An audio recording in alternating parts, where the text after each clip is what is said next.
ṣì mí lọ́nà o mo tẹríba fàdàgbà o àgbà ẹ foríjì ni ojoojúmọ́ ni mo ń pọ́n wọn lé mo ń ṣèyá sí àwọn àgbà o mi ò fojú tí ń rìn wọn láyé ọmọdé ẹ má fàgbà ṣe yẹ̀yẹ́ torí oníkọ́ tó yọlá ní ọmọdé ń bọ̀ wá dàgbà o. Màmá ń bọ̀ wá dàgbà o. Ọmọdé ń bọ̀ wá dàgbà o. Wọ́n máa ń bọ̀ wá dàgbà o. Ọmọdé ń bọ̀ wá dàgbà o. Ọmọdé ń bọ̀ wá dàgbà o. Ọmọdé ń bọ̀ wá dàgbà o. Bọ́lájú kòkòrò bá pẹran nígbó tó bá fúnra ẹ̀ pín ló dára jù o. Kọ̀wé mi á jẹ́ dàgbà o. Èyí mo rí màrò ẹ̀ka gbogbo náà ní ilé ayé sùúrù ní ṣẹ́gun ohun gbogbo ẹ má ṣèké mo ní ẹ má dalẹ̀ ẹ má forí wórí ìkìlọ̀ ló jẹ́ ẹ̀yin forí wórí yìí yóò ṣàbàmọ̀ àwa ò ní ṣàbàmọ̀ láyé o nílé ayé o àwa ò ní ṣàbàmọ̀ láyé àwa ò ní ṣàbàmọ̀ láyé àwa ò ní ṣàbàmọ̀ láyé dẹ́bìtọ̀ rẹ̀ àtàrà ilé o àwa ò ní ṣàbàmọ̀ láyé àwa ò ní ṣàbàmọ̀ láyé àwa ò ní ṣàbàmọ̀. Wọ́n gbọ́ pé ọjà tán nílùú Ṣókótó wọ́n múra wọn sáré kẹrù sọ́kọ̀ o àyàn ọmọ ògbóògùn wo wọn ò béèrè lọ́wọ́ orí orí lọ́mọ mẹ́wàá lọ ìyàwó ohun tí ẹ wá lọ sí Ṣókótó ohun bẹ lápò Ṣókótó mo sọ àkúnlẹ̀yàn ọmọ ẹ̀dá láyé kò lè yí padà mo ń tẹnu mọ́ o olórí làlábàrò orí làlábàrò olórí làlábàrò mo lórí làlábàrò olórí làlábàrò orí mi gbé mi níjà o olórí làlábàrò làlábàrò olórí làlábàrò oríjà jogun ìkànnì wọn rí má fi wá fáyé mu nílé ayé wa o olúwa àgbẹ̀ wa níyà o àmì nílé ayé wa bó tilẹ̀ jẹ́ pé ọ̀tá kọ́ ni wá bó tilẹ̀ jẹ́ pé ọ̀tá kọ́ lẹ́yìn ṣọ́wa nínú ọ̀pá wọn kìnìún ejò olóró àkékè ṣọ́wa nínú ìdàgìrì ayé dáàbò ẹ̀bùn wá fi ṣọ́rẹ́ ṣọ́wa o mo sádì ọba bá lókè mo sádì ọba bá lókè o mo sádì ọba bá lókè mo máa sádì ọba bá lókè o mo sádì ọba bá lókè o olúwa gbé wa níjà o mo sádì ọba bá lókè o kó má fi wá sílẹ̀ o mo sádì ọba bá lókè o olúwa má fi wá sílẹ̀ o mo sádì ọba bá lókè o. Àwọn ọ̀tá tí wọ́n rè rajọ ìbànújẹ́ ti bá àwọn ọ̀tá nílé àwọn ọ̀tá tí wọ́n rè rajọ ìbànújẹ́ ti bá àwọn ọ̀tá nílé àwọn ọ̀tá tí wọ́n rè rajọ ìbànújẹ́ ti bá àwọn ọ̀tá nílé àwọn ọ̀tá tí wọ́n rè rajọ ìbànújẹ́ ti bá àwọn ọ̀tá nílé bí wọ́n ti ro tiwa sí nínú ilé bẹ́ẹ̀ ni kó jẹ́ tiwọn lọ́jọ́ gbogbo àwọn ọ̀tá tí wọ́n rè rajọ ìbànújẹ́ ti bá àwọn ọ̀tá nílé. Àwọn ọ̀tá tí wọ́n rè.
noise making.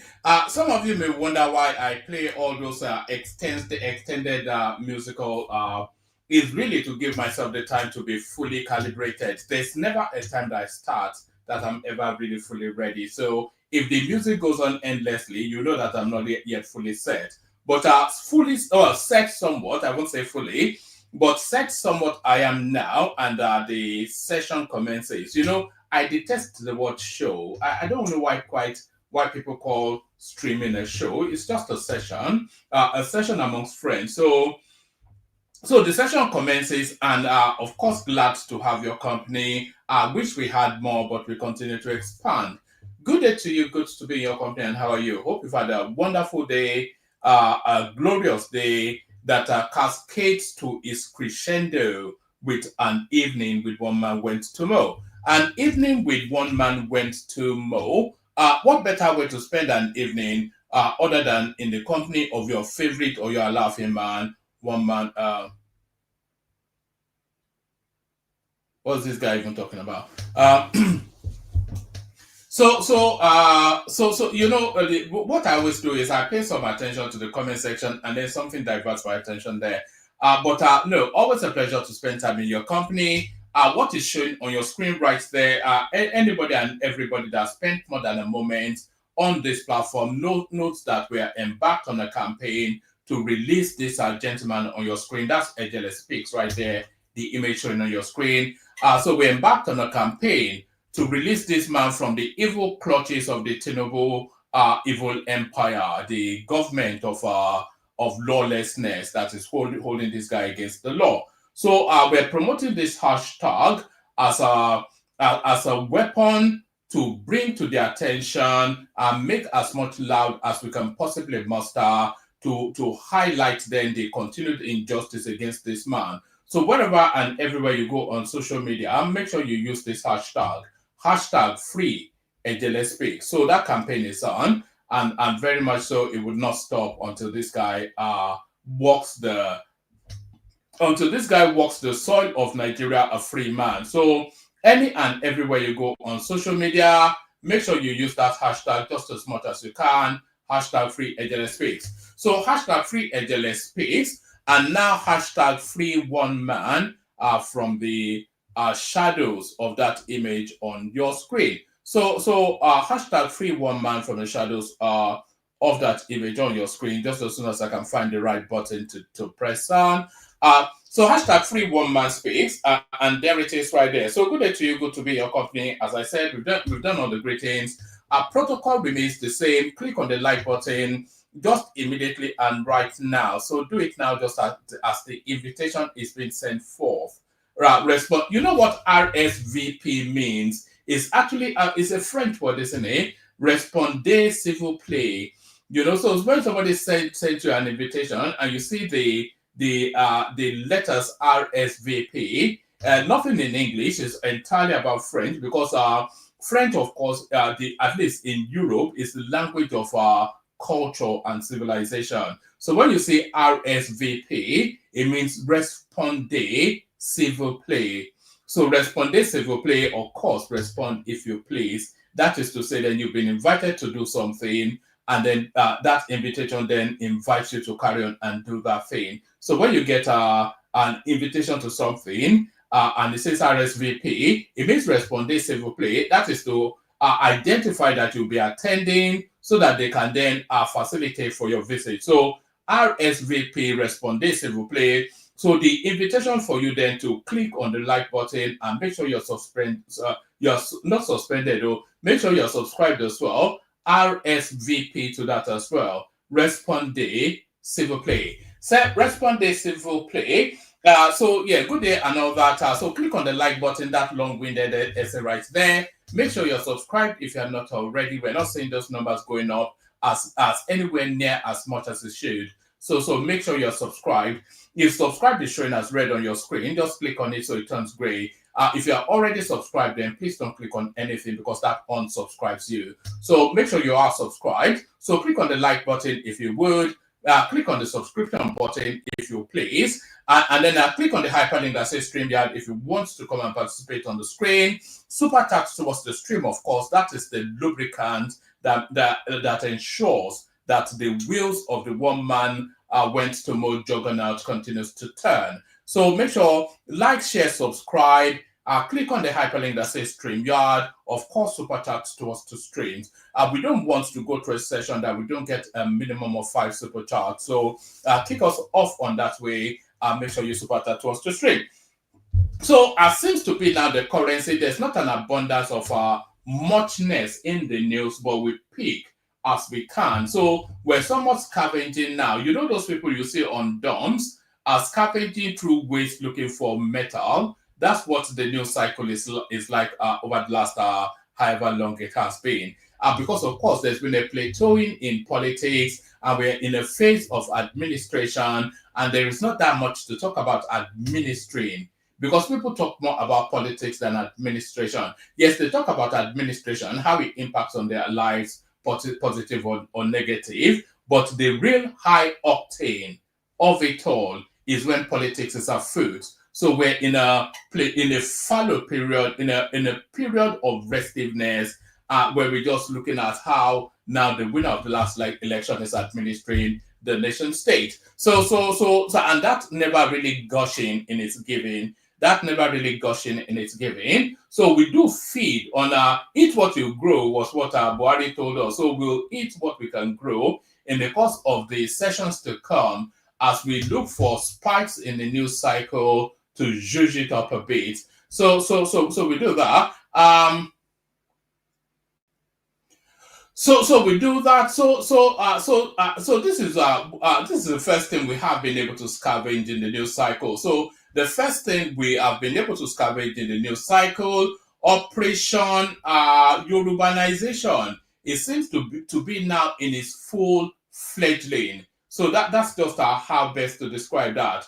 Operation Yorubanization, because there can be no equivocation now that the Tinubu leaned the bent of his administration very much leaning towards tribe. Tinubu appoints another Yoruba ally, Kayode Opeifa, to lead Nigerian Railway. So all of the key strategic positions, I won't say all of them, but a good 80%, at least 70%, maybe 60%, we will say, of the key important positions within the Nigerian state very much occupied by Tinubu's ethnic stock. Because Buhari has set that precedent so fervently, so grotesquely prejudiced, that it's very difficult then for anybody to criticize anybody that succeeds Buhari, because the whole 8 years of Buhari was not even Northerners, it was Fulani. I was actually going through a list the other day that there were 50 key positions that went to Daura, his own backwater homestead, wherever it is, in the back of beyond, wherever it comes from. 50 key Nigerian positions of governance went to Daura, a Daura that there's barely anybody literate there. They found 50 people to occupy the top echelons of Nigeria's administration. So that's how prejudiced that administration was. Tinubu appoints another Yoruba ally, Kayode Opeifa, to lead Nigerian Railway. So there it is right there. Operation Yoruba Nation. So Yoruba Nation governance. President Bola Tinubu has appointed Kayode Opeifa as the managing director of the Nigerian Railway Corporation. I actually thought that entity already had an administrator, but there it is. President Bola Tinubu has appointed Kayode Opeifa as the managing director of the Nigerian Railway Corporation. The announcement was confirmed in a statement issued by the Renewed Hope United Kingdom on Wednesday. So I wonder what the veracity of that is, because a key appointment like that would not be announced by a satellite APC chapter in the United Kingdom. So unless, of course, that guy is of that stock and is gone to his group to say, look at what Daddy has given me. Maybe it's of that particular chapter of the APC tentacles. Tinubu appoints another Yoruba ally, Kayode Opeifa, to lead Nigerian Railway. President Bola Tinubu has appointed Kayode Opeifa as the managing director of the Nigerian Railway Corporation. The announcement was confirmed in a statement issued by the Renewed Hope United Kingdom on Wednesday. However, the presidency has yet to release an official statement on Mr. Okpe-Ifa's appointment. His appointment has drawn widespread commendation, with many citing his deep understanding of Nigeria's transportation challenges and his ability to implement sustainable solutions, the statement reads. The statement further noted that Mr. Okpe-Ifa's appointment reflects the administration's focus on strengthening key institutions that drive national progress and aligns with President Tinubu's vision for a more effective, and results. I don't know that doesn't mean have meaning in grammar, but that's what they wrote. Mr. Okpe-Ifa, a former transportation commissioner in Lagos, took charge of the NRC months after Freeborn Okiria completed his second tenure in the office. Mr. Okpe-Ifa's emergence continues a streak of sectional appointments by Mr. Tinubu since he assumed office in May 2023. The president's personal decisions have been brazenly lopsided towards Nigerians of his ethnic Yoruba stock. Mr. Tinubu has, however, rejected criticism that his government harbors ethnic favoritism for the Yoruba to the detriment of other nationalities. So there it is right there. I wonder what Yoruba stock Nuhu Ribado comes from, or Yusuf Tuga, or Dave Umahi, etc. But there it is. I think that they've latched onto that one and they're going to make hay out of it. So that's the first one. We go on from that to this one. I know that you guys are brought to the back teeth of narratives around corruption, but this is not just another standardized narrative about corruption. This piece speaks to the inner workings of exactly how corruption works. Alleged 33.8 billion naira fraud. How I received more than 22 billion from the Federal Ministry of Power. This is the BDC. Remember when they put that barely literate Mala, is it something Maman that was the ahead? It is exactly. The trial of former Minister of Power, Saleh Baman, continued on Wednesday, January the 22nd, 2025 at the Federal High Court, Abuja, presided over by Justice James Omotosho, with the Economic and Financial Commission's EFCC presenting its eighth witness. So I'm reading this only because this gives us an insight into just how corruption, the processes of our corruption within the Nigerian state. I'll tell you how the ransacking works because I know broadly sort of what they do. So these people get their allocations from whatever it is, either their ministry or their state house. They get their allocation from the federal space, and then they pack that allocation to a bureau de change person.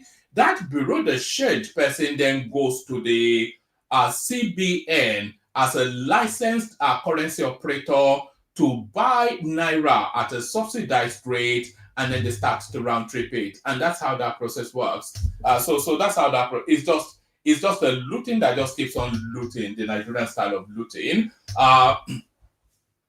The trial of former Minister of Power, Saleh Maman, continued on Wednesday, January the 22nd, 2025, at the Federal High Court, Abuja, presided over by Justice James Omotosho, with the Economic and Financial Crimes Commission, EFCC, presenting its eighth witness, as that's PW8. The witness, PW8, Abdullahi Suleiman, a bureau de change operator, narrated how more than 22 billion naira was allegedly siphoned from the Federal Ministry of Power whilst Maman was minister. He said the naira equivalent of the money was exchanged for the United States dollar through his business accounts. Maman is being prosecuted by the EFCC on a 12-count charge bordering on conspiracy to commit money laundering to the tune of 33.8 billion naira 33.8 billion. I'm rounding it up, by the way. That's not the exact figure, but 33.8 billion naira suffices. At Wednesday's proceedings, Suleiman was being led in evidence by the prosecution counsel Rotimi Oyedepo, SAN, narrated that about 12 of his business accounts received money from the Federal Ministry of Power without carrying out any service, contract, or project. His companies are Prime Mint Investment Limited, Strongfield International Projects Limited, Mintage Nigeria Limited, First Class Construction and Project. It goes on to list all the companies which I won't bore you with. And the company owned by his brother, etc., etc. So it gives us a list of companies. I know Alhaji Mainago J. We are in the same business. Sometime in 2019, Mainago J met me that he has transaction that I should give him some of my account numbers. The first account I gave him was Fullest. He will send money and I will give him dollars. He started asking for more accounts. He will tell me what to do with the transactions. I will get the dollar and give him, and sometimes I will do a transfer to other accounts. We have been working together since then till 2024. From my rough calculations, the amount I have received through the transactions will be more than 22 billion naira. Also, Mena used to send someone called Mushbu anytime he was not available. He will send him and give me instructions on what to do with him. We do call him Yaro Minister because he's from Salem man, he said. So Yaro Minister means a small minister or the minister's lackey. Continuing, I also know Mr. Mustafa Mohammed. Goje told me that he is his Oga. I didn't know him before until Mena Goje introduced him to me. Then I learned he works with the Federal Ministry of Housing and instructed that anytime they can't reach him, I should give him the amount of dollars he requested. When shown Exhibit X series, which contained bank statements generated from his company showing evidence of money's inflow into his accounts, etc., etc., the witness admitted they were the accounts he gave Mena Goje. Amongst some of the notable transactions shown to him were 285.9 million naira 2021, 278.2 million naira 2021, 320 million naira 1st of January 2021, etc. So they were moving the money in chunks. Earlier, a compliance officer from the FCMB presented and tendered bank statements and attachments in a reply letter to the EFCC dated August 16, 2024, in respect of Pre-Mint Investment Limited and other companies. The judge adjourned the matter to January the 23rd. So that's the Bureau de Change guy right there. It's just unbelievable, really. You know, you can walk, you probably walk 10 lifetimes and you wouldn't even smell anything around what these people just casually just go into the central bank and steal. So there's that. Let's go on from that to another one. Let me send the link again. Let me send the link again. Anybody that wants to come in. You know, I'm not going to be hustling for people to come in so much now. We will just we'll take it as it goes. It shouldn't really, you know, I shouldn't really labor to have people come in.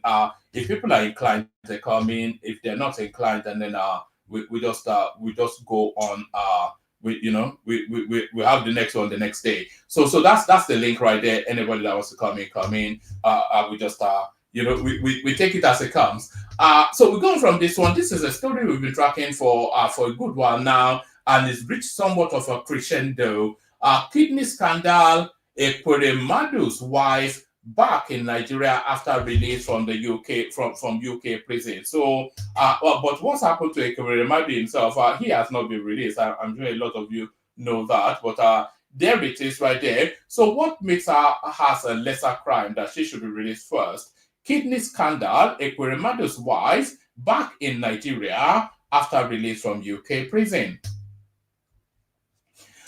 Beatrice Ekweremadu, wife of former Deputy Senate President Senator Ike Ekweremadu, is back in Nigeria after securing freedom from prison in the United Kingdom. According to correspondence, a source disclosed that the lawmaker's wife returned on Tuesday and is presently in Abuja. The couple had illegally purchased a kidney I wonder what happened to that boy that is at the center of all of this. They probably just granted him asylum, haven't they? The couple had illegally purchased a kidney by flying a young street trader from Nigeria to the UK with the intention of using him as a donor for a doctor to help do a transplant to replace the failed kidney of their daughter Sonia.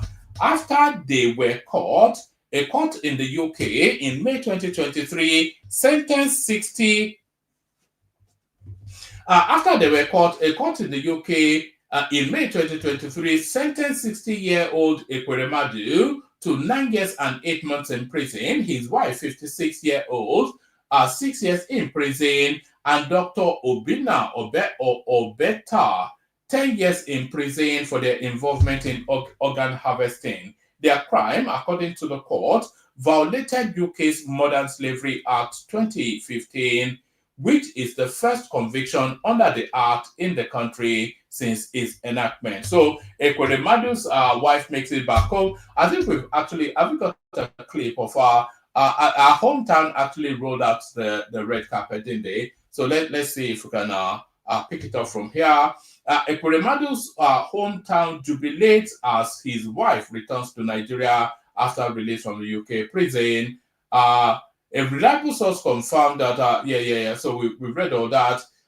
In the video shared by, so I think this is it actually. It reminded me somewhat. Who is that Luther from Edo State? That one that went to prison in the UK. And as soon as he came back, his people were celebrating him. So this reminds me of that. Let me play you this.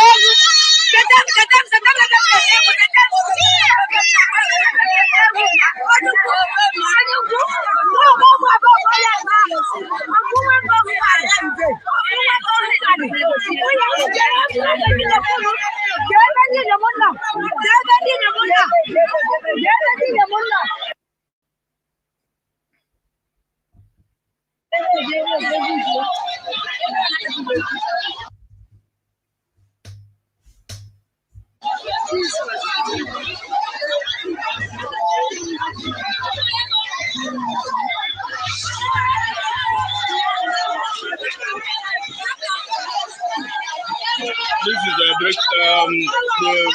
only of the and we see that and the people of people are very, very happy. I don't have the good news that the distribution of the people have been released. As you can see, everywhere is very, very much. All right. I'm not quite sure that attribution may be entirely right, that they were celebrating the release of her, but that's just some market women. It wasn't as though they were rolling out the party pot and anyway. So there's that purports to be how Ekweremadu misses release being celebrated. Let's go to this one, still within the same storyline. Organ harvesting case, reason why Ike Ekweremadu is still in prison after his wife's release. I think he's on a longer sentence, isn't he? And by the way, in the UK, is unknown for anybody to serve the full term of their sentence. Usually about 40-50% of it, and then they let you go. Reports from several media houses, including the BBC, has confirmed that Beatrice Ekweremadu, the wife of former Nigerian Deputy Senate President Ike Ekweremadu, has been released from prison and returned to Nigeria. Her release has sparked celebration in her hometown, but many are inquiring about the status of her husband Ike Ekweremadu, who remains in prison. Beatrice was released from the UK prison and returned to Nigeria 3 months ago, the BBC said. I'm not quite sure about 3 months ago. Her release has brought joy to her supporters, with local media sharing videos of market women celebrating in Enugu, southeast Nigeria. Beatrice, alongside her husband, Ike Ekweremadu, and Dr. Obinna Obeta, were convicted in March 2023 for conspiring to traffic. We all know that. Whilst Beatrice has been released, Ike Ekweremadu remains in prison. The reason for his continued imprisonment is straightforward. He was sentenced to a longer term. So you didn't actually need to write an article around that. I think just to make that minutiae of a point, they've written an article. Ike Ekweremadu, described by the judge as the driving force throughout, was sentenced to 9 years and 8 months in prison. In contrast, Beatrice was sentenced to 4 years, 6 months due to her more limited involvement. Dr. Obinna received 10-year sentence for targeting a young, poor, and vulnerable potential donor. So then goes on to the background of the case, details of the conviction. So that's that. So it's as straightforward as that. It's just a longer sentence. So on now to the headline piece, how the Malams are surreptitiously taking over Yoruba land, the conquest of Yoruba land through religion. Sharia panel holds first public sitting in Ekiti, resolves marriage dispute. So there it is right there. The colonization of Yoruba land through religion, which is always the tool for colonization, by the Abokis. The Independent Sharia Arbitration Panel in Ekiti State has held its first public sitting at the popular Oja Oba Central Mosque, Ado Ekiti. This was confirmed to correspondence by residents of the state and Professor Ishaq Akintola, the Executive Director of the Muslim Rights Concern and Islamic Human Rights Organization, stating that the inaugural sitting of the Sharia panel was held last Thursday. Correspondents learned further that the panel was presided over by 3 Qadi Imam. I wouldn't even let a Yoruba person sit in judgment there. They'll probably send somebody from Sokoto to come and be passing judgment over Yoruba people.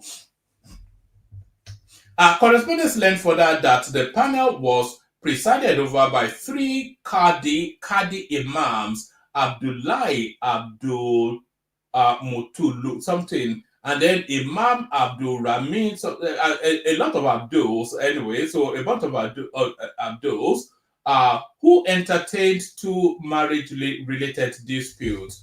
During the first trial, the head of the panel, Imam Abdullahi Abdul Mutolib, announced that the dispute between the couple was resolved through a consent judgment. This resolution was facilitated by earlier interventions from family members, which paved the way for peaceful settlement. So it comes in traditionally, usually with this sort of a benign sort of a case with a nondescript sort of a civilized ruling. But then after it has embedded itself, they'll start to behead people in Ado Ekiti Square. That's usually, so they come in to settle within your skin, and then they roll out the full form. Then the beheading will start. During the first trial, the head of the panel, Imam Abdullahi something or the other, announced that the dispute between the couple was resolved through a consent judgment. This resolution was facilitated by earlier interventions from family members, which paved the way for peaceful settlement. But the panel adjourned the second trial till January the 30th for a continuation hearing. The case involved allegations by a wife accusing her husband of neglecting his marital responsibility. The panel explained that the adjournment will allow additional investigations to ensure a fair decision. The sitting of the panel came amidst a series of opposition from groups against the implementation of Sharia in the southwestern region of Nigeria. One of the groups is the United Kingdom and Europe branch of Yoruba socio-cultural group Afenifere, otherwise known as UK Afenifere. The group strongly rejected the clamor by some Muslims for the establishment of Sharia law in the southwest region. So if Sharia is ever going to enter the southwest region, it will come in via the portal of our places like Iwo, because we know that that guy fantasizes, Oluwo of Iwo, he fantasizes about being some sort of a northern mullah. So that is his wet dream. One of the groups, good to see you by the African podcast. I hail you there. One of the groups is the United Kingdom and European branch of Yoruba socio-cultural group Afenifere, or otherwise known as UK Afenifere. The group strongly rejected the clamor by some Muslims for the establishment of Sharia law in the southwestern region. The group cautioned those clamoring for the establishment of Sharia law in the southwest to immediately desist from such acts to avoid disunity amongst the Yoruba people. The group said Yoruba people are too intelligent and enlightened to be gaslighted along religious divides. The group added that the predominantly Yoruba Southwest is distinct from the northern region where Muslim is the majority, are in the majority. Follow the Sharia, so there it is right there. So Sharia law now fully ensconced in Yoruba land. So Sharia law now fully ensconced in Yoruba land.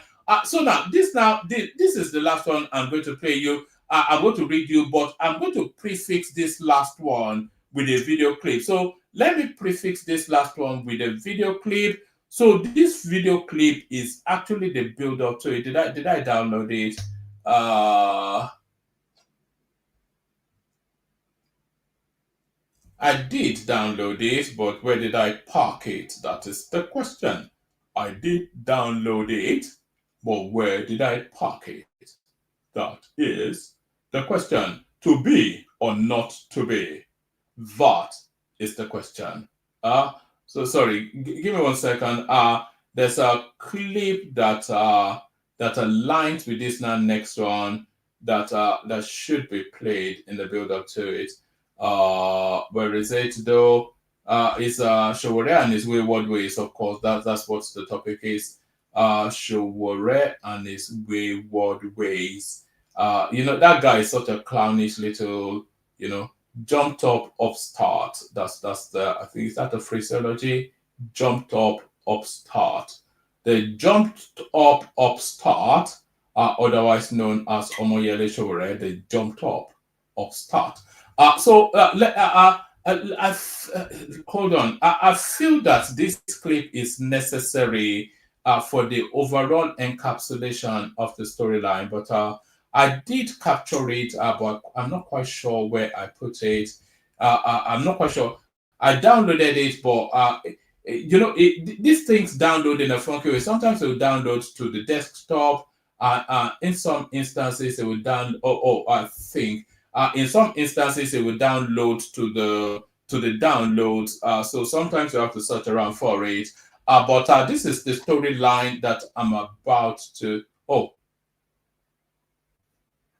is that even it? That's not. Okay. Let me. All right. Let me bring you this one as just a vignette as I wait for that video clip to load. Nigeria Labour Congress threatened nationwide boycott of telecom services over 50% tariff. A lot of you may, and I suspect that certainly some of you almost certainly do know that the price of telecoms has been hiked up by 50%. So the government has opened the portal for telecoms company to put up their tariffs by up to 50%, no more than. But is the service commensurate? Does the economy insulate it? Nigeria Labour Congress threatened nationwide boycott of telecom services over 50% tariff. So how does that exactly happen? In response to a 50% increase in telecommunications tariff, the Nigeria Labour Congress has vowed to resist the hike. The union accused the Nigerian government of prioritizing corporate profits over the welfare of its citizens. Addressing the NLC, additionally, the NLC criticized lawmakers for failing to support Nigerians in holding the government accountable for its policies. This position was stated by the NLC president, Joe Ajero, while speaking with journalists at NLC House, Abuja. The NLC asked why the government increased tariff amid soaring inflation and high cost of living.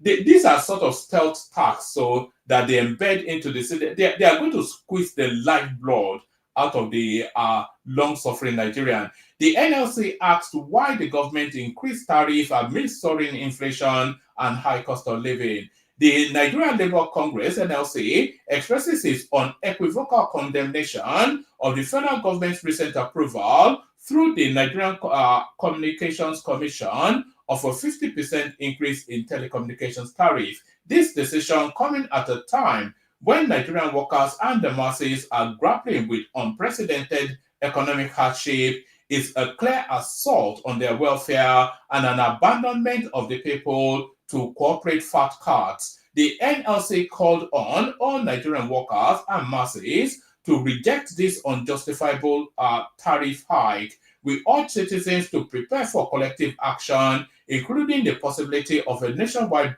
boycott of telecommunication services to compel the rule. So people should stop using their phones and going on social media these people are that's a jail anyway. He's always been a clown, but I never knew it was this clownish to this level. Just look at that, just and root everything. We must demonstrate, we must strike. Yes, the NLC called on all Nigerian workers and masses to reject this unjustifiable tariff hike. We urge citizens to prepare for collective action, including the possibility of a nationwide boycott of telecommunication services to compel the reversal of this punitive increase.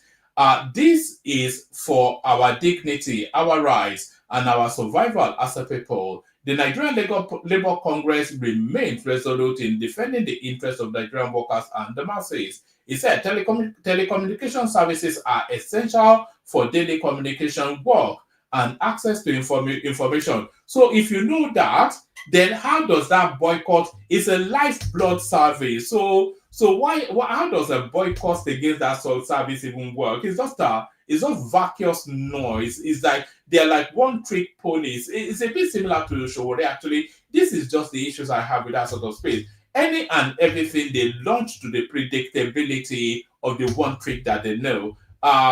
He said telecommunication services are essential for daily communications work and access to information. Yet, an average Nigerian worker already spends approximately 10% of their wages on telecommunications charges. I think the telecommunications thing in Nigeria is still dirt cheap anyway.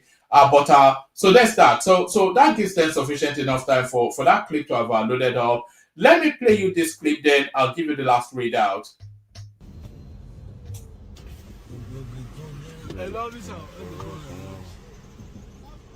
Hello. How are you? This one, I want to cause traffic for this place again. Not be airport road with this, huh? Wanna come up for roads? No, to wind this place down. Why not?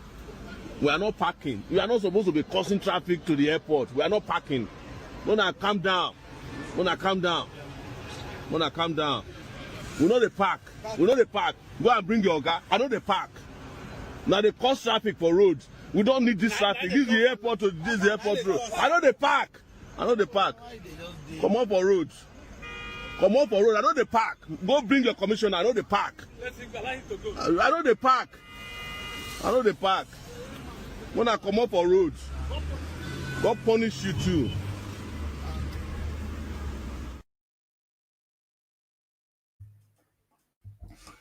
So that is Omoyele Sowore then doing his usual ding dong diddly, placing himself above the law. But nobody is above the law. Breaking: Nigerian police launch manhunt for Sowore over Lagos Airport Road extortion video. So let's find out exactly.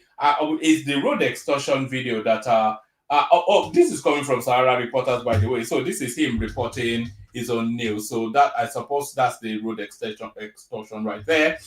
The Nigerian police force on Wednesday evening launched a manhunt for Omoyele Sowore, the convener of the Revolution Now movement, following a video he recorded during an altercation with police officers at the Murtala Mohammed International Airport Access Road in Lagos. The video shows police officers stationed on the road apparently extorting money from motorists. So it wasn't documented in that clip that money was being extorted. So that's already in this era of defamation. No, I'm not quite sure, because it's already is somewhat covertly signaling to a particular mindset towards that storyline. So you can't say, did you see them extorting money? So you can't just, this is the issue we have in that country, where somebody can just say people are bribing judges, and you see, do you know they have, do you know if or not they have intelligence to be there? Do you know what mission they're embarked upon? Do you know their purpose there? And then you just reach to the laziness of the prejudices that's already in situation, and you just infer that they are extorting. It's just crass and crude, just ras nonsense. The video shows police officers stationed on the road apparently extorting money from motorists. So, how is it apparent? What makes it apparent that that will be the case? A source informed correspondents that the manhunt was initiated by force spokesperson Muyiwa Adejobi after days of deliberation and persistent appeals to the Inspector General of Police, Kayode Egbetokun, to take action against Sowore. Sowore, a former presidential candidate of the African Action Congress, is currently in Nigeria and is scheduled to appear in court February the 4th, 2025 for a cybercrime trial initiated by Senator Ned Nwoko. Ned Nwoko, by the way, he's crossed over to APC, and if anybody is going to see Ned Nwoko to jail, to see Sowore to jail, it'll be Ned Nwoko. He doesn't brook any nonsense. Ned Nwoko is not a nonsense guy, and he doesn't tolerate nonsense. So we see how that cybercrime something plays out.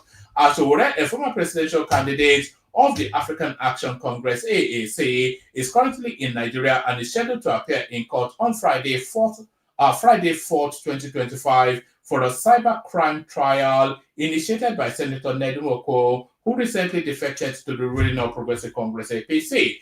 The video posted on Sowore's X and TikTok accounts has generated. So he's still. This is the thing with this guy, man. It's a social media personality and a cloud chaser for all of everything. He was more interested that the video is getting millions of views. That's more the cachet that excites him the most. He's just a nonsense guy, really, to be honest with you.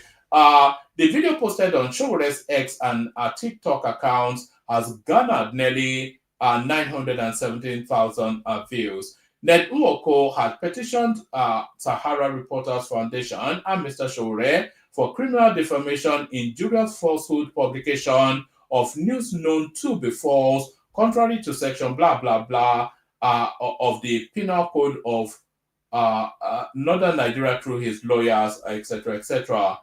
So there it is right there, and it goes on to link the clip still. Yes, no, it should not be allowed to do things like that. nobody should be. This guy says the country is lawless, and then it demonstrated lawlessness then by refusing to carry out a lawful command by the Nigerian police force. So this is just the issue. That's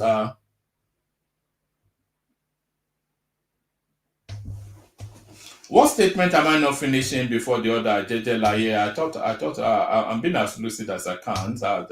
Pardon me. Look at this guy, man. Let me take you to the clips that I have. We kick it off with Tinubu signaling intent to the space. When I, invest Lagos State money in Econet, hey, broke loose. They criticize me. No, I used 4 billion to bring 19 billion back to Lagos State. Who is smarter? No, I don't want. When you are superior to them in knowledge, in intellectual capacity, in professionalism, you expect that you are wrestling with the pig. You get a little bit of stain. When are you going to rest from politics? When I free Nigeria. So there it is right there. So that was Tinubu making either the promise or the threat as far back as he was governor of Lagos State. So let me take you to this one now. So this clip by Sheikh Kuti here speaks to the story of all of us. And by all of us, I mean you Abroidians. This is the best kept secret of the Abroidians. Anyway, watch this. It cuts to the heart of just what your life is. They not tell me, but it was revealed ancestrally. And no single African, Nigeria, we don't japa. Make it come tell me, say this is what I want to talk so lie. There is a silent, non-spoken, non-written agreement between every African we don't japa not to relay his true experience to his people. I repeat, every single African here, Nigerian, Ghanaian, this one, that one, we don't leave Africa. Say in run go greener pastures for Europe and America. They have an unwritten code, unspoken rule among all of them, not to tell you the reality of their day-to-day experience. If the Africans we don't move from this continent, they hustle for Europe. If all of them create blog, and inside that blog, they begin to tell all of us what in their eye they see every day. Nobody for Africa will go again. Nobody for here will move. We go say, I would rather die. Do you know how many people have left Nigeria and not come back in 20 years? It's not that because they will call and say, hey, but Jack, I can never come back. Because, brother, forget me. When I travel, I'm successful. I have everything I want. I will see the miss Lagos. Say, oh, they're daily. Even though not for 2 months, they're daily almost. Some people go day 25 years. They will say, never. That because that. He can't tell you truth. He can't tell you truth. They cannot tell you the truth because they don't accept, say, okay, this white way, they've agreed to abandon their cause. We don't abandon. Many of us don't wait there for Nigeria. More than saying that better pass those ones we don't japa. Because many of them are there here based on the fact, say, no opportunity to japa. Una mind don't already abandon Africa. Just like their own minds too don't abandon Africa. Their mind don't abandon this place. So how can you not tell people the truth? Say your plan is backfiring. That these people you have been praising all your life. All right. I have to say I agree in part. I agree with the broadness of what he said, but not the reasons that is adducing. A lot of people living abroad, they don't actually tell you the truest, or when they go home, of course, they don't tell the true stories, or when they reach back home, either in whatever form of communication, they don't tell the truest story of what the experiences are like they don't tell the true story of what the experiences are like abroad. Life abroad is not a life of cushiness and comfort for a lot of people. And a lot of people, like it was saying, people 20, 10, 15, whatever years out of the country, they are hostages to situations that they find themselves in. They have not succeeded in the manner that they probably would have wanted to, or the impression of the success that they give to the people back home, or the impression of the success that the people back home have of them. So they've not succeeded to that level, but they could continue to send their $50, $100, which then looks like big money to whoever it is, and they continue to maintain that allure, that mystique. But if you look at their life is a life of drudgery. They're in a job that is probably beneath them, or they're just stuck in some sort of funk, which is usually a very depressive funk. You know, a lot of the Nigerians in the abroad, they are hostages to circumstances that they find themselves in. They look at the people at home with envy, you know, as the people at home look on them with envy, and that is the truth of it. And that is one of the long kept secrets of this abroad narrative. Is not all that people are suffering abroad. And they're trying to hide it away from a lot of people. But there it is. So that's the experience abroad. Let me play you this now. So they tell us that Tinubu has destroyed Nigeria and brought upon hardship to the country. But it looks as though he has actually been doing that for a long time. Watch this.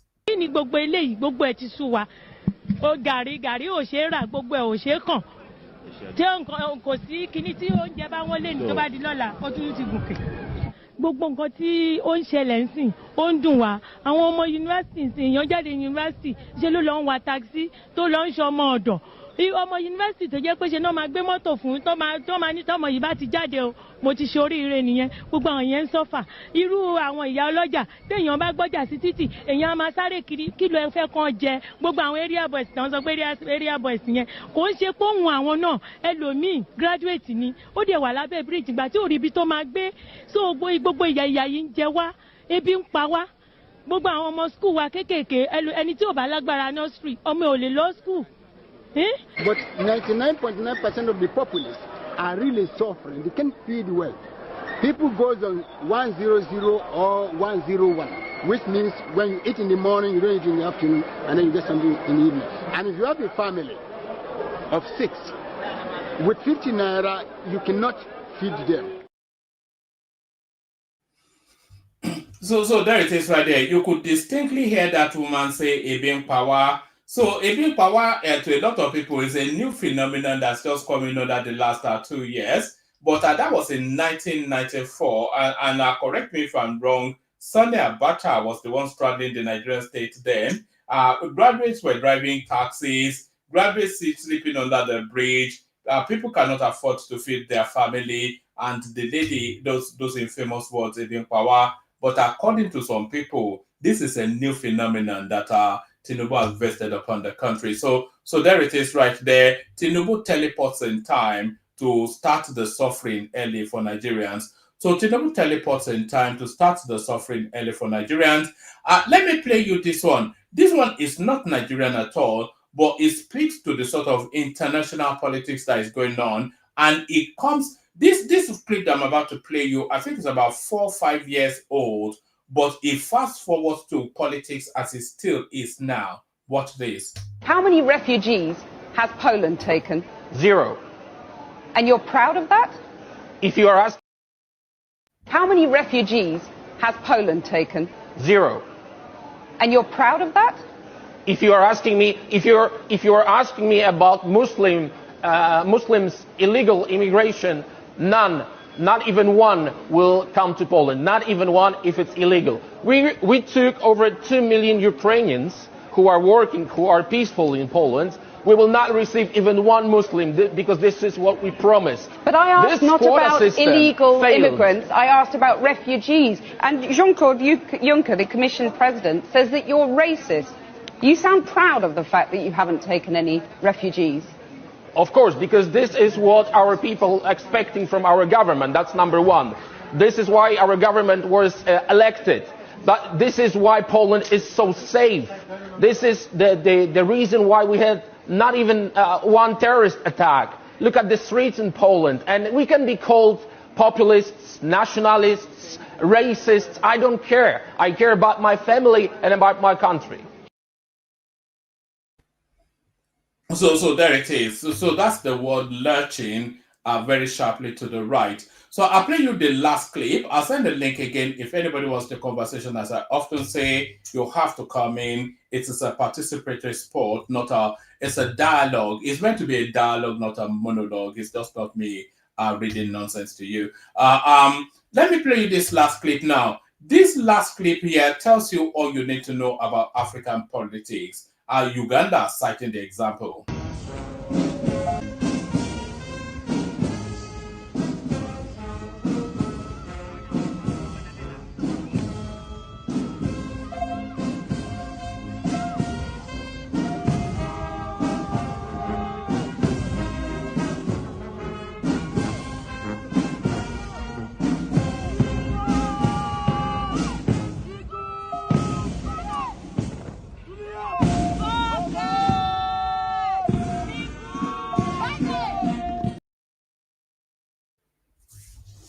So that was the Ugandan president right there, Museveni.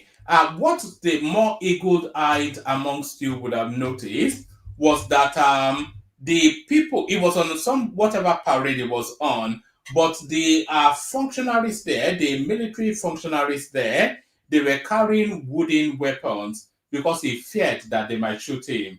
So that's the die-hard sort of presidency. You know, we've got about 6, 7, 8 of them that have been president, allegedly, according to them, for 30, 40 years. So and you wonder why the continent continues to remain backwards. So there it is right there. That is all you need to know about African politics. So hated is he to his own knowledge that he would not even allow his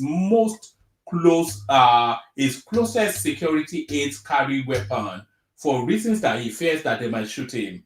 And that is where we are in Africa. The Kegas. Only water,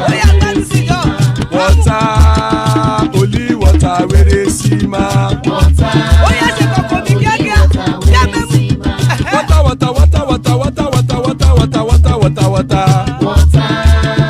only water, where they see ma. Hapa o naido.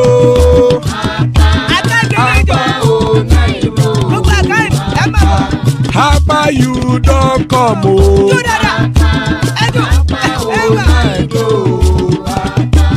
Hapa o naido.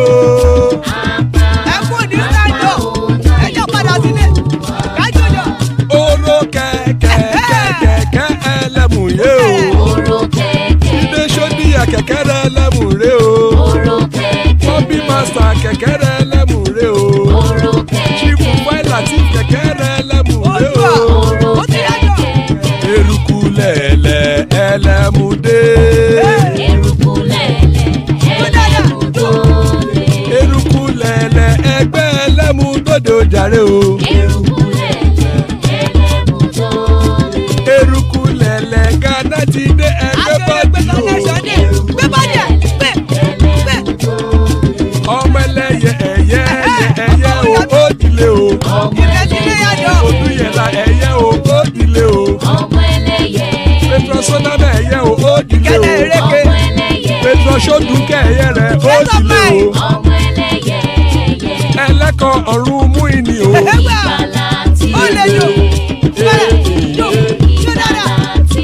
Àkùkọ ọ̀run mẹ́kọ̀.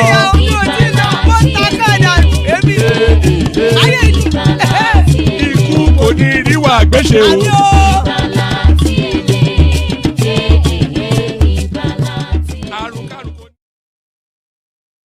And there it is right there. Ikoko Nirua, which does have nothing to do with us. Joining us, Baba, always said the light when Baba said, I wonder if he feels better from his cold. We've got Antonio as well, who broke his dog a few sessions ago. joins us again. So plenty of room still. Anybody else up on hop on? Let's kick it off with Baba. Check on him. See, Baba, good to see you. I thought the cold. Who's getting the better of whom? The cold or you? Are you getting the better of it? I think I'm getting better, but Well, how is my voice? It's good. It's good. It's good. I can still hear the undercurrents of it, though. I can still hear a little bit of it there. I'm glad I'm getting better. Thank you, one man. Good to have Do you I here. carry on, or Antonio wants to go? Let's see if Antonio knows. Yeah, Antonio has been here all through the reader, but I'm not sure. Antonio, are you there? Yeah, I'm here, but let me give it to Baba if he wants to comment. Thank you. Okay. All right. Thank you so much. I appreciate you, Feel Antonio. free to I'll be chime very in. quick. Yes. It's going to be a light session, actually. How are you doing, one man? I'm good. I'm good. Great. Always And better when you're here. Antonio, my co-panelist, I hope you are okay. And people of the comment section, how are you today? Here to see our favorites and the as usual people. And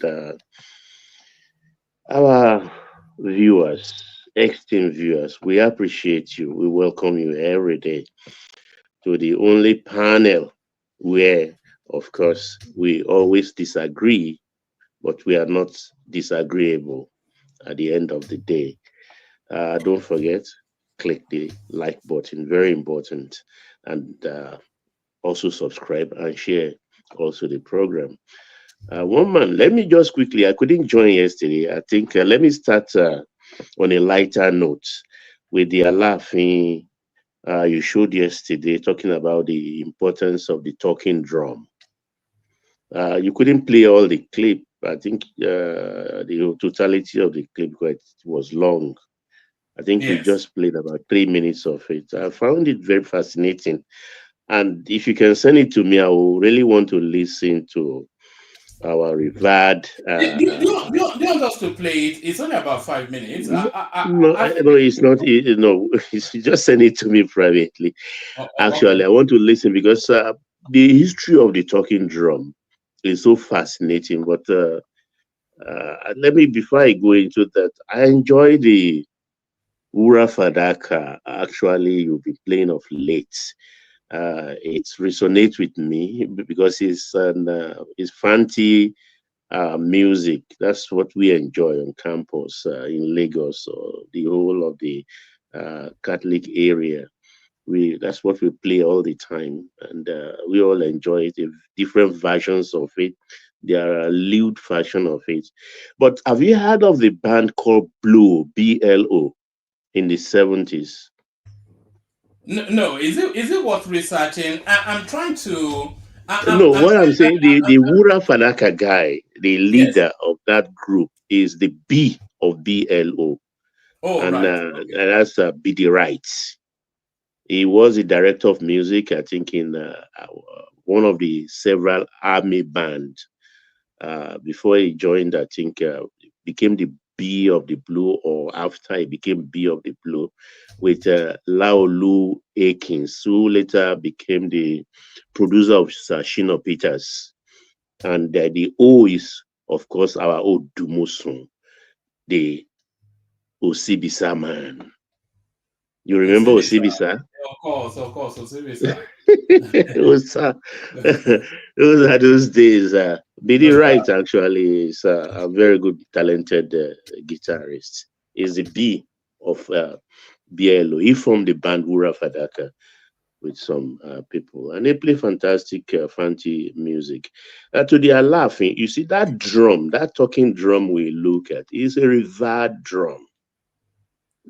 Revered and he was saying spiritual. no. He was saying no. That culture has it. That's what he was. That's true. He speaks his own language, and it has spirit. Do you know that band is served? I don't know. I can't use the word worship, but you have to serve the spirit of Agonlu. Agonlu is the spirit behind the talking drum. Actually, it started Agonlu, the Anyon. Agonlu actually is a spiritual band leader to the Ornis before, through some vexatious activity, he went to Ife, I mean to Oyo actually, to play it for the Alaafin.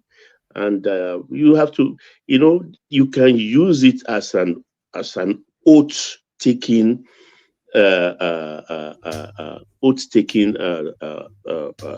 instrument also, because in every of those talking drum there is a small brass tack attached in the front. That brass tack is called kusori. And if you use that to take an oath, whoever goes against that oath will suffer, because it's assumed that when you beat the drum, it's not just easy. Imagine somebody being beaten every day like that, the way they blast the drum. And that we use it also to pray. To banlu amadufun, as you beat, it sounds. And it's spiritual, really. And only the Yorubas have it. I'm not a bigot, but I'm proudly Yoruba, everything Yoruba, because it's a culture that is deep and go way back to the time of creation. So that's why I'm always enthused about things like this, and also to share my little knowledge of what I know with the young ones who are willing to learn. Actually, it's fascinating, and he talks. If you don't know proverbs, you can beat it. So if an Oyinbo man talk to us about the Agidigbo drum. Is that part of the talking drum? Agidigbo is not a drum. Is it not?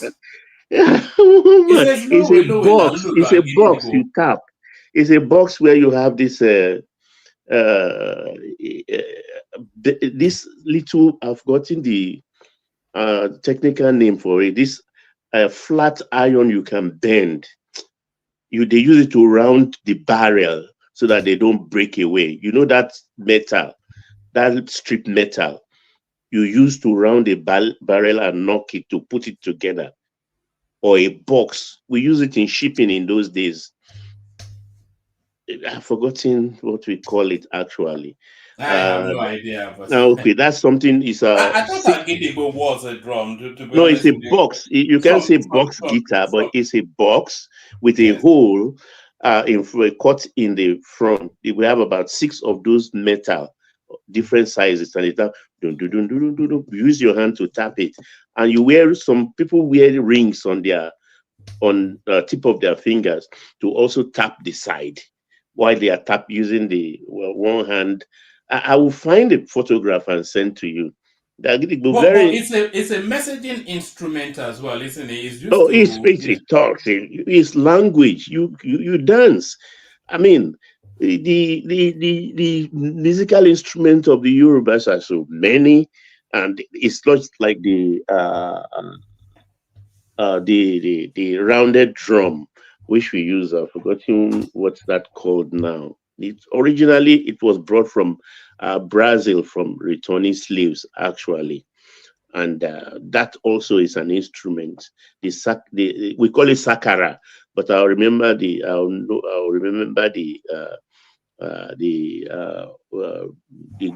original name of it.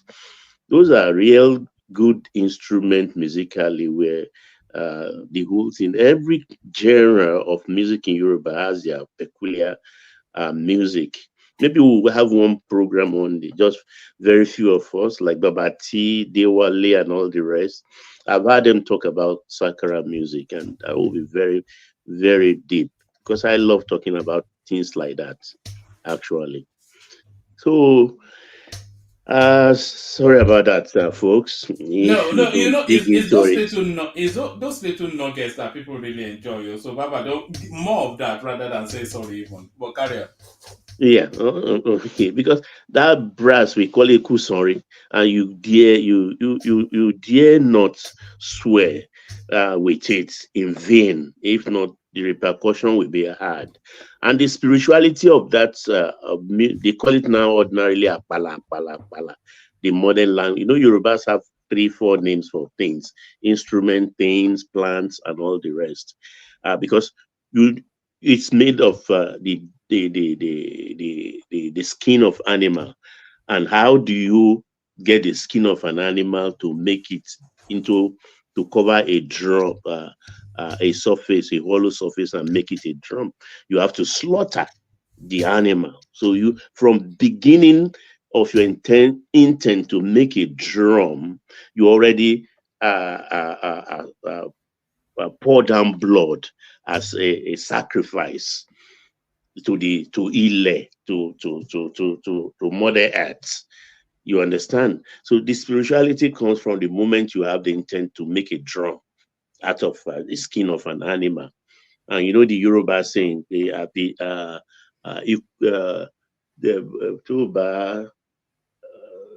you need to kill an animal to make a drum or something like. I've forgotten a lot of my Yoruba saying this evening. I don't know why.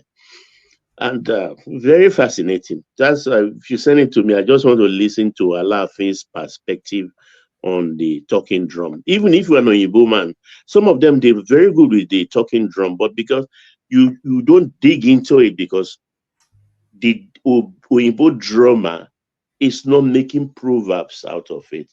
It's not giving you riddles out of it. But the typical Ayan, the Yoruba person that's tapping into it, is giving you some element of proverb and digs. And only those who can really decipher it will know exactly what the drum is talking. Other cultures have their drum, tom-tom and things like that, but maybe they use it as a warning sound for invasion on the high hill where they stand. But that's just tap tap, or so the whole village will know that something is amiss and things like that. They will start. But the Yoruba drum really talks. He really talks. Baba, before we go to the politics of it, do you remember that clip of the little boy dancing to the bata music? I watched it again because of just that little boy, to see the tapping.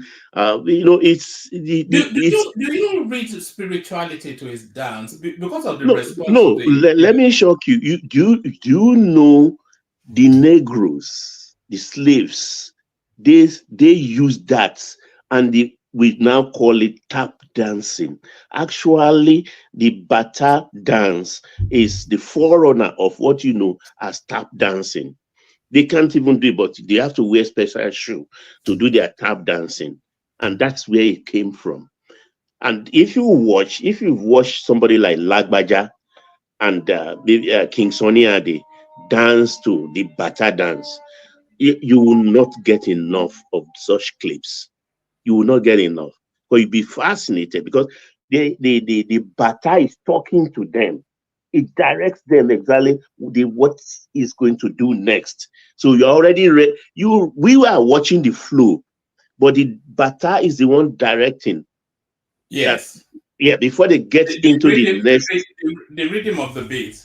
Before they get into the next rhythm, maybe you have to make a flip or something. It has already told the dancer, but you will not know because we are all novice. We will think it's just something in sequence or orchestrated.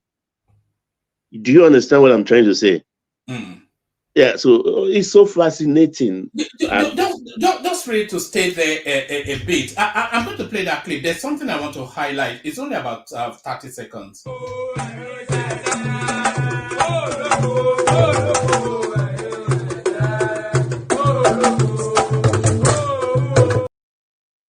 Sorry, Baba, I'll play it again. I want you to pay attention to the little boy's shoulders.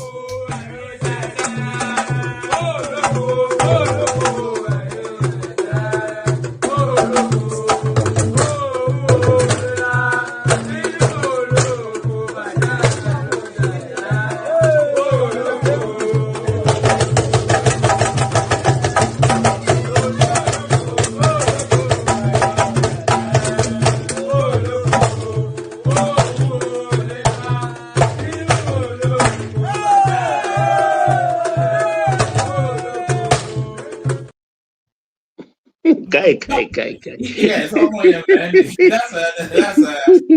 that's not an ordinary boy.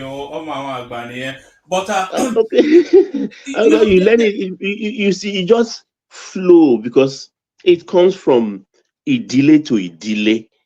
If you are not an iron, the way you handle the drum, when a true born iron comes in and sees the way you handle it, and they will know definitely that you learned it, that you were not born into the household of an iron.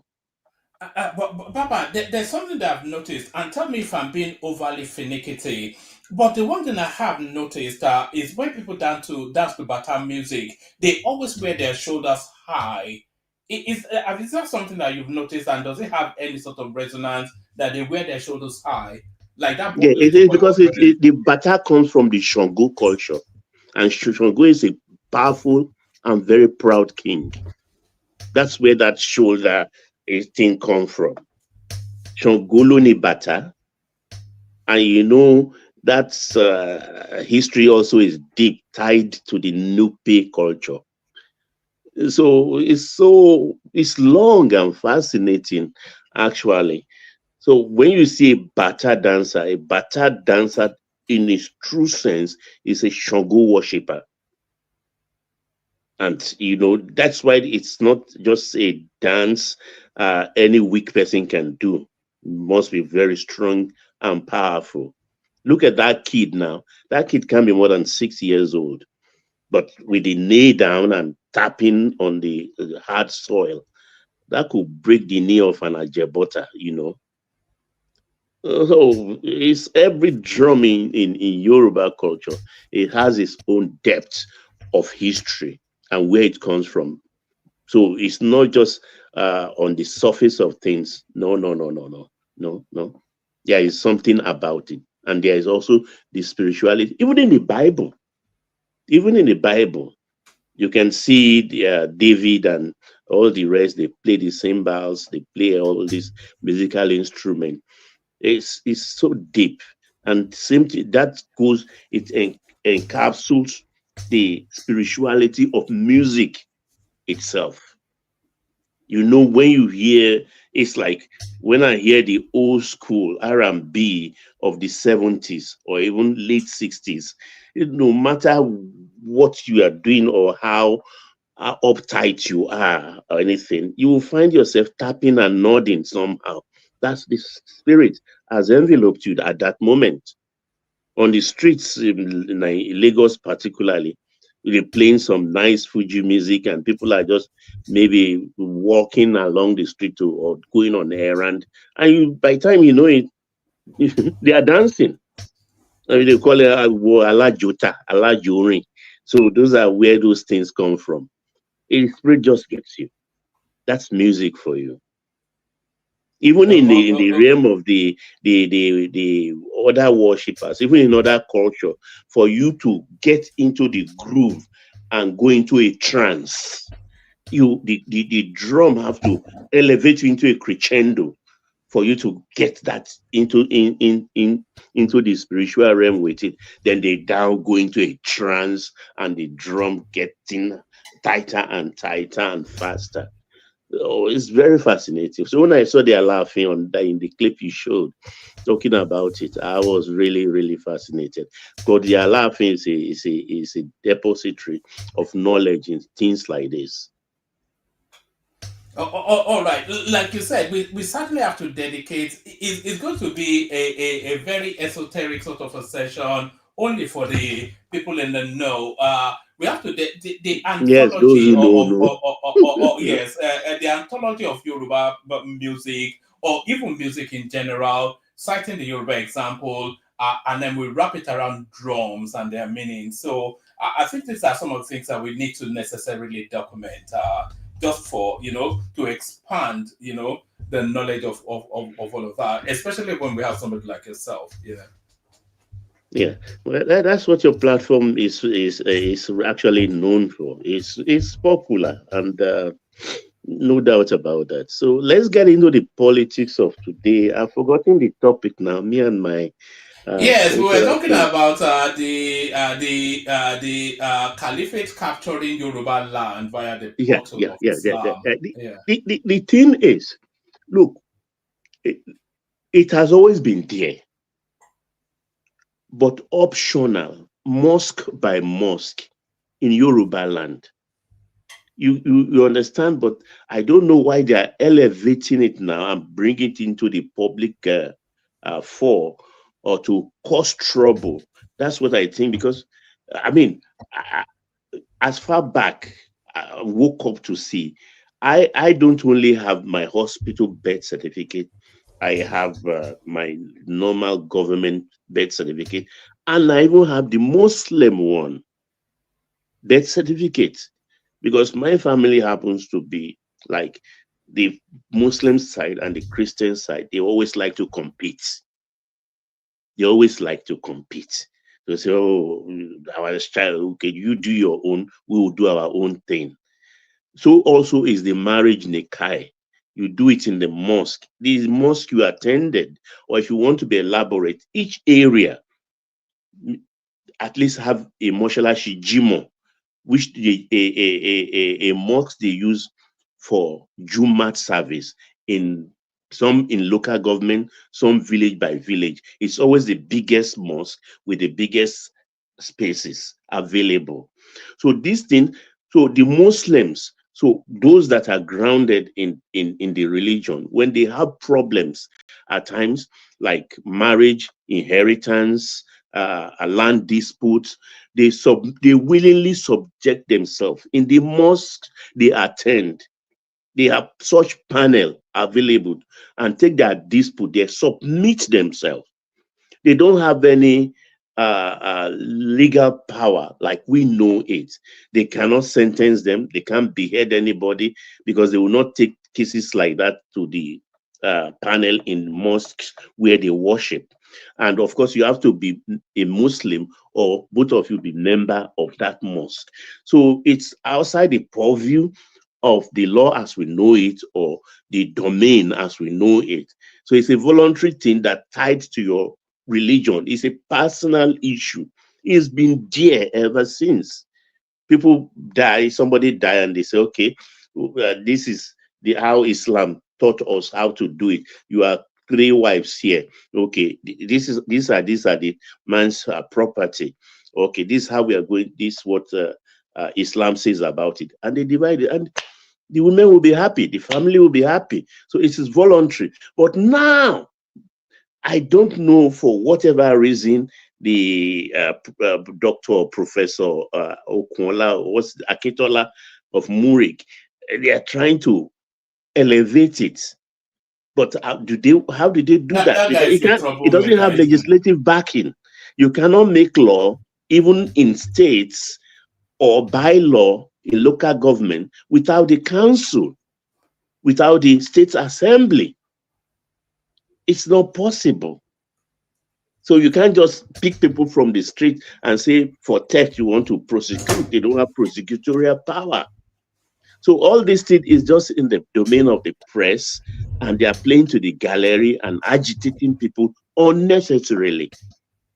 Unnecessarily, they are just agitating people, and I don't know who is putting them to the. Is somebody sponsoring all of this just to cause disaffection in a land that has been practicing this thing for donkey years? But Baba, Sharia is already recognized by the Nigerian system as an accepted form of adjudication. So if they want to bring no, you are not so correct. It's not constitutional. Sharia is not recognized in our constitution. It is. So I think it was embedded during the Obasanjo regime. No, the states that want to adopt it, I think we are allowed to do so. Yeah, but the constitution backs it, I think. I have not checked that out as a fact. And if Ogbeni is listening to us, if he can just spend 5 minutes of his tight time to just talk to us about this. I've not checked it out if it's constitutional. I've always believed that it's just relative to bylaws of local government or state assembly laws for each states, because states have their laws. Even local government council have what they call bylaws. What is applicable in one local government council may not be applicable in another local government council. So that's why they make it bylaw.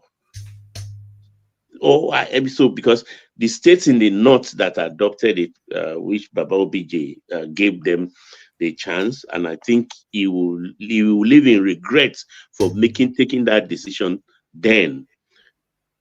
But then the states started adopting it, and to what extent they've enjoyed it today, I don't know. I've not heard of where they beheaded somebody in those states that practice Sharia in the north. Neither have I heard where they cut off somebody's arm or leg. So are they really serious about it? Because in countries where they practice Sharia, we hear of beheading, public beheading, and cutting of a limb and arm and things like that. So if they are serious, let them start cutting, as if Almajiri is not enough. Or leprosy is not enough for somebody to go into begging. Let them start cutting people's arm and cutting their limb and things like that. So we know that they are practicing Sharia if they have enough liver to do so. But Baba, where the concern is that there's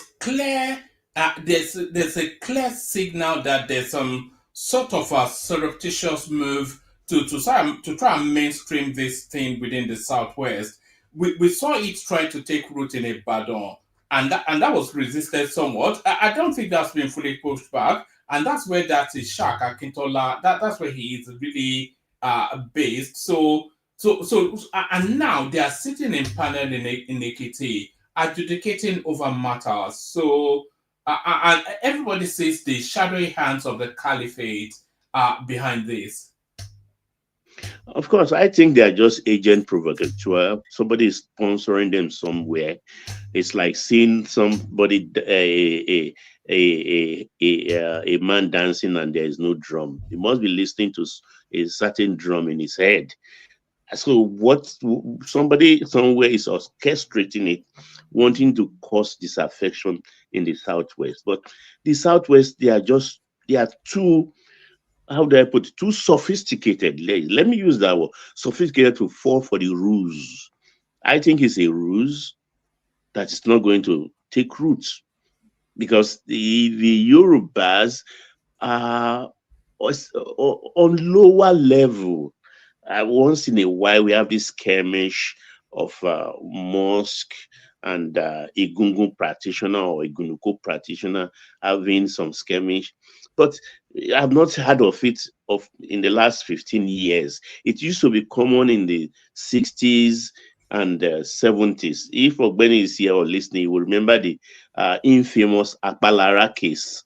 In Akbalara, I think it's in Ebutimeta that happened in the 50s. I read it too, or I didn't. I was not even born or so then. That Akbalara was a famous Islamic preacher. I mean, that's another story for another day. But the thing is, this thing that is happening is seasonal. Like I said, I mean, in the time of Professor Adegbite, who was secretary to Muslim something, far bigger than this Akitola thing. I mean, they mounted it.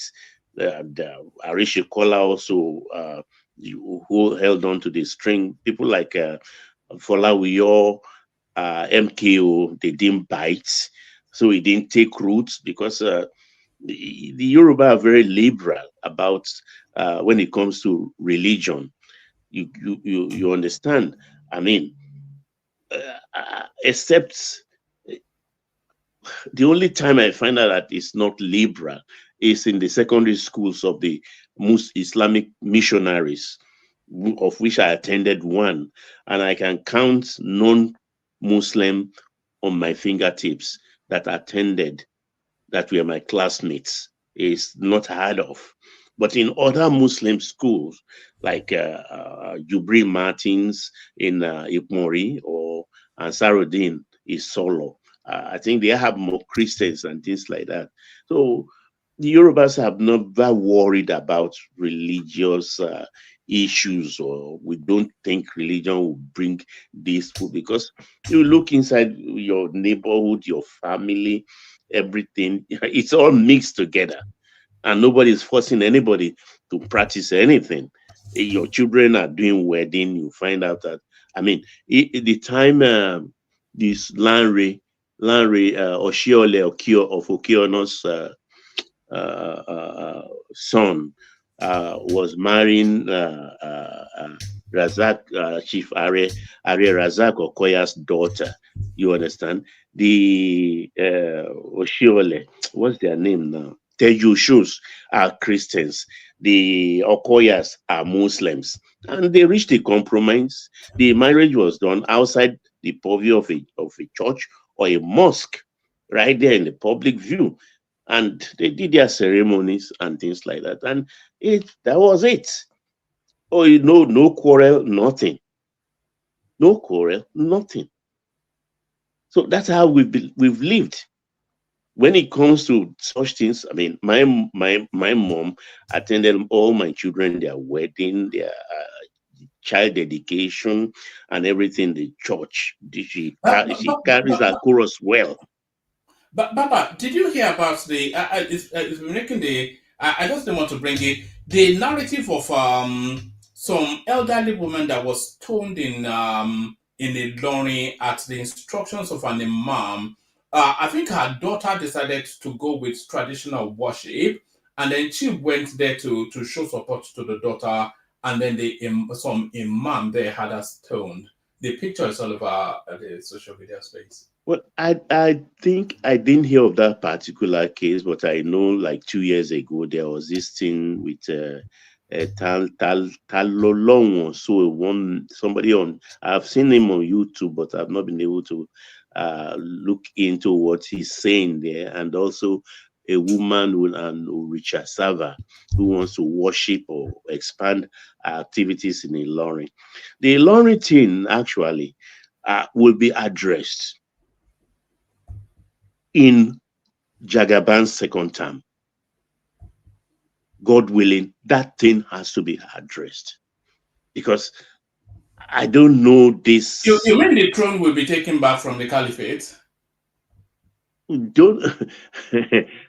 Which Caliphate owns anything? It's just the rascally Yoruba men trying to hide under the cloak of being Fulanese that are just causing all of this because of what they are gaining. Because of what they are gaining, because you say you are Fulani, but you are bearing a Yoruba name. You don't even speak Fulfulde.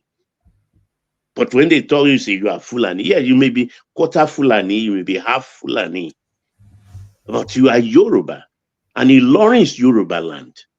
Because I don't know, a state with about 16 local governments. If it's Yoruba land, why does it not have an Oba?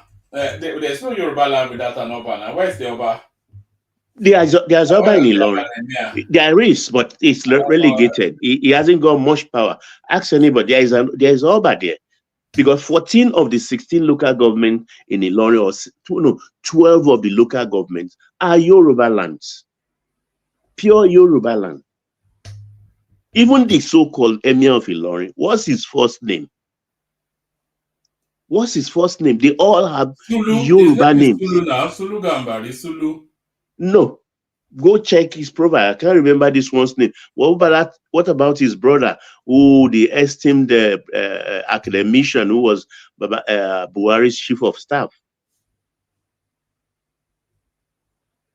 They all bear Yoruba names. I remember when the revered Dr. Olushola Saraki was alive, when he suited him, when he is cozy with the federal military government, he would say they are Fulanis. And no sooner it did not favor him, he will claim they are Yorubas. And that's affecting his son till today. That is, what's his name now?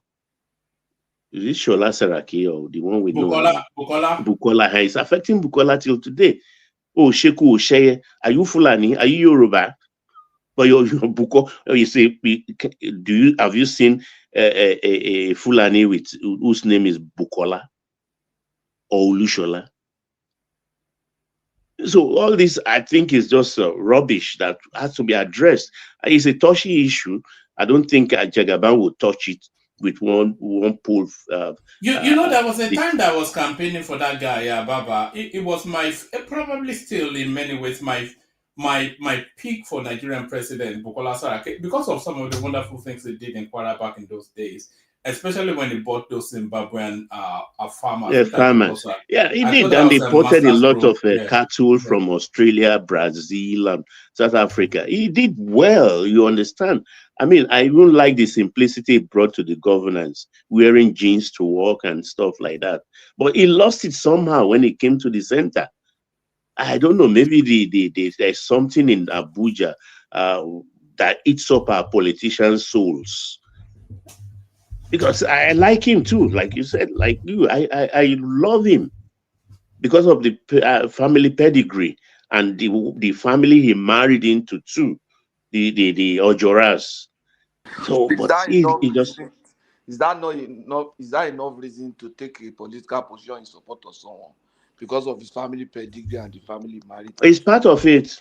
You know, it's Patuski. not now. It's not. Let's be sincere now. It's from stock now. It's from stock. It's from stock. Which stock? What kind Are you jealous? What kind of mindset is this, for Christ's sake? What?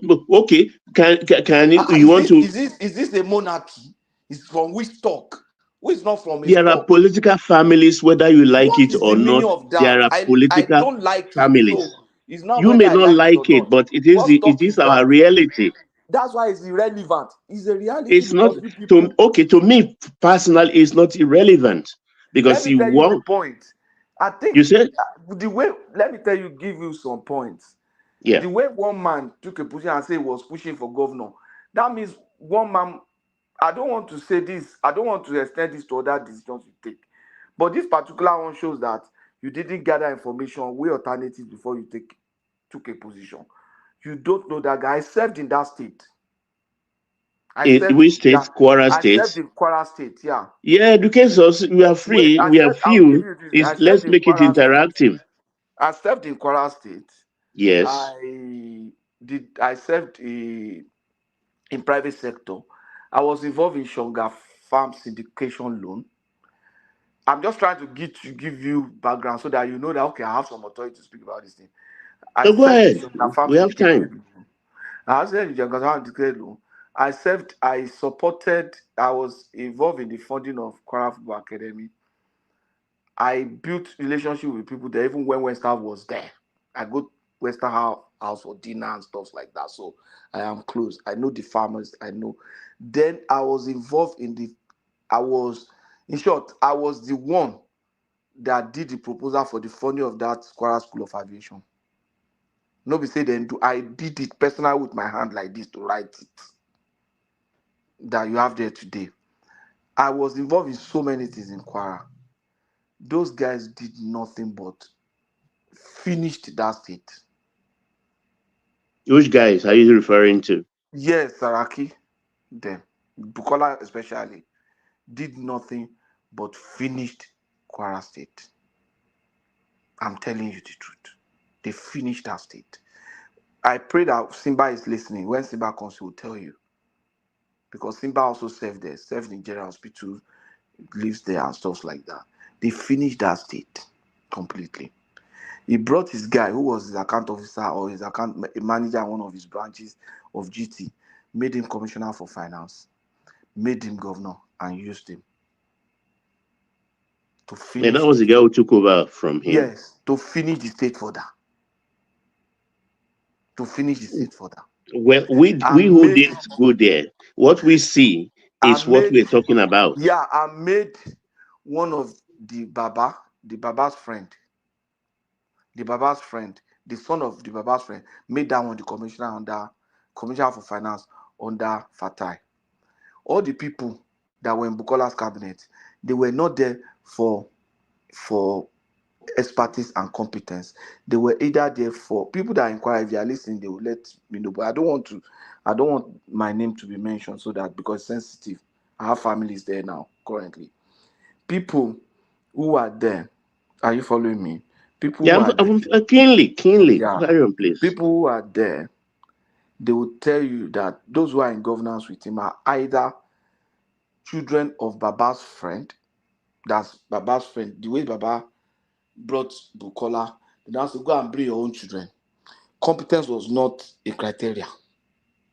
Go and bring your own children. Those ones became commissioner. Or those who have some prospects and feel that, okay, we cannot do without these people politically. Let's just put them there. Those ones. The place, or somebody who has a relationship, even girlfriend, there is no merit. I can't see merit in any of those appointments. I'm telling you the truth. Because I interact with these people. How do you define merit, Patoski? Merit or competence. Let me not say merit. Okay, Competence. okay. Let me say competence in those. Sorry. Antonio, feel free to interject us. Oh, that's true. Antonio, please excuse us. Please, at any point, you are free to interject or even change the direction because you were here first. Do you have understanding of that? Yes, definitely. Thank you. Okay. Sorry, Tony. The competence was not there. Now, when you look at the way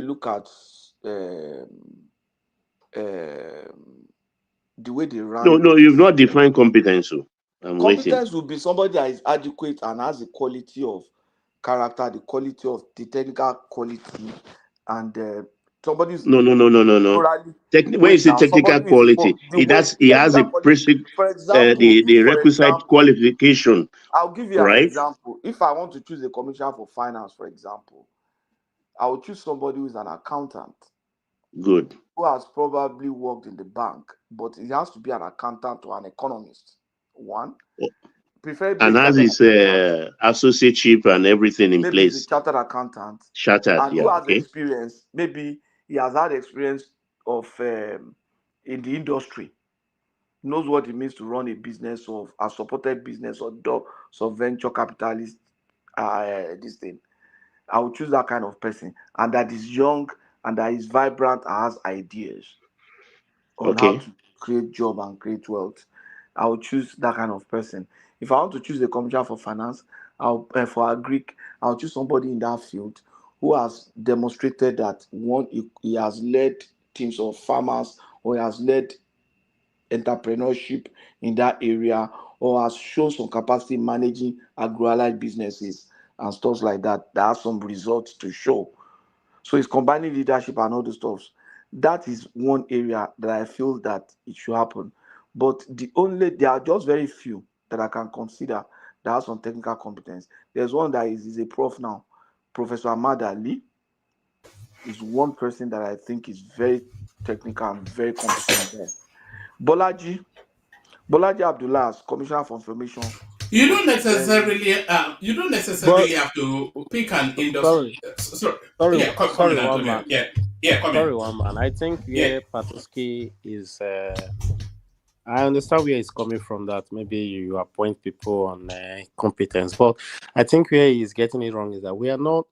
What Baba said is or what you one man said is like you like why. Saraki was a governor because you pointed to the policies like the because he went to school. He went the agricultural sector. Because anyway, I will not even bother to speak further on that Shonga farm. Yeah, because I think if we want to say that we might not I think compared maybe after he's left office. The other governors that came after him, what has the guy that he brought? The guy become no. I think after then there was the one the former minister of information or whatever. Well, I did not become commissioner. I mean a governor now. No. What I'm saying is the former minister of information. I think Lai Mohammed. Lai was never a governor. I'm coming, Patoski, if you give me like a second to express myself. Yeah, what I'm saying is the one he was having a headlock with, fighting over to become that's not Bukola's boy. That was like the APC's guy that all of them. No, they didn't appoint. Bukola was ready to appoint Lai Mohammed. No, I think Bukola was not. After Bukola left left office and the guy he brought left office as well. What I'm saying is the guy that was not a governor, I've forgotten his name. That he's Razak now. He's there now.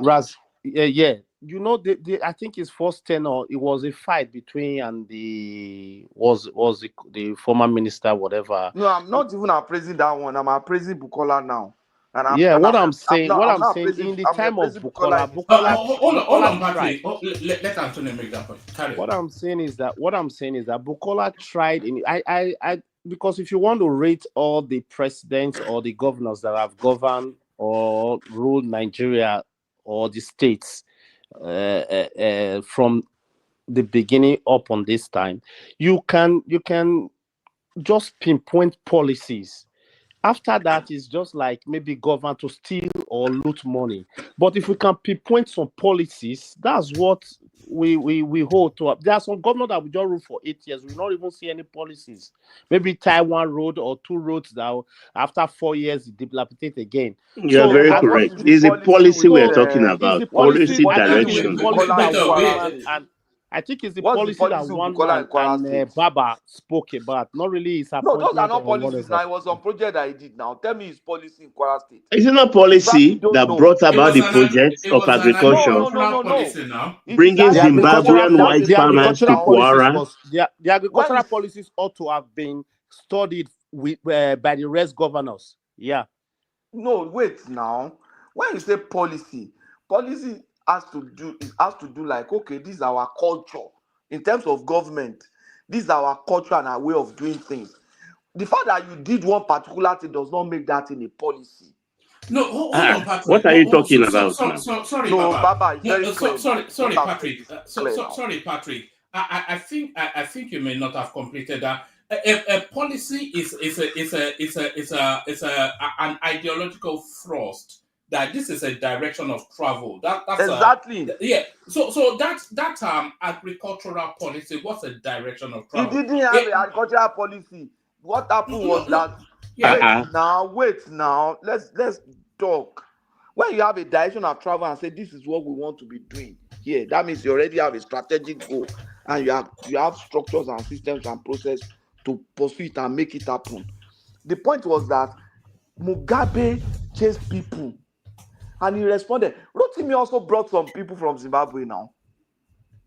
Rotimi also did that too now in Rivers State. He just saw that, this is an opportunity. Let's give them. Okay, why did I notice Saraki and did not notice Rotimi? Because you don't have information. Just like you don't have so much information about him. You don't no. You have information about Rotimi.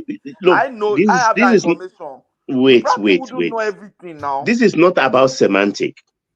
The agriculture. Let me finish now. You can't. This is the problem I always have with you, Farabale.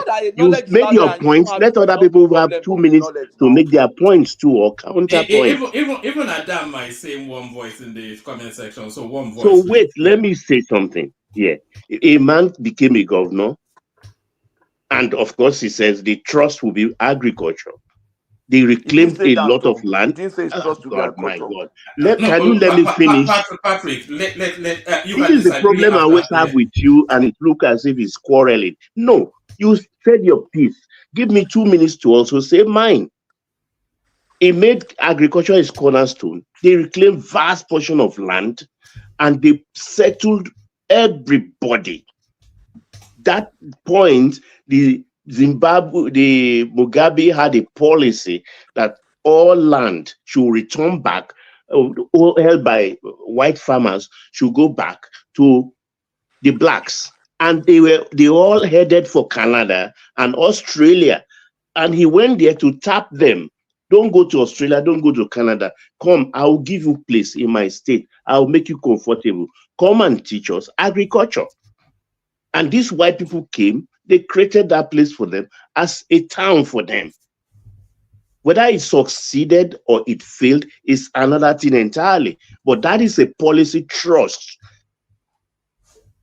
That is a policy trust of a government, of a governor. It was well propagated. People like me, who is not a Kwaran, I noticed. How will I notice? Far away in my own corner of the country. And as far as I'm concerned, it was working, and I admired him and his lieutenants, the simplicity they brought to governance by going to the office, not wearing babariga, but with sports shoe, jeans, and polo shirts. I repeat, confidently. Thank you, Baba. It's because of sustainability. If any other subsequent governors have sustained that stride, even if it's not now agriculture, maybe other sector, is the sustainability of Lagos that make us to still be loving our current president, which is Tinubu. Is the sustainability of person like Fashola, Ambode, Sanwo-Olu. If those people are derailed from the policy, you will be fighting. Tinubu might be fighting Fashola like the way Wike is fighting Fubara. So when people are your policy or your aim or your prospect of governing a nation or even building for future, if your subsequent successors, let me use the word successors, don't want to follow that policy, it makes the one you did like you did nothing. So that's it. I think he did well. While you said it a while ago, Baba, that Abuja kind of changed him. I wouldn't even blame him though. What really affected him was he doesn't want to be a rubber stamp Senate president. I think he really if it wasn't for Saraki that really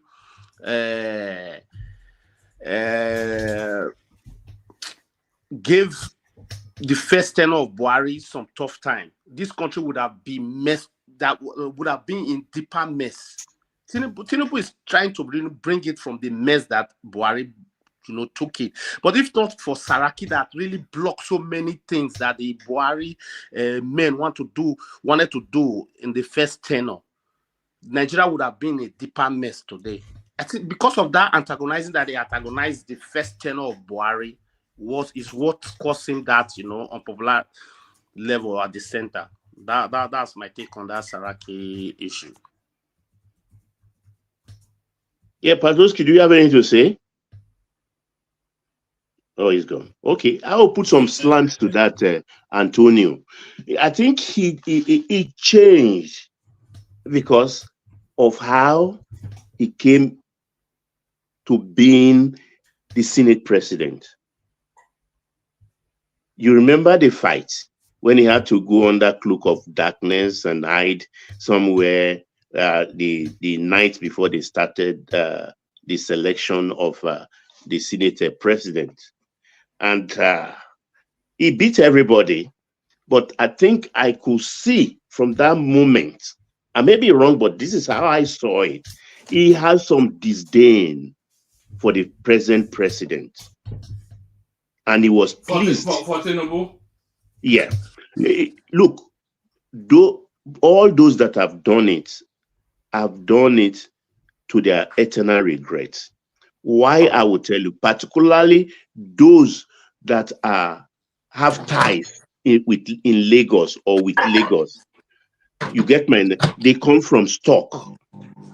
When they come from stock, they don't see Tinubu as coming from stock. So they underrated him. They underrated him, and they ended up biting their fingers because he beat all of them. I think But you should put in the factor that he came from another party, which is PDP. He's a new PDP at APC. Yeah, he brought his own new PDP into APC. I was going to say that too. You get my point. So at the moment they were sharing the spoils of war, that is the victory of 2015, I think he made this point. He wanted to be Senate president because Tinubu has already brought vice president. The northern political element, they brought Buhari. So the new PDP then has to have the presidency. But Jagaban wanted also to have a say in that.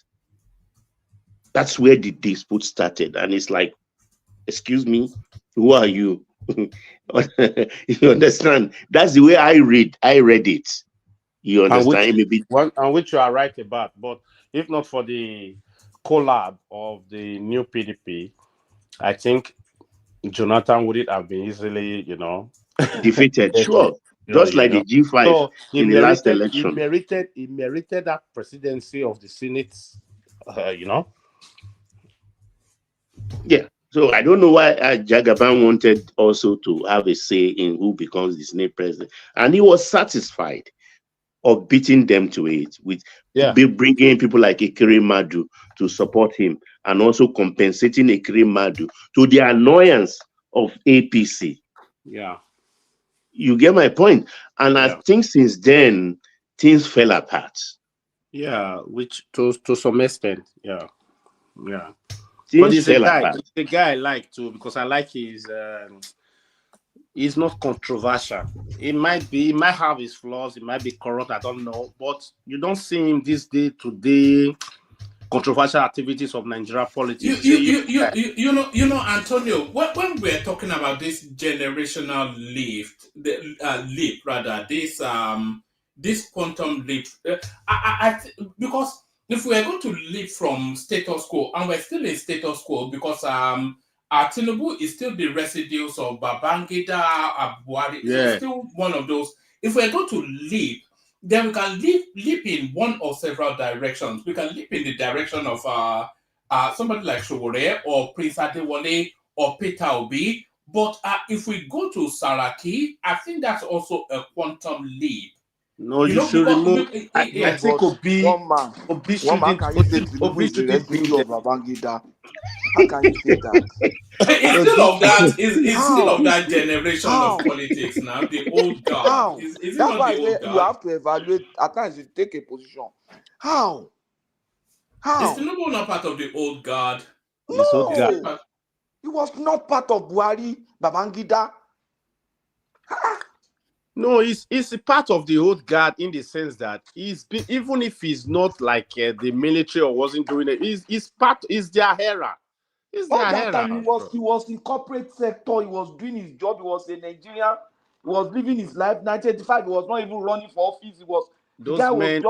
Those men with the late MKO, even before then, 1985 MKO was not a politician. MKO was what just I'm running saying, his business. What I'm saying, Patoski, is that the MKOs, the Tinubus,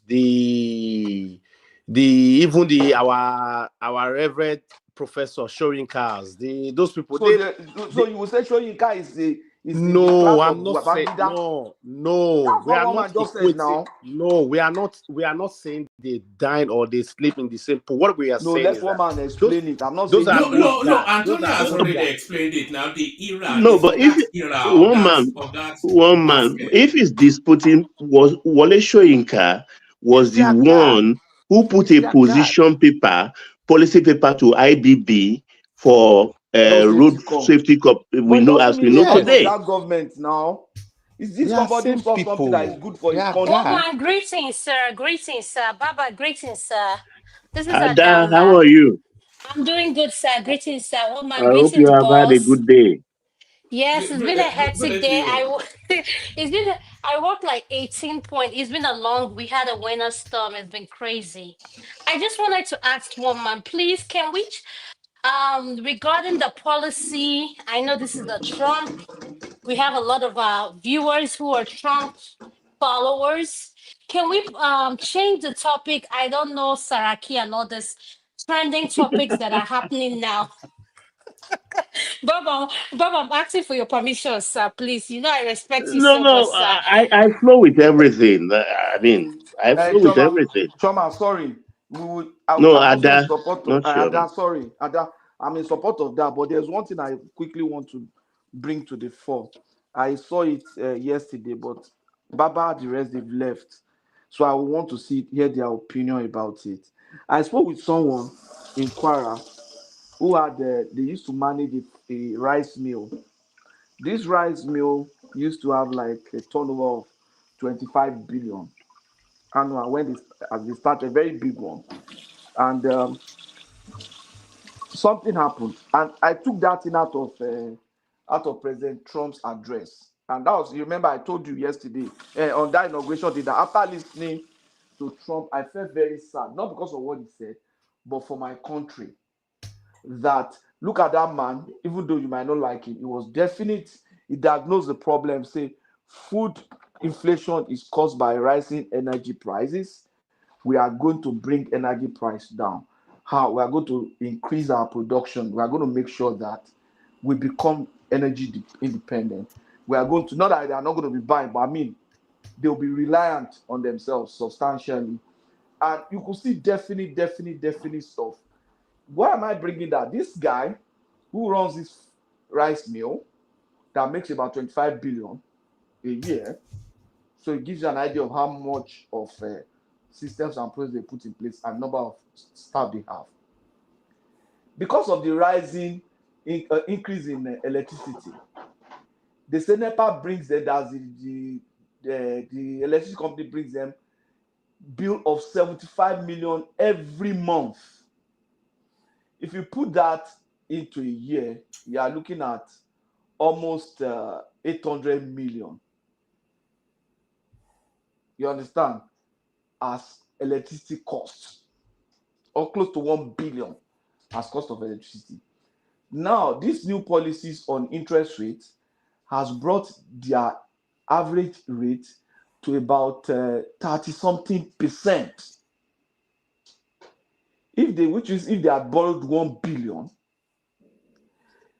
and they maxed, for example, let's say they maxed it, at the end of the year, on that loan, they would pay about almost 350 million. How do you think businesses will survive? Now, that company is no longer doing well. They have restructured their loan several times. The production has dropped. And that's just one. So many industries like that. I have a friend, one of the guys who had worked with me. The guy set up a factory there. When the energy price rose, do you know what the guy said? He said, just take me out of NEPA. Let me be putting on gen. Anytime I want to produce, I will buy diesel, put it gen. When I'm not producing, I shut down. Kwara State has a factory garment that they set up in Ilorin there. The mandate was for them to run it like a private sector. They bought so many machines and everything. Now they have begged to take them out of the national grid because of rising energy price. In terms of electricity, apart from fuel and all the stuff that they use to power all that stuff, and then interest rate has increased. So how do you grow your economy when you have two key policies that has destroying the industries in your country? But I think I will tell you for free, Patu, if I may come in. Okay. Patoski, I think with this electricity bill, a company that's paying 70 million in a month for electricity bill, 70 million in a month, can as well build, even if it's solar energy or wind energy or God bless you, Antonio. whatever, that can that can even one kilowatt or 1 megawatt or 2 or 3 even sell the remaining power unused. 1 megawatt, 2 megawatt can even power that company. If you can be paying 70 million in a month for electricity. So what you are saying is that they should develop capacity in that area. Definitely, they should. The law now allows everybody to do it. The law allows everybody to do it. What you are saying is simply that companies should start doing what individuals are doing, just like individuals buy generator for themselves and do water for themselves and construct the road to the house. No, my brother. You are not. We all are fortunate to be. That's what you are saying that we should do. No, my brother, Patoski. We all are fortunate. No, it's not that they have to adapt to the situation. That's just yes. Do you know even today, one man today, University of Ibadan, they are going on strike, even with the students, about power outage. A university that's supposed to be the cornerstone of our research facilities, who are supposed to come up with something that is so unique, provide their own energy, and even sell to people of Ibadan, going on strike because government did not give you light. Why are you in the academia? I mean, it is strange. Only in Africa.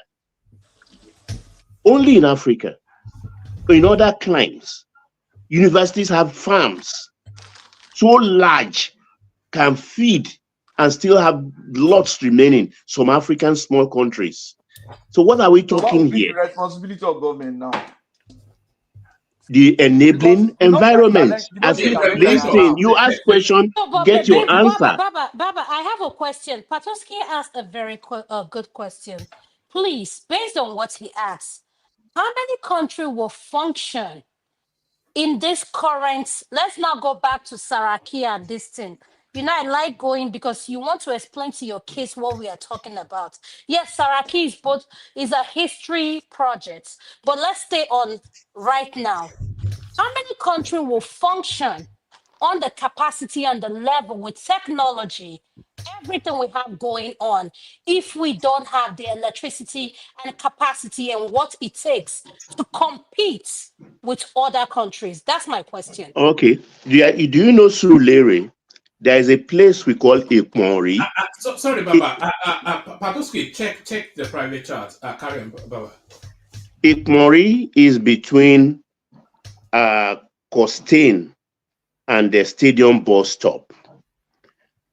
If you are coming from Lagos, on the left, there is what we call Ikmori market between the axis I just described. The very beautiful place. They've been there for ages. Less than 2 years ago, they had problem about power and the cost. What did they do? They called in people and went for solar energy. Today, they are self-sufficient in solar energy. That's just a market. Baba, sorry, I will come after you. Yeah, in Surulere.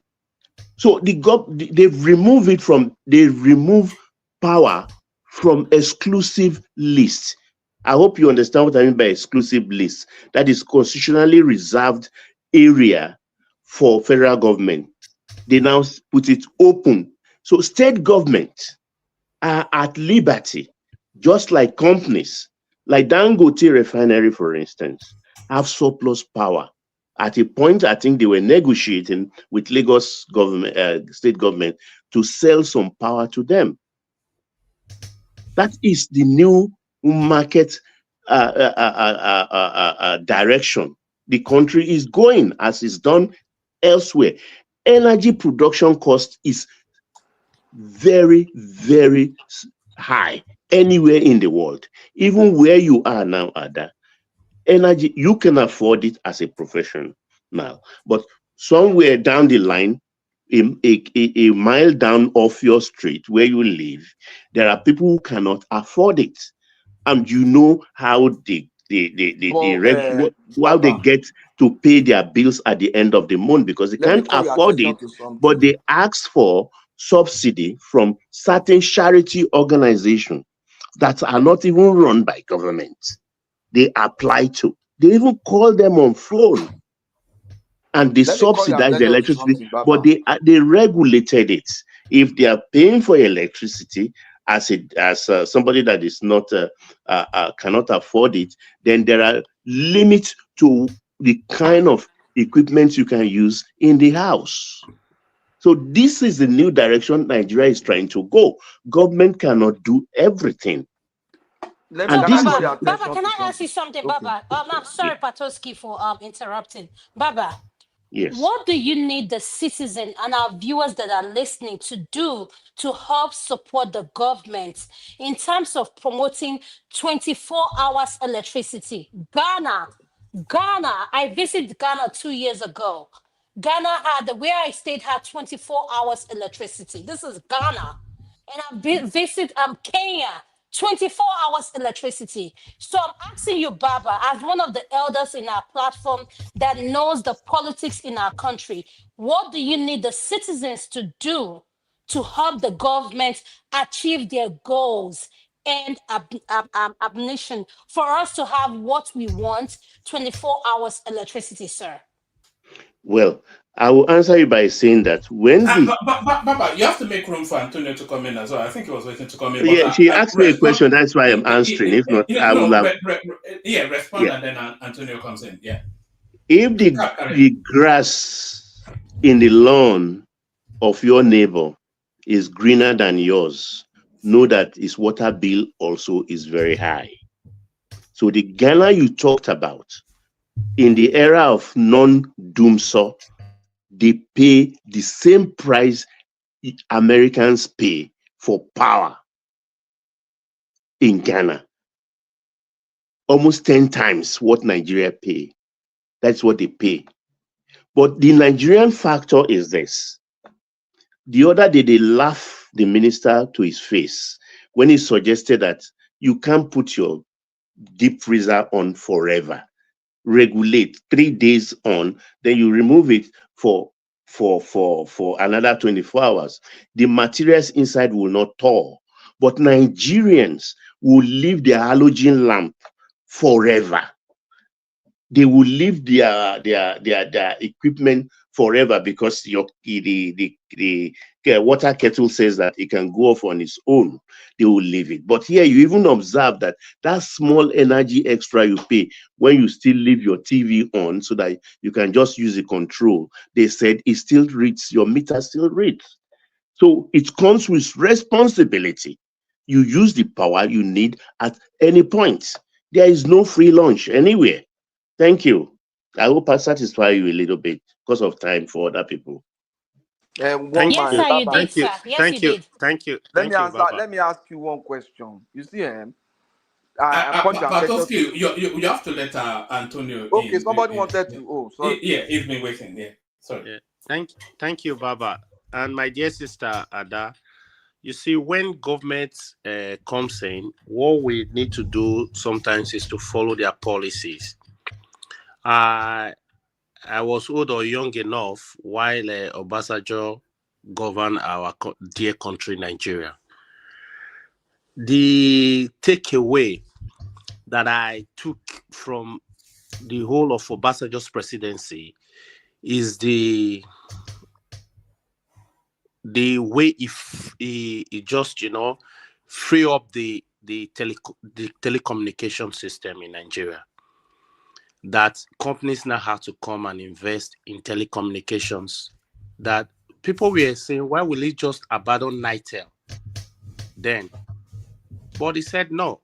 People came, he gave them license.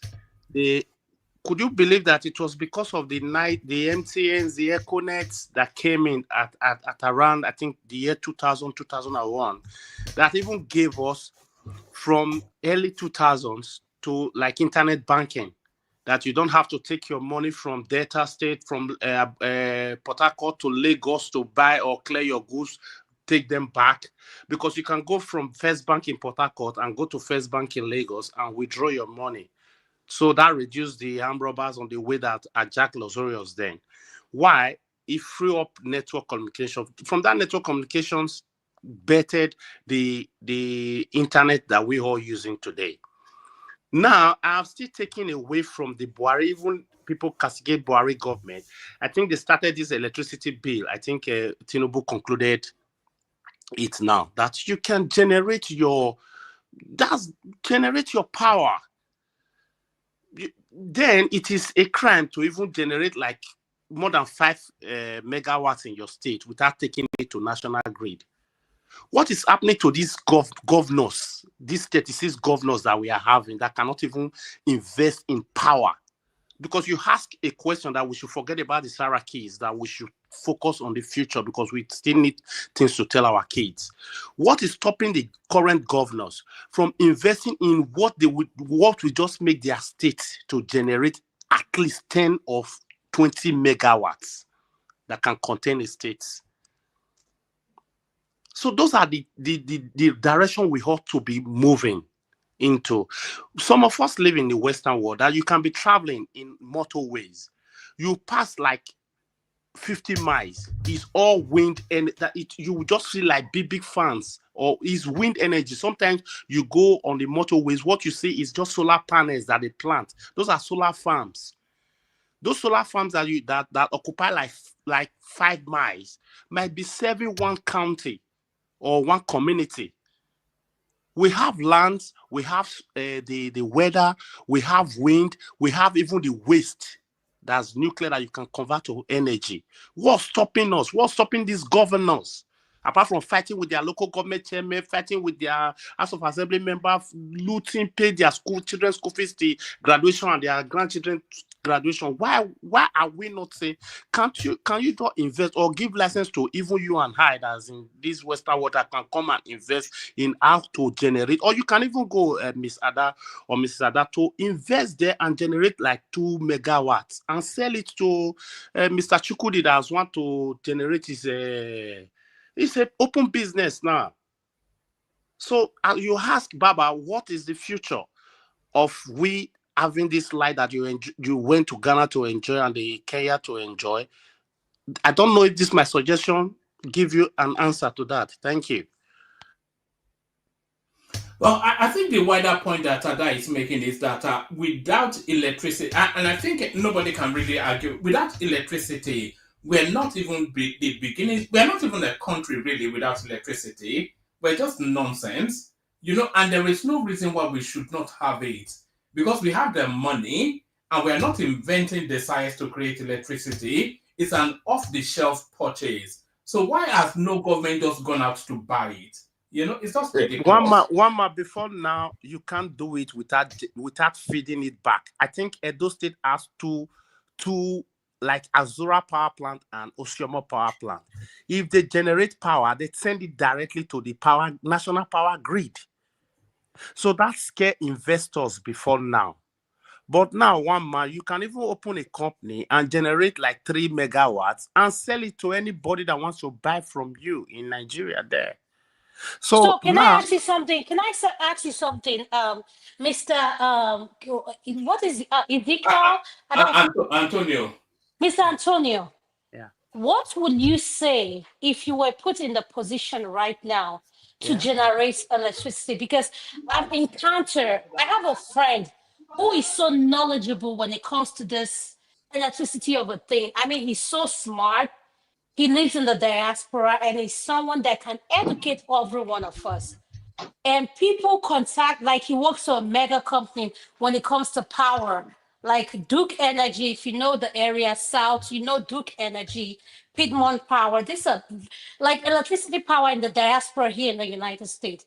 What would you say the Nigerian government are doing not to give the citizens what we need? Forget everything, every mistake we made. If you're put in that position, what would you do differently? Okay, thank you. What I would do differently is that even in the Western world we have, a government of a country, I've lived in Europe for some years, I've lived in the UK, I've visited even America. What the government of a country cannot do for you is to give you energy. They can give you a house, like a council house, whatever house, but you have to pay the energy and the gas bill and the heater, the heat, whatever, by yourself. But the thing there is, if I'm put in the position to generate light for Nigeria now, is to liaise. If I have the funds, I will liaise with the state government. I'm opening this whatever company. It might not be agriculture. I might invest in generating energy and supply. Or even individuals now, by their homes, each homes are building solar panels to generate their light. But for a government of a country, just liberate the sector. Don't the bureaucracy, remove all the caveat or the bureaucracy that is the bottlenecks that would make people to not to invest in that energy sector. Because the Western world we might have like more than 10 or 20 energy companies that we might subscribe to.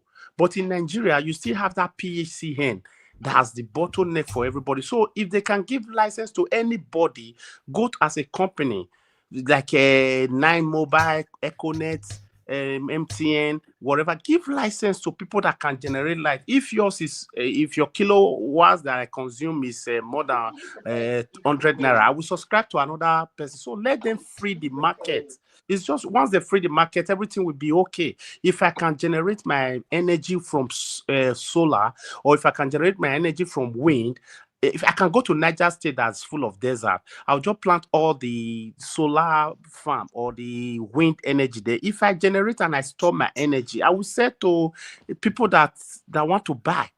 So let the government do that. And the state government, state or local government have something to do as well, so that the normal citizens, the normal regular people can have it. If the state government is generating electricity, after they are sold to the hotels, the companies that is in the state, the rest kilowatts is left for the citizens of the state. So let's encourage our government as well, the local government, the state government, to invest, not really the federal government. The federal government has done well to bring out the policies, but let's encourage our local and state government to invest in this energy, while other individuals will invest as private as well. Thank you, Ada. Well, to help further your points there, energy is not cheap anywhere in the world. And I've repeatedly said on this platform before, there are plants ready on pontoons, like as large as football field or a stadium. They are all over the world, which they've used for projects. They are ready to come. The problem is the pricing, because they are not coming to charge purpose fee. It has to be international standard, because these are plants that are using gas. They have to pay for gas too, and they don't pay gas on subsidy. The problem here is what I call the Nigerian factor. It's about affordability. Even in this climate, in my state, for instance, we are encouraged here to go solar. And there are incentives for you if you go solar. A lot of people are changing and unplugging themselves from the grid and going solar. You see, so in the states I am here, solar panel everywhere on people's roof. So it's about affordability. Because coming from where we are coming, people don't pay. The same way we collapse Nigeria Airways, the same way we collapse NEPA. So the whole thing boils down to people's attitude. If you can afford something, put up your bulb, which you can afford. Those things you can afford is what you use. But the Nigerian factor is you want to use fridge, double door, at the same time have freezer, at the same time have the electric kettle, you have your everything, and you don't want to pay the charges. In which country can that be allowed? So that's my point.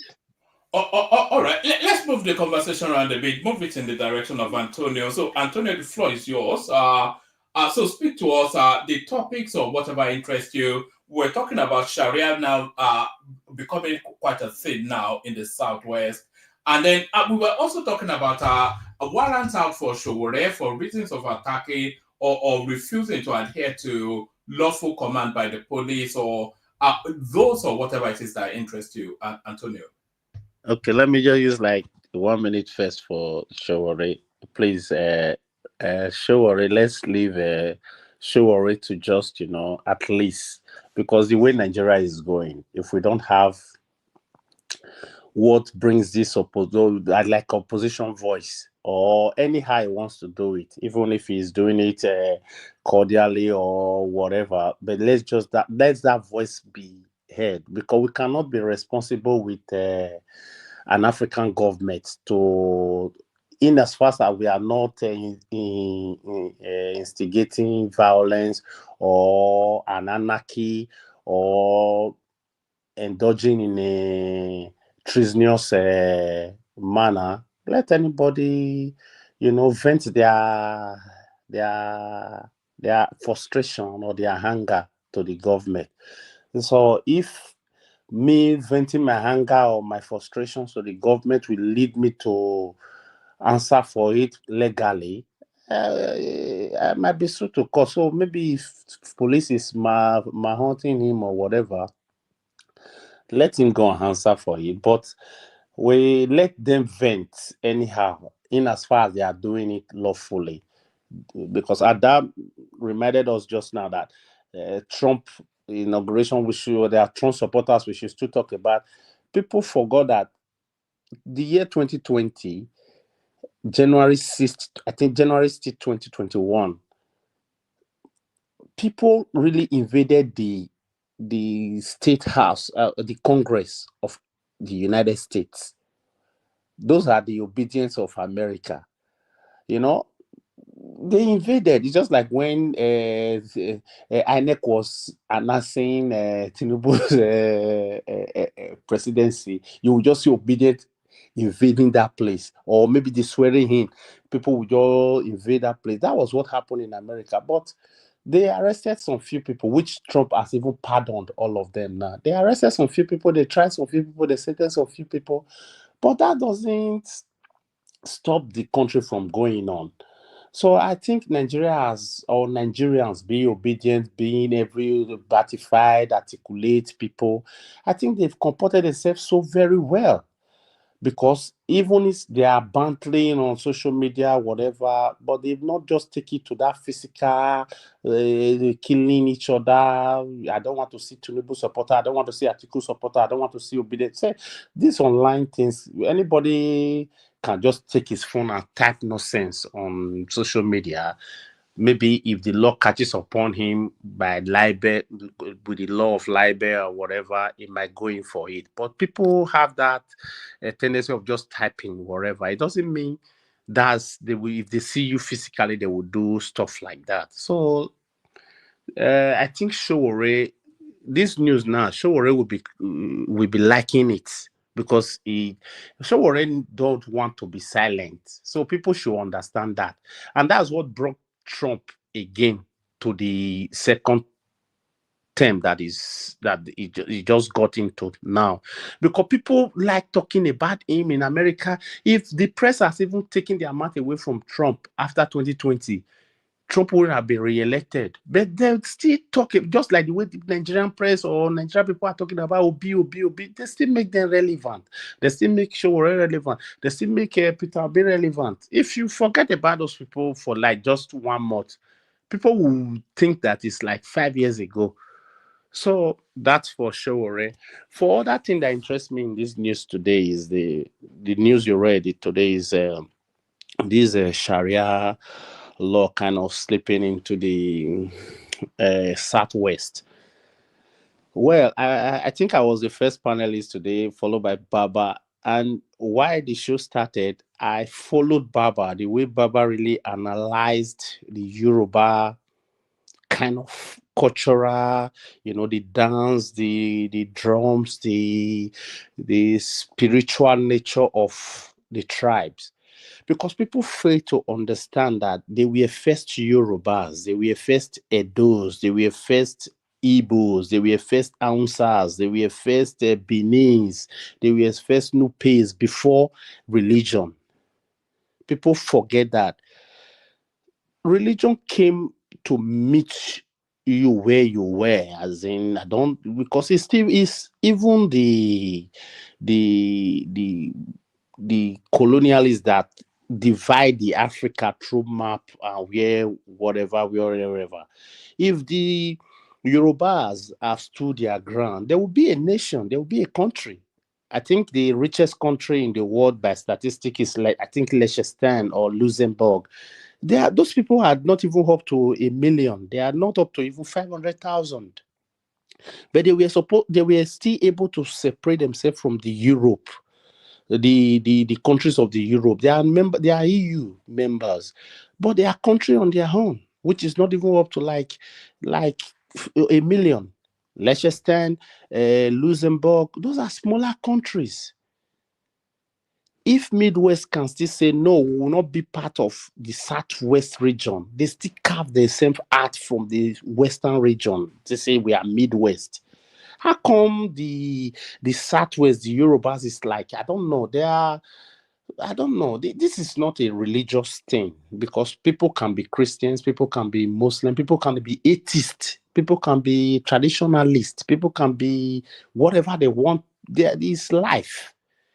So, but you bringing things to people, I don't know, because so people will say maybe it's because you are not a spiritual or whatever, but this is new era of life. Being new era of life, we should understand that we have roots. If our country was Saudi Arabia or even Saudi Arabia, yes, I would say okay. But the Yorubas that are pandering to this Caliphate stuff don't understand that Benjamin Netanyahu and the MBS of Saudi Arabia can just sit down. This is a Jew and a Muslim sitting down and ironing at things. What will be their benefit against Yemen? Netanyahu can be an ally of MBS of Saudi Arabia for the sake to dismantle Yemen, that's still a Muslim nation. Or Benjamin Netanyahu and Saudi Arabia can, come together to defeat Iran, that's still a Muslim nation. So that's to tell you that even the religion is what I think Africans need to wake up about. And the Yoruba nation, which is the Southwest, is kind of pandering into this Christianity, Muslim, whatever issue, and leaving their own roots out of the root is a big, because I followed Baba. Baba was saying Yoruba are too sophisticated to no, that might be your era, sir. You should consider for the generations that are coming. And if they are not, if the generation that are coming are not, resilient like you, Baba, you should be worried. Because if we are just saying these things outside an agenda, it would have been okay. But once you sense an agenda in something, you shouldn't take it lightly. If these things are just you made an analogy of these things have been existing for years, but it has not been like this. You have a Muslim birth certificate, you have this, it has not been like this. But this era, the way Africans are taking religion, even with I'm talking about the Christian counterpart, the Muslim counterpart, and the Rome that the Pope is not taking the religion to the extreme that the people that use ears to hear what's missionary, that people that they brought true missionaries, they brought religion to Africa. Where the religion started from, which is Rome, is the capital, and the Mecca, the Saudi Arabia, that's Mecca. Saudi Arabia is even hosting the World Cup. You go to Saudi Arabia Street now, you see picture of. I have a question, please. Yeah. We're talking about Saudi Arabia. How is Sharia law operating in Ekiti State? One man can answer. Because Ekiti is not a Sharia state. It's still under the laws of the country. How is the Sharia if court? you don't mind, if you don't mind, can you hold on to that, your thoughts? Let him land his point. Then No, I'm I'll asking him a question. I'm asking him a question. Yeah, please. I'm just saying, let him finish. I'm reacting to the headlines. The headlines is that Sharia law or Sharia panelist first public sitting in Ekiti State. That's what I'm reacting to. So you asking me a question, I might not be a professor or whatever in Sharia. It was my turn as the panelist, so I was expressing my my opinion. Continue. Okay. Yeah, Okay. So wait, Mr. Ezekiel. Did I mention your name right? Antonio. Mr. House. Thank you, Baba.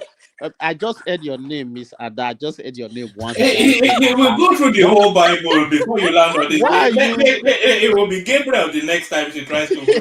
Then it will be Emmanuel. One more stop it. I got my brother is there. I just had a good question that I just want him to educate us. Aizon, please, you asked a good question. Could you please educate us on that question you asked?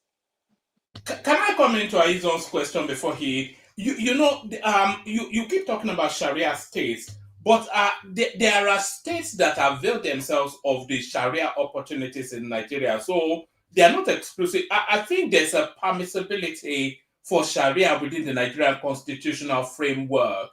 So any state can avail itself of it. So you can't say some states are Sharia. They've just adopted it as an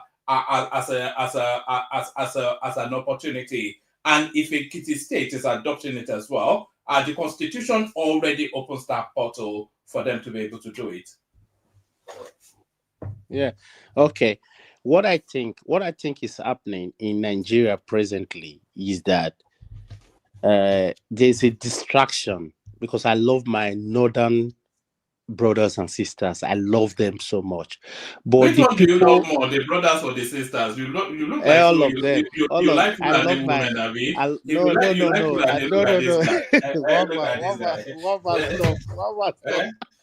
I love the farmer needs a wife.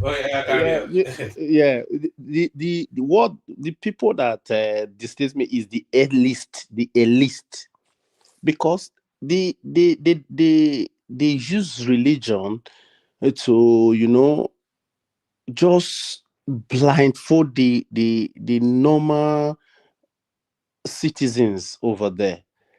Because what I'm saying is that, excuse me, Antonio, for the benefit of having more knowledge on this, because woman talk about the how our constitution accepted the Sharia. It states the constitution allows Sharia to be applied in civil matters such as Muslim personal law.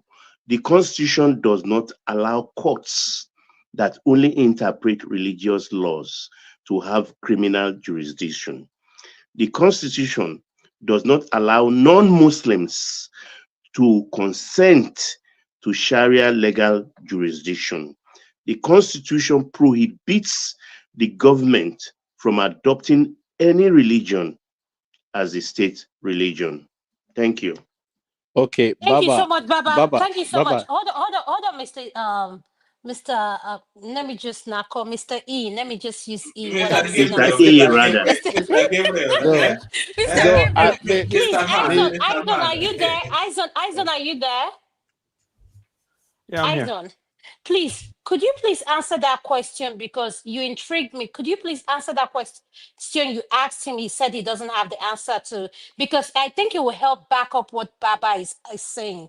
If you don't mind, could you please answer? No, I think Baba summarized it. I was trying to confirm Baba's narrative is pretty much what my understanding is. I don't have the actual verbiage from the Constitution in front of me, but from what he has said, that's why I'm actually surprised that a Sharia panel will hold a sitting in Ekiti state. You understand? There were 12 states that declared Sharia during the time of OBJ. Of course, we all know Ekiti is not one of them. I'm trying to understand how a Sharia panel can hold in Ekiti state. It just doesn't make sense. So can I understand, is there a difference from Sharia panel and Sharia law? Maybe I'm confused. I think I'm confusing myself. Sharia panel is explaining Sharia law. That Sharia panel is executing Sharia law. That's it. Sharia panel is deliberating Sharia law. That's the meaning. And one man in this case here, was this marriage dispute of Muslims that were under their umbrella, or who are they? Who are the people in the courts that were? No, like Baba already explained, and you considered as well, and I think universally the situation. I think they are Muslims who volunteered to that system. So it's an opt-in rather than an opt-out, isn't it? The Sharia system within the Nigeria. So you have to opt in rather than opt out. So they opted in to have their marriage, whatever it is, adjudicated within that particular framework. But what concerns people is just that the city, it's even a mundane matter. It is a nondescript, non sequitur, but just the actual moment in time, because I think this is the first sitting of a Sharia panel, not people taking their matters to the Imam to apply Sharia, but a formalized sort of Sharia paneling in Yoruba land. I mean, it's unbelievable. Yeah. And I'm thinking, woman. So what if these particular Muslims were living in Imo State, for instance, and they had a dispute? Obviously, I don't think there's a Sharia panel in Imo State. What would they do in that situation? So no, they can have it. There's nothing stopping them from having it in Imo State. This is my question to you and Izon. I'm sorry if I'm being, I don't know. I'm here to learn. Izon, my question to you is, you asked a question, what if this was Imo State? So do the, if I'm the one coming, do I get the option of picking where I want my case to be heard? Yeah, no. So I'm asking a question because the way this looks, and I don't know the specifics, right? It looks like the state has given them permission to be able to hold this panel in Ekiti State, right? And you said Ekiti State is a state that doesn't have Sharia panel and law, right? Correct. It's not one of the states that declared for Sharia. So what I'm trying to understand is, had these Muslims in Ekiti, had they been in Imo State, and they had these are sponsored rabble rousers. Yes, they are. Baba, let's stay with the strap line that it's on. It's on. Let's actually go to that Imo State because you seem to be saying declaring for Sharia. They don't necessarily have to declare for Sharia. If they want to apply Sharia, they can just apply it as has been enabled by the Nigerian state.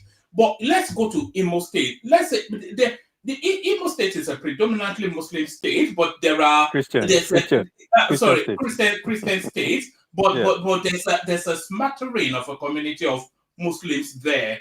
So if that smattering of a community of Muslims in Imo State, if they want to constitute a Sharia panel and have that Sharia adjudicate their matters, there is absolutely nothing that the Imo State government can do about it. Not a single thing. Because they do it in their mosque, in the private areas of their mosque. After all, they do Nikai in the mosque. It's Sharia. Nikai is Sharia. But these people are coming out into the public space to announce something they've been doing for donkey years.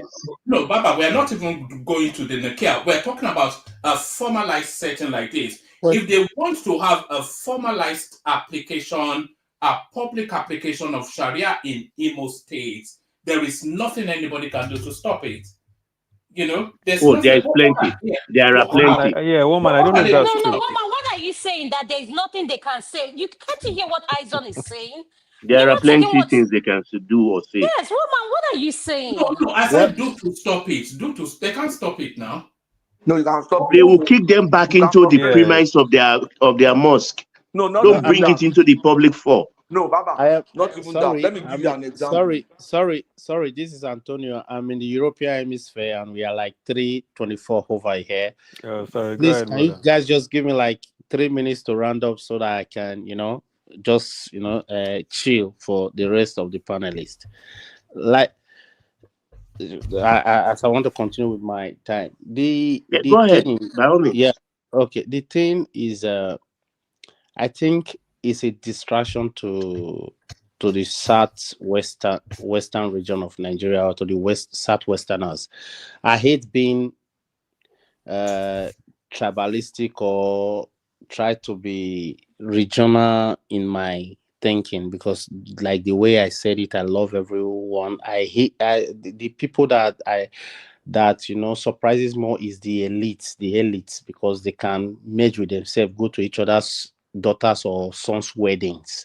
the Christians, the Muslims can go to their children's wedding, the elites, the politicians, leave us, the citizens, just to be, doing our thing ourselves. So I think this is a distraction to I think the elite started it with this politics of the southern part of Nigeria, because the moment the southerners of Nigerians realized that there is a settings of distractions in the southern part of Nigeria, the earlier they will focus on, making these things proper. Why I use that word is the southerners think they are smart, they learn, they are the most educated, they are the most vast in that country. The education they have is to divide themselves, not really to unite themselves. Because if Ghana is not a country called Ghana. If you had Ekiti, Ondo, Ekiti, Oshun, maybe half of Ogun, will make up Ghana. So imagine like 6 nations or 5 nations coming together to be Yoruba's land. Then people are cajoling with, like, in a way, okay, are they serious? Are they not serious to inculcate this thing? And people are just saying, no, it's like, what are we doing? I'm not from the Yoruba extract of the nation, but I'm saying that that's one of the most, I think, the most forefront tribe in Nigeria. So it's when something is coming to your domain, you should understand that this is what is coming. It's not to be politically correct. It's not to be politically correct about some certain things. Once there's an agenda to something, you don't need to be politically correct. If you can even measure professors of Ekiti alone, or Ondo alone, or Osun alone, those are people that are learned in Nigeria. So you don't have to, you see things as you just, once as things are coming, you see it and you nip it at the bud. Just it end there. Because what we fail to understand in the South is that there are so many tribes in the North, but there has never been a tribe that is really antagonizing each other. They always say Hausa Fulani, Hausa Fulani. Hausa is not really Fulani. There are so many other Kanuris. There are so many other tribes there that don't even bother much about the tribe. But you see, Igbos, Yoruba, those Delta, the other ones, that one. So with the Southern, and before this distractions of Igbo versus Yoruba, Benin versus Igbo, Delta versus Equere, the whole southern part of the Nigeria will be, it started from Ekiti, as the news report now. And one man is saying that it can even be that the Hausa community in or the Fulani community in Imo can just say, okay, we will just hold this sitting here because this is our quarter here. We sell ram, we do this thing here. So one woman tried to do another one man, the other one. So we are doing Sharia. Then we just do it and nothing really will happen.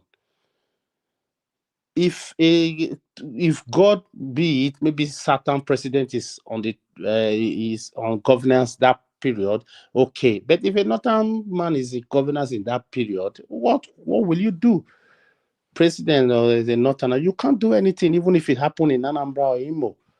So the moment we start, holding our House of Rep members responsible to make laws that really will shape this country called Nigeria, the better for all of us.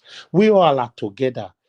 One is not supposed to be over whatever, or we are not a religious state. We should clear it out with our House of or our National Assembly clearly.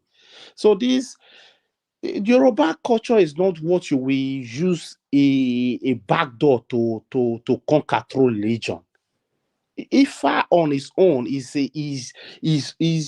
even a religion that people worship. So it's that time we all know what is and what is not. That's my time today. Thank you, Wama, for giving me the opportunity to just talk on this panel. Thank you. All right, thank you, Antonio. So that's Antonio. Antonio, stay with us. I know you say it's late, but I One relax man. until you fall asleep. Yeah. One man. Yeah. Good to see you all, please. Come in. Yeah, I thought you were going to. I was waiting when you're going to recognize your partners in the business. At least we're supposed to have privilege now, isn't it? All right. So have the privilege now. We were just generally chatting, and there's not that much in the news cycle. Why do you want to pull rank, world peace? Aizo is here after all. Baba, when you use He can challenge you now. Woman, are you serious? When you have a woman here, you didn't ask me if it's okay. I was Baba. next after. World peace. How you I don't the get house? it I now. did fine. Baba, when they use age to oppress us here, we they talk. We don't they talk now. You they pull No, your rank. I they come early, con line up. I they come early, con line up. Okay. Yeah, but anyway, please, you guys, I just want to jump in and jump out real quick.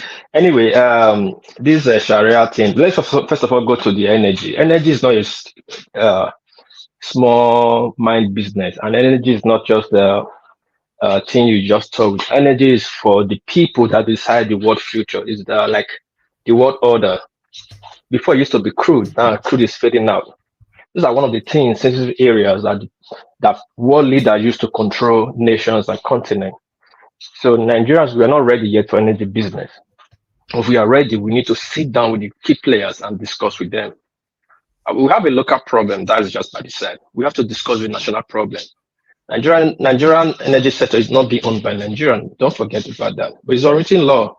There are international bodies that control that sector. So sit down with them, negotiate, and then that's the way to go. Because we just look at energy like, oh, it's energy. Energy have different sectors. We have the distribution, we have the generation, we have the holding. But one person wants to hold everything. It's capital intensive sector, energy, These are security matters. It's not what you just toy with. But again, we rely also so much on one face of energy, like somebody was saying. We have different set of energy. We have wind turbine, we have solar, we have waste, not nuclear, just general waste. There's some companies here in Japan or in Sweden is being powered by recycled waste. Okay, so we need to go into that and explore that area and negotiate with the local cartels and mafias in charge of all these things. That's for the energy. Then, hold on. Let me take off my son. I'll come back. Sorry. Yeah, there's a lot of but that's what please. So thank you, please. Apologies for that. Yeah. One minute, real quick. Baba, good evening, sir. Baba, are you there? Yeah, he is there. Carry on, Dewali. Okay. One man, I don't know how close you are to your source. I mean, or your, there's a tradition where the elders, even the king, do mediate on a dispute and settle conflict, fight between couples within communities and all that. And the final judgment of the elder or the king stands. So I don't know. Maybe this is just a replica of that, which during time the Sharia. Because I have never in my entire life, even though I grew up in Ekiti, I never see where a religious body like this, pass a judgment, and that judgment becomes is binding. Because I want to believe that a crime committed should have, for example, if somebody committed a murder, I don't expect that person to be subjected to a Sharia prosecution. In a way, it's supposed to be between the state and the alleged culprit. So Maybe there's a misunderstanding in this because I've never in my entire life. No, I don't think there's a misunderstanding. It's a formalized, as you can see from the images, it's a formalized setting. But it says marriage dispute. Yes. Yes. So what Sharia actually facilitates for is those, even in the north, the Sharia cannot adjudicate capital crimes or crimes of, that's still within the purview of secular judicial structures. But it's for, and Sharia also, it is only applicable when the parties volunteer to be adjudicated by it. So it is not the mainstay. It is people of that faith opting for that system of justice to resolve their dispute. So, but it is now in Ekiti State. I still want to. That's not true, one man. I want to believe it is not true in a way because Ekiti State it's not predominantly a Muslim state. I would say it's even more 70 or 80% Christian and the rest Muslim. As a matter of fact, the traditional worshiper is even more than, I believe, more than a Christian, if I must put it that way. But I'm reading the headline. I'm also looking at the fact that how binding is the pronouncement from body like this, how binding it is when we have a constitution.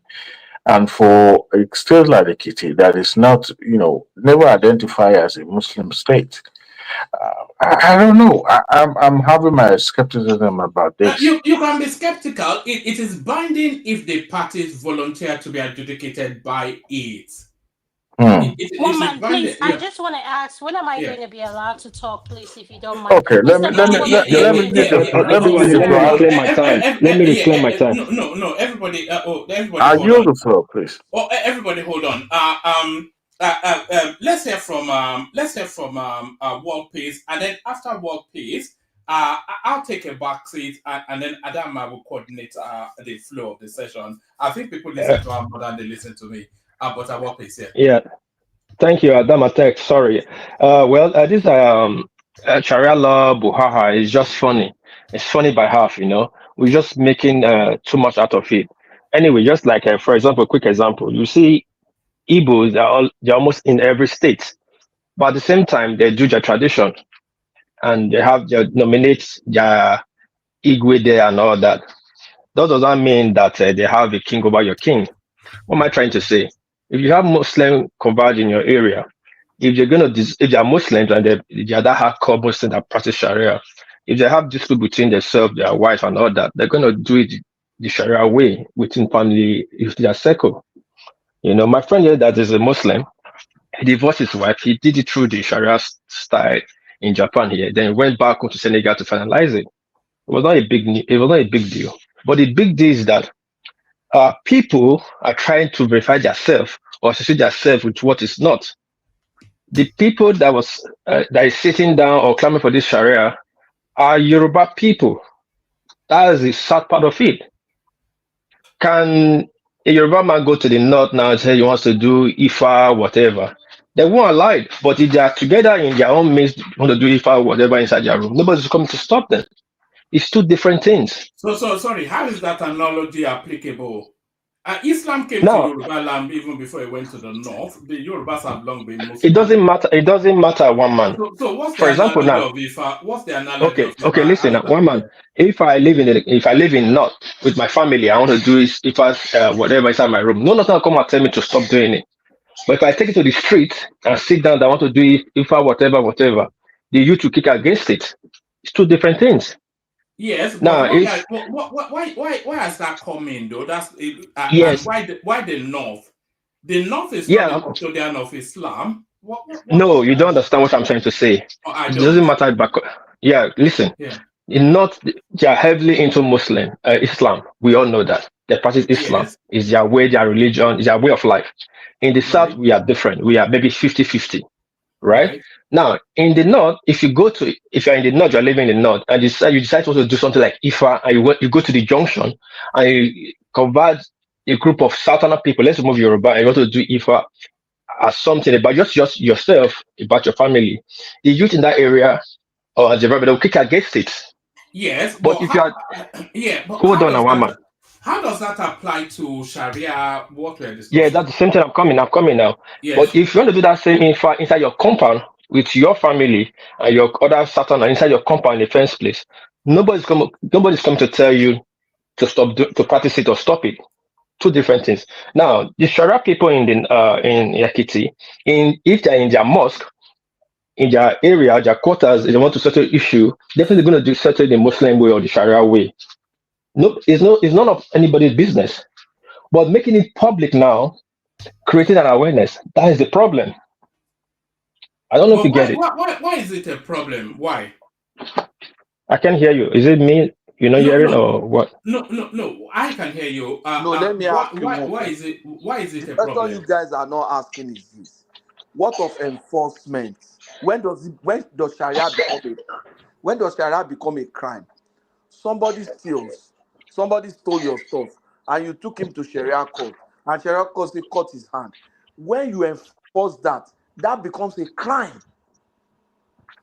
That becomes in the face of the law. That becomes jungle justice.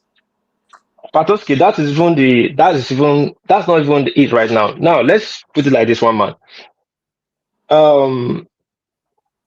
There are Chinese, there are some people here in Japan, some Islamic people here in Japan. They don't eat pork. And there are Chinese that eat pork. They'll be in Dubai. They'll cook pork in their house. They will eat pork. Nobody will tell them to eat pork, but they cannot go out of the street or go to restaurants that demanding pork. They won't get it. Or to go out to take the pork out of the junction to cook pork in the junction. You will not start inciting people.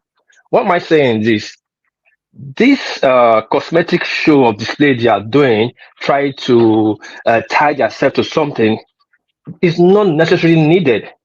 Because in the mosque, there in Ekiti or Yo whatever, they will be doing their own Sharia way of settling marriage and some disputes between themselves. That is their own tradition and belief, which is okay with them. But coming to the media to announce it or try to make a display or show like, oh, we're not having Sharia court in Ekiti. That is the issue.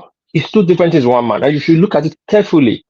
If you look at it, you have to be careful when you handle such religion matters. And don't forget, people that is pushing this agenda, they are Yoruba people or Ekiti people, not the Fulanis or the Hausas that reside there. The man or whatever that is sitting down, I could say his name is maybe Tajudi and the My rest. little brother, what Antonio, please hold on. When you were talking, I did hold on, Antonio. Antonio, can you hear? Antonio, can you hear when you're talking? When you do it, will not make it a crime. But the poor girl that they just burnt alive because she said, "Don't do that on." We are not in a religious group. We are in a academic group or academical group. They burnt her alive. Those took the laws into their hands, and that's a crime of maybe murder, whatever. But up until now, we didn't hear anything about that. Again, what now happened to the people that did that or that committed that act? So because it happened in the place that they prefer Sharia law and they administered Sharia judgment or the law over there. Antonio, sorry. When I was talking, were you hearing me when I was trying to talk to you? Did you hear me? I think that's the problem. Antonio is not hearing us. Anyway, probably I'm hearing myself. What I'm saying, the long share, some area in some states in the southwest are heavily Muslim, and they have been practicing their Sharia law within their mosque, which is their own right. But taking it out public, that's the place we're supposed to look at. No, God peace. Sorry, you are not getting it right. They are not practicing Sharia law in their mosque. They don't flog their people in their mosque. They just adjudicate and enforce. If they have structures and say, let's settle issue, call this person, what is wrong with you? Koda, that's appeasement. But when you bring a law, when you make something a law, then you need to enforce it. You are talking of theocracy, and that is the point. Okay, can I ask a question? Can I ask a question right now? War Peace was trying to make his submission. Can we allow him to make his submission finish? Yeah, but no, then we can go. we need to give him some information. Those Okay, people currently they are Patrick, not Patrick, practicing Sharia law. Patrick, I get what you are saying. I get it clearly. But what you guys are not saying is that we are jumping the first step to the fourth step, looking at uh, the long run effect, which I understand. Now they're starting very small now, like just talking on civil matters, maritime issues. Fine, I understand it. And what I'm saying is this: what gave these people what embodies people to come out now, start taking this kind of action in the open? It's two different things. These people have been practicing this thing in Ekiti or in Oshun or even in Benin. Don't forget there's a mosque in Benin and they do their thing within their mosque and so do themselves. For example, now, if I'm in Lagos or I'm in Oyo, we have Benin settlement there. I have dispute between uh, family, Benin family issue. We'll call the Okaigbe, it's what they call Okaigbe, the head of the family will come. I call the other family head, maybe my wife. We'll settle it there. Maybe want to dissolve the stuff. We'll do it the Benin traditional way. It happens as within the family in our settlement in Oyo there. But the problem is this: the problem will be when we start to impose that law, making it open, create a hall and say this is the traditional law that we want to hold here in Oyo. We want to start taking that law to judge our own people. Then that will become a problem. Like you're having two laws in a state. Don't forget, every state have their traditional council in the state, like Oyo Ekiti Traditional Council, and we have customary law, customary courts in every state. Okay, So so we have to what look piece at. have you can you round up so that we can have other So I'm rounding panelists? up. Yeah, Yes. I'm Thank rounding up. you. My submission is this: we should not. I understand there's a fear behind it, but we should not overemphasize it. We should look at the people that is pushing this idea, and which is our own people. Let's tackle them first before the religion, not just go after the religion first. That's my submission. I yield. Thanks. All right, brilliant. Thank Thank you. you, Opis. So thank you, Opis. Mhm. So let's do this. Patoski is here. Is not still not spoken. Yeah, and Adewale, of course. But what I will do is I'll take a back seat. Adama will coordinate the conversation. So Adama, you take the lead and create a conversation for us. Adama. Thank you so much, woman. Thank you. Good evening to all our panelists. Good evening, Barbara. Good evening, War Peace. Good evening, Izon, my brother, and Dede. Mr. Anthony, good evening, Patolsky. Good evening, Sir Adewale. Mr. Adewale, good evening, sir. So without not much time being wasted, I'm going to go to Izon. Izon, go ahead. It's your turn to talk. Thank you, sir. Izon, are you there? Yeah, I'm here. Yes, go ahead, sir. I know there are people before me now, Abby. No, they are finished, my dear. No, sorry, I think Patoski was ahead of his own, and then his own. So Patoski then his own. sorry. Yeah. Sorry, Adama. Yeah. I thank you, Adama. They. No, it's on. You can go ahead. Don't No, worry. Pato, go. I want to hear your breakdown. I want job now. Okay. What's in the job? Nadina. Which time? And I know saying that. I know saying that. He always chop all the. No, Patoski, Because your timing is my dinner time. Patoski, what's your guide? Your trouser size? Actually, I 44 am X. not big. Huh? No, it's not big actually. It's You know not the big. challenge that I have is most of one man's time. It comes to my first in my dinner time that I just come from work. I have to cook, so you see me trying to put something in my mouth, trying to eat. So, but most of the time I want to listen while I'm doing that. That's the thing. Pato, I won't follow you. I won't follow you talk about that Kwara Football Academy. You say you are involved in it. I was Okay. involved in it. So later we can talk. But the point is, I will not even. I will talk about the Sharia. Then the one thing I want to talk about is still this energy stuff. I'll go back to it. You see, Sharia. When you say Sharia law or Sharia is a law. You understand? So you can't say Sharia law. You say Sharia. So when you say something is a law, that means the rule that a collection of people are governed by. or the way it affect the way they coordinate business, the way they marry, the way they handle criminality, the way they prosecute their crime, the way those things are the responsibility of the state. That's the point. Those things are responsibility of the state. We cannot say, okay, that's what they believe, let them be doing their thing. That means that all of us can be doing our thing. And imam can say, okay, this woman committed adultery. What do you do to an adulterous woman? Stone her. They'll stone the woman as long as they stone her in their mosque. They don't stone her outside. It's not a problem. You understand what I'm saying? Look at how Zamfara started.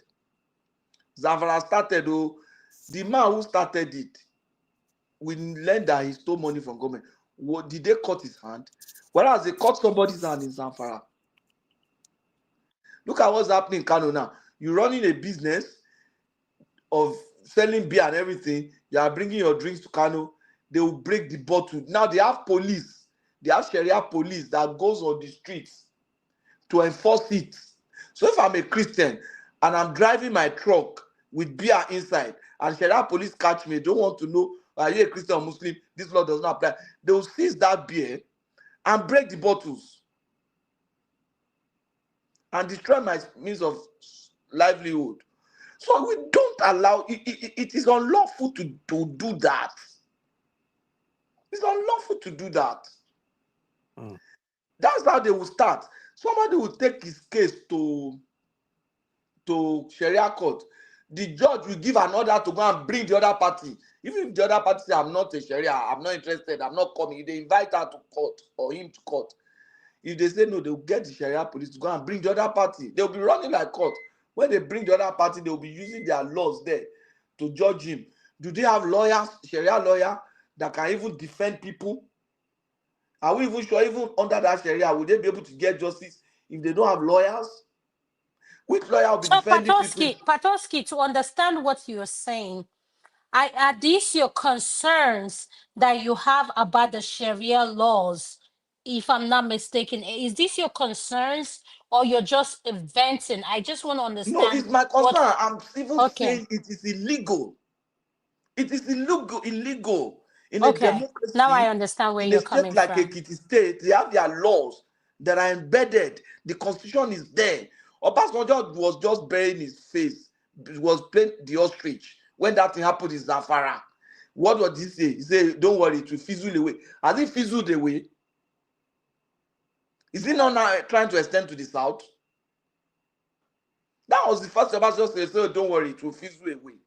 Did it fizzle away? People, if with time, people start taking those laws into their hands to enforce it. Like I told you, they can destroy your business because it's not Sharia compliant. Which is what is happening in Kano. No matter whether I'm a Christian or not. We should, if we have a country, let's know we have a country. If we don't have a country, let us go and sit down now. This is not an Islamic Republic of Nigeria. We are always afraid to say it. We don't have to politically correct. In the word of Tony, we must be able to address the elephant in the room. It is not allowed. Nigeria is not an Islamic republic. It's not a Christian republic. You cannot run a theocracy here. You cannot be governing people by scriptures. So are you trying to say, Patoski, are you trying to say that those states that allow it should not be allowing it? It's illegal to do that. It's illegal. But they have found a way of making it happen. And they say, no, it should not be enforced on you. If you don't want it, even if as a Muslim, if you don't want it, it should not be enforced on you. The man who knows that his hand will be cut when he gets to Sharia court, do you think he agreed that it should be enforced on him? Have they not cut somebody's hand in this Nigeria before? Do you think the person will agree that it should be enforced on him? It was enforced. When you say he agreed, that's not an enforcement, that's a concession. That's a consent, right? But this guy, they will enforce it. We do so many things. And we think it's legal. Look at what is happening even on radio and TV. All these social media guys, they will have issues, parent and husband and wife. They will say, Mr. So and so, we are calling you. Come to this program. Like that man that says people's president, or what it be named. He will bring people and start settling dispute and start talking to them like, I mean, you don't do that now. Are you talking about Brekete family? Is that what you're All talking those about? in short, we have something like that in Oyo State. That one, if you know how many family don't scatter because of that program. Oh, go and do DNA. Any small go and do DNA. We are going to do DNA for these children. I mean, the kind of distrust that thing built in families in Ibadan. And they will say, we have been invited so and so person. He has refused to come to see us. He has to come. As if who are you? Are you a court? That's what is happening. But that's ADR now, alternative dispute No, this it thing. doesn't have people. The alternative dispute resolution is not enforced. You must agree that to it. Somebody comes to report on an alternative dispute resolution, they bring it to the public. They don't respect privacy. They don't respect. Okay, you have a point there. They bring it to the radio. Say, how many times did you sleep with her? I didn't allow you to. Those kind of things that people should not even be hearing. What kind of society are we creating? You are right. You are right, Ekiti. I'm very ashamed for Ekiti people. If they come here again and talk, Patrick, you cannot happen in those states too. Let's be objective. Never. Speaking, it will never. Patrick, please listen. Patrick, please listen. I understand your fear and your worries, but your fear and worries is like you are based on government. It's not everything government will do. Just 2 days ago or 3 days ago, there's a lady that wants to celebrate Obatala Day in Oshun, and she was beaten up by the Muslim guys in that area. Look at that. Wait now, hold on. Listen to what I'm trying to say. If, like I said before my former submission, the people that is doing this are Yoruba people or Ekiti people. They're not Muslim or Hausa Fulani from the north. They are the indigenous of that people doing these things. It's left for the people to stand up against it. Yeah. The government are the people, by the people, for the people. It's not everything the government will come out and tell you, oh, this state is this law. I don't understand how people are looking at it, but this is a very minor thing that can be said in a very easy way. The people will resist. I don't want this thing here. Like that's why I said you cannot go to the junction. You want to go and do what you're not allowed to do in the junction. The people tell you take it away from there. If the citizens have stood up like, no, you cannot do this thing here, it ends there. But we only rely on the government to do what you can do for yourself, for you. That's my submission. I yield. That's the start. Can I can you guys wait, please?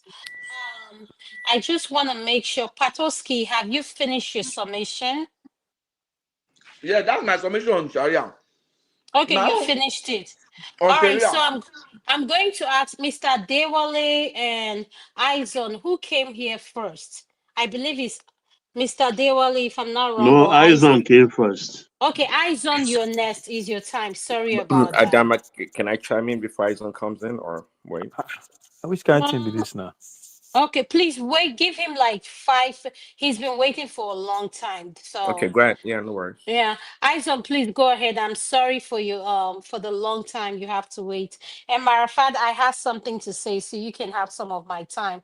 The only thing I ask you to do is please incorporate Trump in what you want to say, because one of my questions that I wanted to ask our panelists is, given the things that are coming up with the immigration system of childbirth, like if you're not a citizen and you come here to America to give birth, your child will not be recognized as a citizen.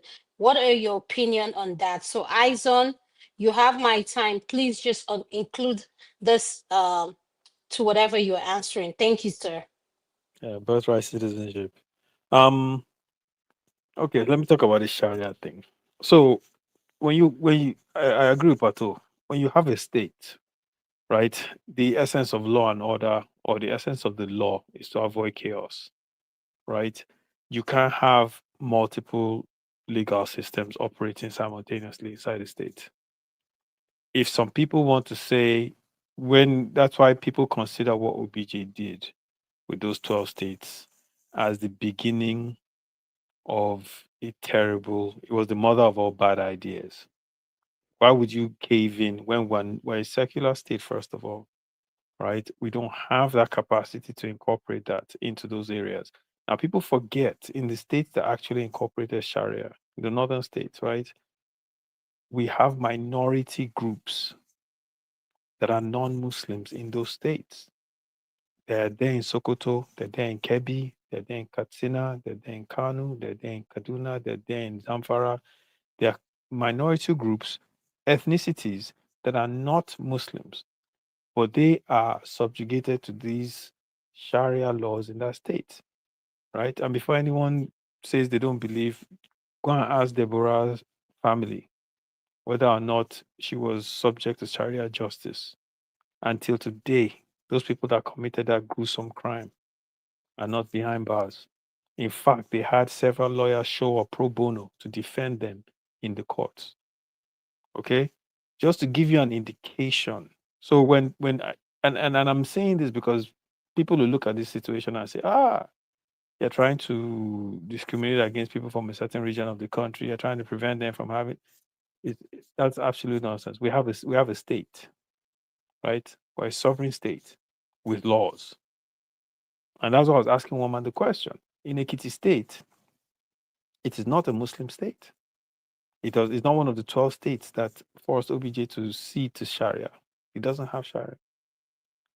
If the Ekiti government has granted people living within its space the right to have private gatherings where disputes are settled outside of the law, it might seem harmless, but you're going down a slippery slope. Right? You're going down a very slippery slope because today is a marriage dispute. Tomorrow it might be theft. And then what happens when it's theft and one of the parties involved or the defendant is a non-Muslim? And this panel has to sit to pass judgment. That's when Yawa will gas. Right? So we tend to look at these things sometimes and we think, oh, it's harmless, it's just they're doing it inside their mosque. No. We have a legal process. Right? We have laws. Without laws, there's chaos. And those laws dictate that if you have a dispute, take it to the courts within that jurisdiction. Period. That's it. Your religion should not be settling those sort of disputes. It's that simple. So, Ivan, if I can understand what you're saying, are you saying we should the Muslim states or where they have more Muslims reside in whatever states in Nigeria, we should just go by the federal government rules and not the Sharia law? Is that what you're saying? We're a secular state. We're a secular state. We have courts. We have a judicial system where disputes, crimes, or people that commit crimes, all of that is meant to be settled. All of that. Okay, look at what happened to Deborah. Right? When that thing happened, I will never forget. That's all I thought about that whole day. Look at what happened to that girl. Why? Till today, can you imagine being the parents of that young woman? Till today, no one is brought to justice. In fact, they rallied around the culprits, the people accused. And keep in mind, I always remind people, like they think, oh, in a lot of these northern states, you have Christian groups, a lot of them. Right? In some places, no one has even cataloged the population, right? But there is no process to protect those minorities in those areas. In some states, it's more 50-50, like Adamawa, Gombe, Kaduna. But in some states, it's not. In fact, I have a friend that lives in Kaduna. She stays in Banawa. And she's always explaining to me that there are certain things I might want to do. She'll say, no, I can't go to that side of town there. That side there, if you go there and they see that you're not one of them, in fact, they will charge you more if you want to buy stuff. You have to be careful how you conduct yourself. I don't go there. My children don't go there. What kind of nonsense is that? So these are things that we have allowed to happen in our state, and yeah, it's when you allow these sort of things happen, it becomes much tougher to roll them back. It's almost impossible to roll it back in those states. But on the books, we're a secular state. So what's happening in Ekiti? I was asking the questions that okay, have they been given? Because in any normal society that has boundaries and laws, right? You just can't have a panel settling disputes unless you've been given some kind of sanction to do that. So I was asking one man if the state, Ekiti state, had actually granted people permission to have, if you belong to a certain faith, if they have, then that's the Ekiti state digging its own grave because eventually to come back to bite them. But if they haven't, then what grounds those guys have? Oh, because we all believe in the same God, therefore we can do this. No. Yeah, there's a process to doing these things. If that was the case, and you believe in the laws of Sharia, if someone offends you a certain way, right, you can take laws into your hand based on your religion.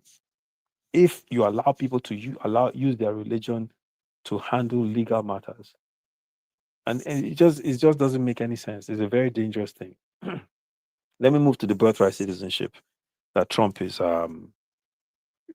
proposing. I heard he's already been taken to court. I think someone has already sued him for this. I don't think he's going to get away with it. He's going to have to. 22 democratic states have gone to court. Their attorney general. Yeah, he's going to lose it. He's just this is meat for the the ravenous followers he has that have been clamoring for this thing. Is to show them that look, I did it. I think he even knows that he can't successfully pass this. America is a country of immigrants. Forget even Trump's parents. It's a country of immigrants, period. Ask most people, they will tell you in the 1930s, they're complaining about immigration now. In the 1930s, and during that period, you had way more people migrating illegally to United States than you've ever had in the history till today. And most of those people were Europeans, right? Coming on boats, ships with nothing, stowaways. This is fact, right? People forget those Europeans today have settled, and generations later, they're now in the country. Some of them are now right wing. They're the ones clamoring for a change. Now, the bottom line is this: everyone knows statistically, right? In the next coming years, the white people in America are going to be the minority. So the minority in America now will become the majority combined. When I say that, I mean Hispanics, blacks, and the like. Combined, it will be the majority of the population in the United States. That is why a lot of people are worried. Because if that happens, right, then the dynamics change. Then the whole thing, there's this whole complaint about DEI, diversity, equity, and inclusion. And it's a dog whistle for, I don't like the fact that this woman or black man or gay person has gotten a position that I feel I should get. There's a sense of entitlement. You have to understand this, right? When you've been told that, this country belongs to you, you look at the history and your ancestors have always had all the power because they had no competition. And now you have a situation where you walk into a place and you see someone who's a decision maker and there's some black guy that has an accent. You start asking yourself, how the hell did this guy get this thing and I didn't? I'm a true-blooded American. Well, that guy's American too, right? But that guy is naturalized. You might feel he's not American. You see, and a lot of times it's not politically correct for a lot of these people to say these things. So they keep it under the umbrella. Unless you happen to catch them or you get into a heated argument, which I have with some white Americans, and I force them to come to terms with their own beliefs. But the truth about the matter is that the crux of it. So I was listening to DL Hughley yesterday. Was saying how it's funny that Snoop Dogg and what's his name from Miami Rick Ross performed for Trump. Nobody said DEI when he's a rapper. or an American football player or a basketball player. They don't mention DEI. But if it's a CEO of a major Fortune 500 or a manager at a major company, then all of a sudden the person is a DEI hire. Whether or not the person is qualified, they don't bring that up. They immediately go there. And that becomes a dangerous thing. And that's what we're seeing. So to the birthright citizenship, Trump is trying to feed that base, that disenfranchised base that feel they're not as successful, they're not doing what they envision they should be doing, and they're seeing immigrants, minority people that are maybe accomplishing more than they have, and they get angry, and so they blame DEI, they blame immigration, they turn around and say, these are the reasons why we are not as successful. And Trump has fed into that, and now he's passing executive orders, right, to help those people become happy. And that's what it is. But he's not going to be successful. It's in that constitution. Can I interject you, please? Yeah, go ahead. Well, I think I should go next. Don't you think? Baba, you can No, go ahead and yeah. suggest. Look, I'll this come to you, issue, Prince Darling. Ainzon, let's put it in a proper perspective. When this law was made over 150 years ago, it was appropriate because we still have slaves, we still have people and things like that. But right now, what obtains now? Someone gets a visa, get pregnant, comes here, nurture the pregnancy, walks into a hospital as a destitute, gave birth, no payment, even though she has a bill of $12,000, no payment. The child gets American citizenship. Voila, she has a chance. That is one scenario. Second scenario, you badger through the fence as an illegal. All your ambition is just to come and give birth in America so that child will have an American passport and a citizenship attached to it. Do you think in the present circumstances, in the year of our Lord, 2025, that still applies 150 years? The 14th Amendment is still applicable in the light of today's dynamics, that you can just come and bomb and then throw it, go back? Are you asking me? Yeah, I'm asking you. I'm just look. Because Here's the thing, right? This country you're talking about, the United States of America, it is a country of immigrants. The immigration thing is a hustle. You understand? For a number of different means. There are people that come in and spend $500,000 and become green card holders. There are people that come in on visitor's visa, immediately get married and become green card holders. There are people that come and say, you know what, I'm giving birth to my child here, so my child can have a better chance at a better life, and their child becomes an American citizen. There are people that walk right across the border and claim asylum. There are people that do H-1B visa and hope that their sponsor will change their visa status into a permanent residency. It's a hustle. America is a land of immigrants. I hate to break it to those people that don't like this. You might not like it, but at the end of the day, the United States is going to continue to be a land of immigrants. They're not shutting that door. I'm telling you right now, Baba, mark my words, they're not going to shut that door. And that's what the country has been built on. No. I know Trump cannot win because it's a constitutional issue, but I'm just putting out the way people are doing it and overdoing it. Baba, just come born and then get the Bali and just go. The different means looks somehow to me. Yeah, the different means. What the one looking at the different means I just gave you of how people get their Can I interject? I'm coming. Their citizenship. The different means of how people get their citizenship, right? There are a lot of ways that you would frown at as well. But once they become American citizens, no one asks them, how did you become a citizen? Do you know there are people that come here and act like they're part of the Jewish orthodoxy and become citizen? There are people that, there's so many different people explore those loopholes. Because let's assume, for instance, you don't explore the loopholes and you come in from another country on an F1 visa. You're a student, you come in. You graduate, right? You have to get an H1 to work, right? You get the H1 to work. And then what? If at all there's anything I would agree with Trump on, Trump said that if you come to America and you graduate and you get a job to work, that they should be able to give you a pathway so you can actually become a US resident holder, which of course leads to citizenship. But right now, that pathway doesn't exist. So people do whatever they have to do. And this is just human nature. You know, it's just human nature. They're going to cross the border. They're going to do all these things. And it's going to continue, right? It's just the nature. I don't even want to get into American hegemony and how that plays a role in a lot of these people wanting to move to America in the first place, because we can get into that, right?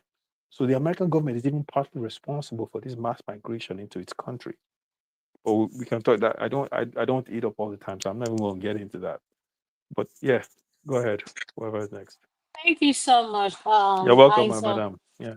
I'm going to go to Prince Daddy. Prince Daddy, you're next. Could you please unmute? Yeah, can you hear me? Thanks, Adama. Yeah, hello everyone. Yes. Okay, great. Okay, I was going to talk about the Sharia. Well, let's start with the American immigration stuff. So, Baba well said,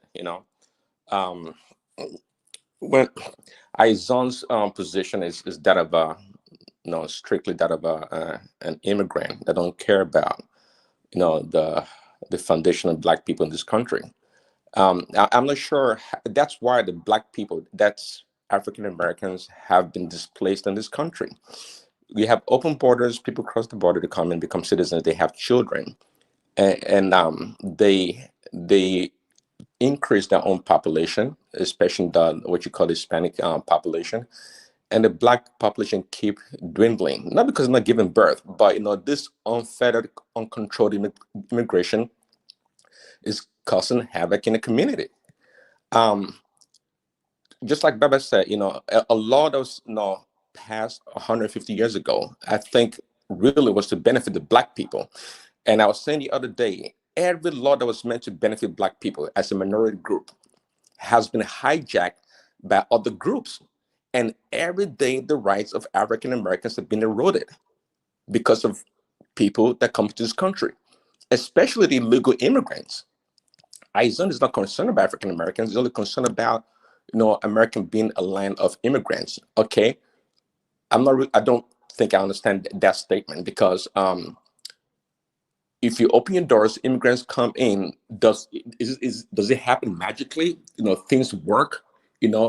Institutions just get built magically. And no, I don't. It's a cop out when they say America's a land of immigrants. I think we all know that the original owners, if you want to say that, is the Native Americans, as we call them, the Aborigines.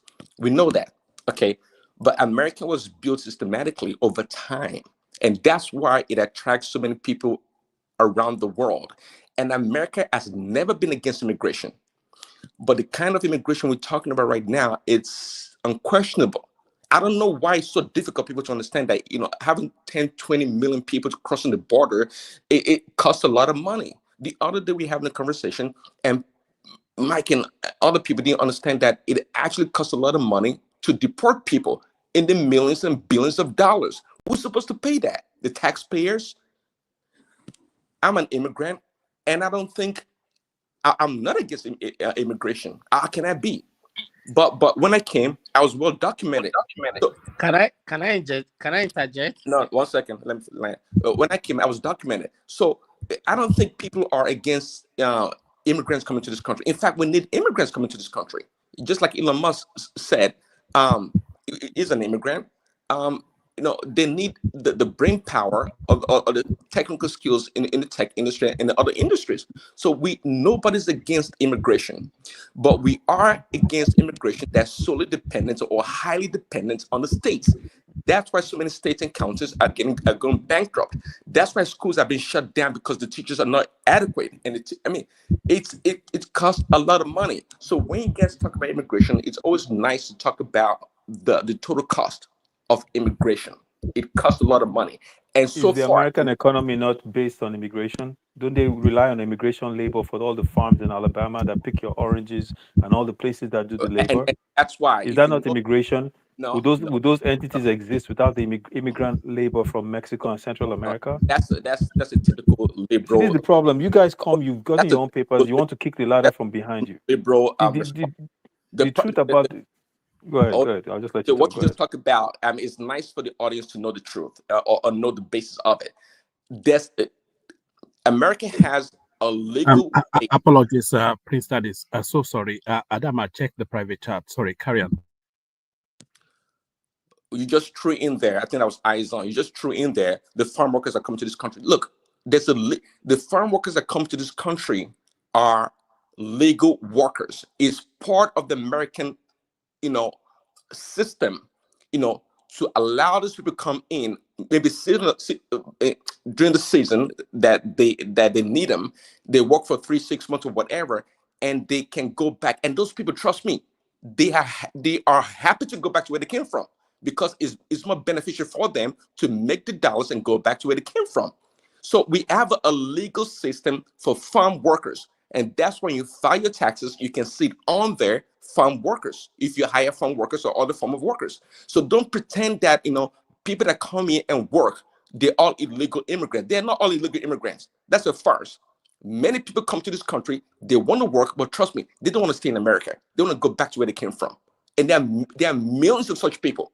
So don't throw in there farm workers, Americanese farm workers. No. We have them, and it's legal. We have that, and it is illegal. But again, it's never about against immigration. It's about legal form of immigration. Come in and be documented, go through the process, and come into this country. You're talking about Europeans came many years ago. Yes, they did. They came many years ago, and most of them were documented.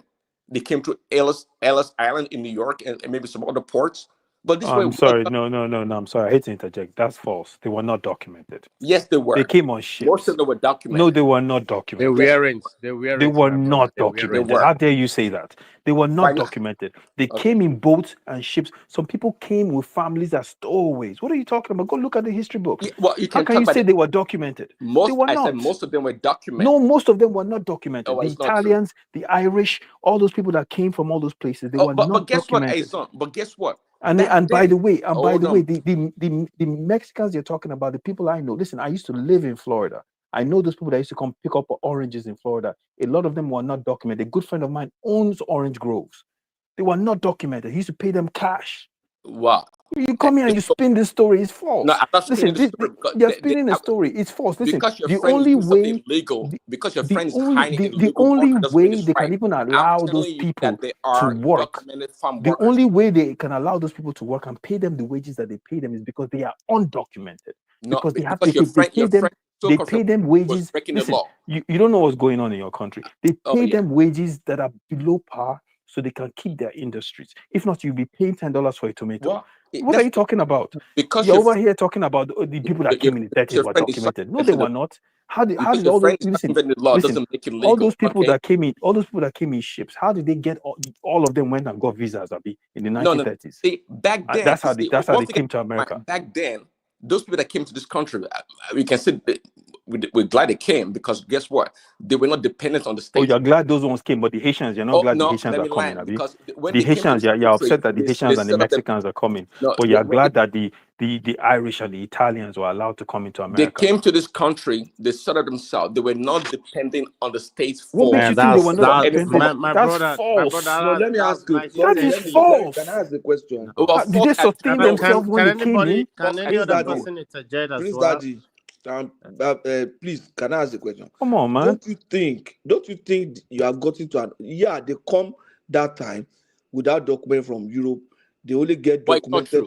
Wait now. They get let me finish.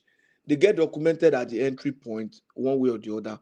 But the question is this: don't you think you have come to an optimum point as a country where you think that policy should, just as what Baba is saying, that policy should not continue? We have the same experience in Canada. Now I'm an immigrant too.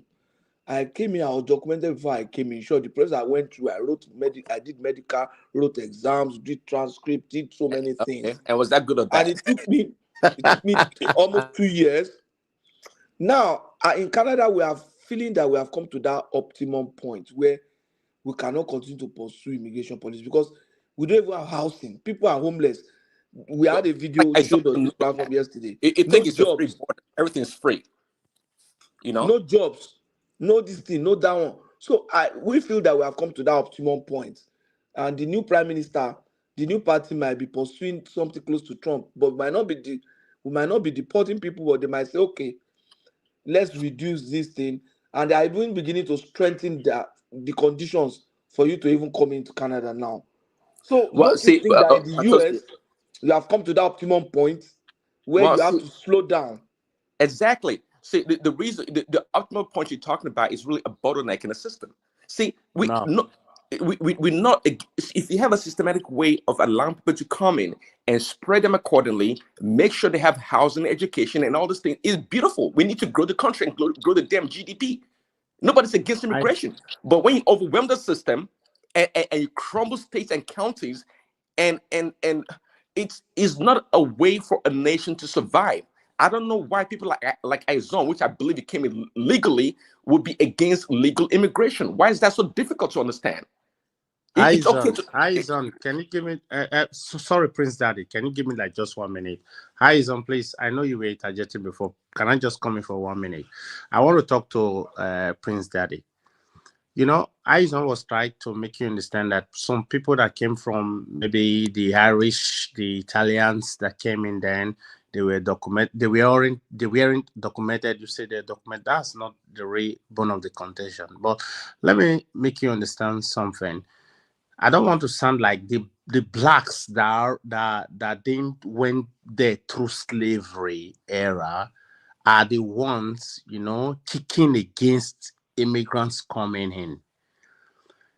Can you just understand that people the Americans are not even the origin of Americans? Can you, if you, the moment you understand that first, that the Americans you call today, that the Trumps, the Barons, the Tuckers, the Steve Tuckers, the other people that are in Americans today are not really the origin of Americans.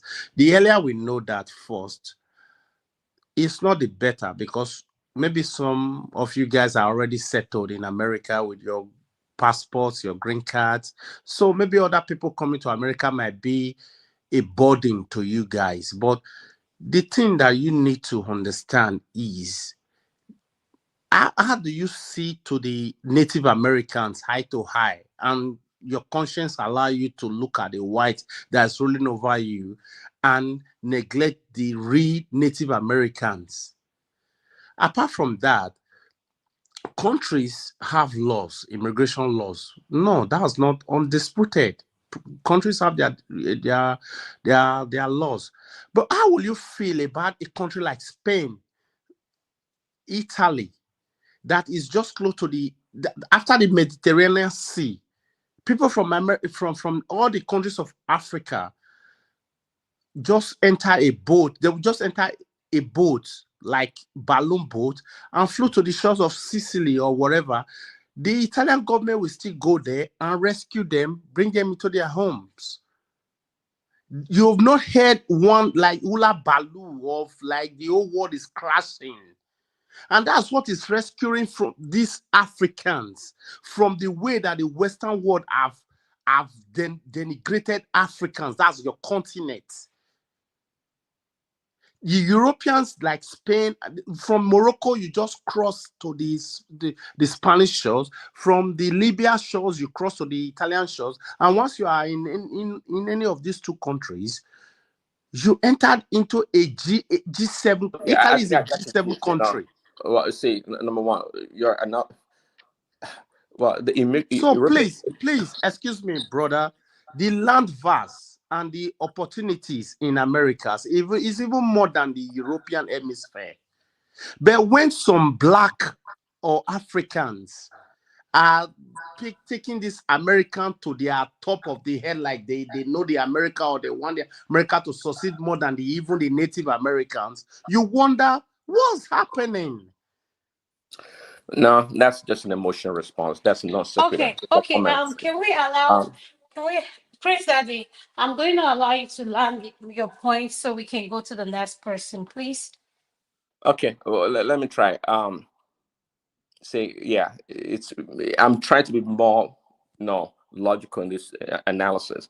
Against nobody's against immigration, but if you claim America has laws, but people break the law, I guess it's okay. That's why now they kind of call Nigeria the zoo. Okay, when people are trying to enforce the law, you think, okay, it's okay to circumvent the law because this and that. Well, people build this country. Okay, it's not about carrying America on your damn head. People built this country, and that's why people are not rushing to go to Bangladesh or Fiji. Okay, because From Nigeria, I just went there. Yeah, they're going there in the millions. I got it. See, this is a non-sequitur. Okay, and let me jump quickly to the the Sharia law. And I think it was Antonio that said it earlier. Actually, he said it correctly. When something's going wrong, you have to nip it in the bud before it goes out of, it goes awire. And well, Prince Daddy, sorry, before you go into Sharia, there's something I want to correct about things you've been saying so far, like regarding that immigration thing. It seems like whenever you want to describe illegal immigration, it seems to want to only attribute it to people of non-white origin. Bros, illegal immigrants come from all races. I have personal friends that are white, particularly of Eastern Europe. They are illegal in America. They are illegal immigrants. Thank you. So this thing, whenever you start talking about illegal immigrants, you tend to want to attribute it to just people of brown skin and black skin. And then this one you're talking about, they make law to benefit Black Americans. There's never in the history of America is making anything to benefit Black Americans. They never wanted Black American population to grow more than any white or any other race. They purposely want to keep them, the Black people of the Black race in this country, minority. Because if they were interested in growing Black American population, they would have been pouring more Africans in. Like that, we are the least number of people that allow in. You understand? So your argument here is just also off.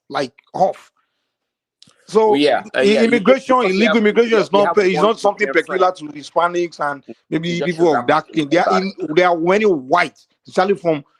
In fact, back in those days, the most illegal immigrants, like somebody was telling you, those ones they're coming from Europe. Remember, go and read your history when they used to call for deportation of Irish people. The Irish, they're calling them Irish and they're calling them black stuff. Because most immigrants, the whole immigration thing has been there. Illegal immigrant back then was all Italians and Irish. They were the most illegal immigrants that used to come here. And today, the only reason Europe those want to chill out is because they have socialist clinic today, and the economy is better than Western Europe. But still, even the Western Europeans, some of them still want to come here illegally. They will prefer to be in America. So don't make this illegal immigration thing about people of Hispanics and blacks and things like that. It's all humans. So okay, I hear you. I didn't make it so. I said people crossing the border, but because you have one illegal immigrant friend from Europe doesn't mean that majority of illegal immigrants. One. Well, two. It doesn't mean that a majority of the illegal immigrants are from don't make Europe. Immigrant a thing of one group of people. You should have brought it up. I didn't say that. I said people crossing the border. Not just one group. You always make it about some people of non-European origin. When you want to describe immigration problem, you make it look like the only people that want to come to America are people How many people? You make it look like the only people that want to come to America are people of Hispanics and Africans. Crossing the borders. Tell me the percentage of white Europeans crossing the borders then. Since it's not about let America as a state go and feast the South Americans and feast these Africans. Oh, they cause most of the problems. What do you mean they should fix it? No, it's not. What do you mean by that? First of all, it's not even about whether fix or not. Whether they cause the problem, Mr. Mike. Sorry, I get they that. Cause the problem in most of these South American states. The American caused the problems. They should fix it.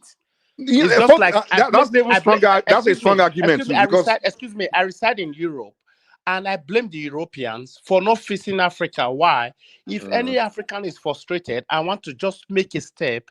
The next step after like 10 or 12 hours in a boat or in a a whatever desert Toyota Jeeps. They are already in Europe. Why are you allowing? Why don't you go and feast Europe, Africa? If you feast Africa, you will not have this influx of Africans I don't even know migrating how. to your country. One thing I agree. One part I agree is that though Prince Daddy, give me 1 second. Give me 1 second. One part I agree with him, and Prince Daddy can't deny it. The U.S. and this Western European country, they have a lot of hand in keeping all these other countries very poor. They don't play fair in terms of global affairs. We all can agree on that. I know that. So that's That one I reason why. Yeah, that's one reason why. Yeah, those people feel like, oh, we have to go for greener pasture. And it's human nature to go for greener pasture, including your parents. They came for greener pasture too. So don't act as if you are, exempt and things like that.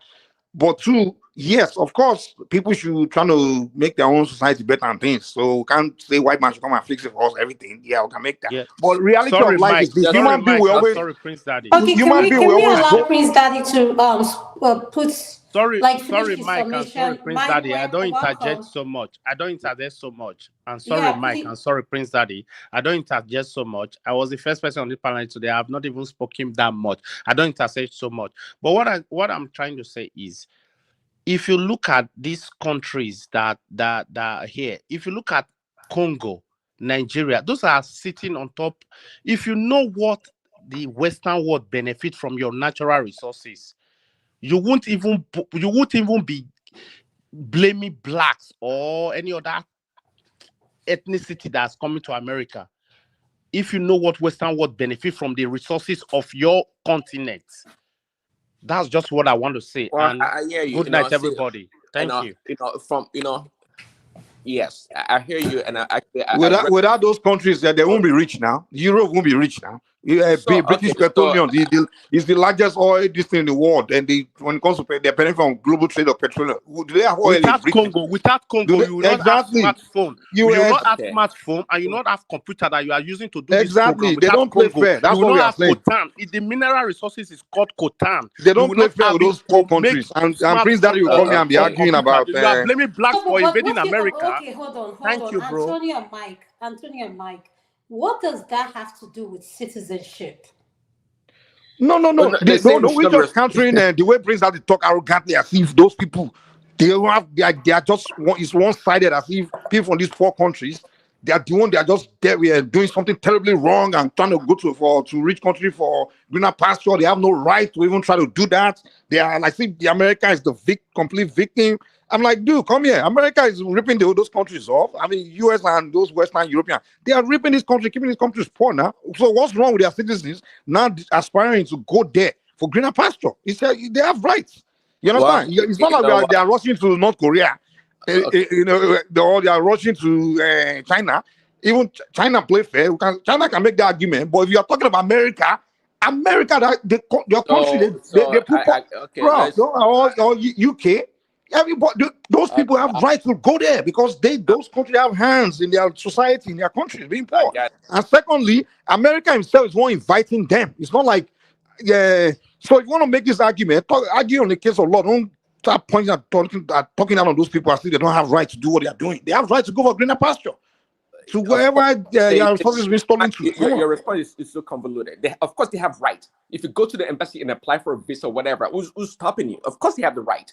But to you and I guess it's okay to break the law of a land because they colonized you or because they took your mineral resources.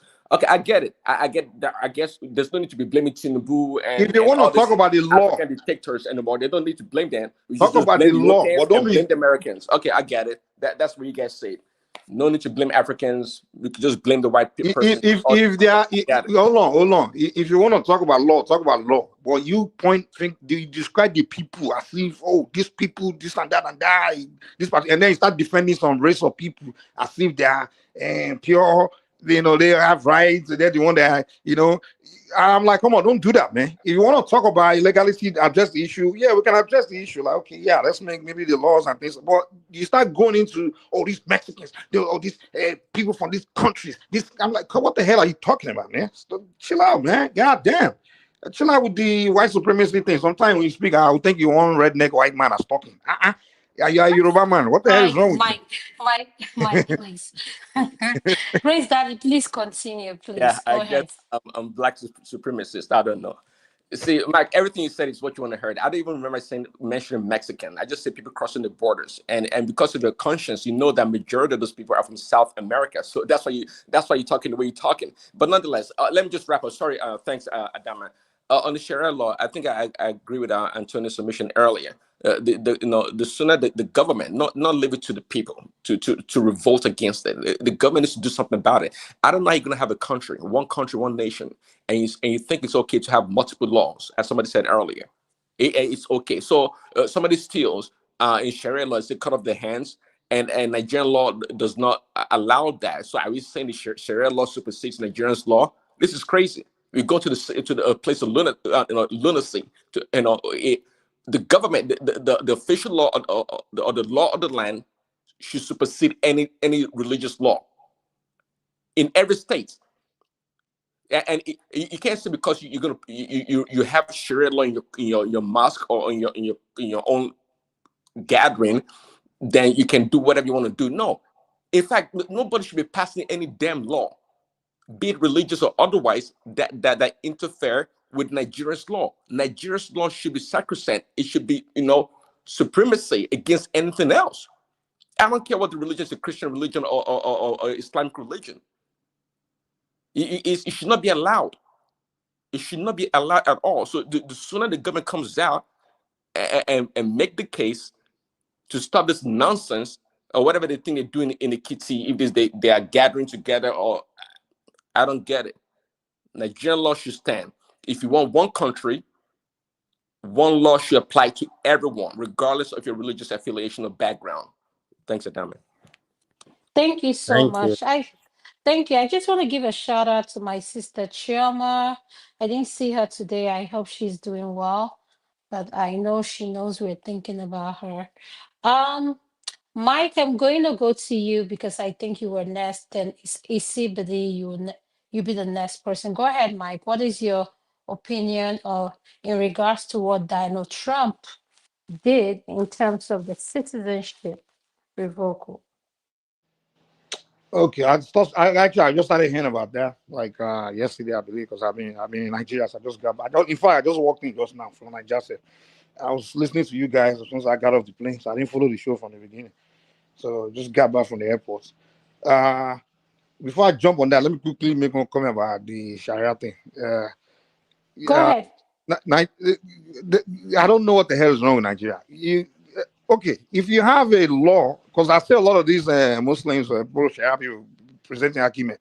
If you have a law in your religion that you feel like will benefit society, like, okay, for example, there's a law from the Bible in the 10 Commandments that benefits society, like that shall not steal, right?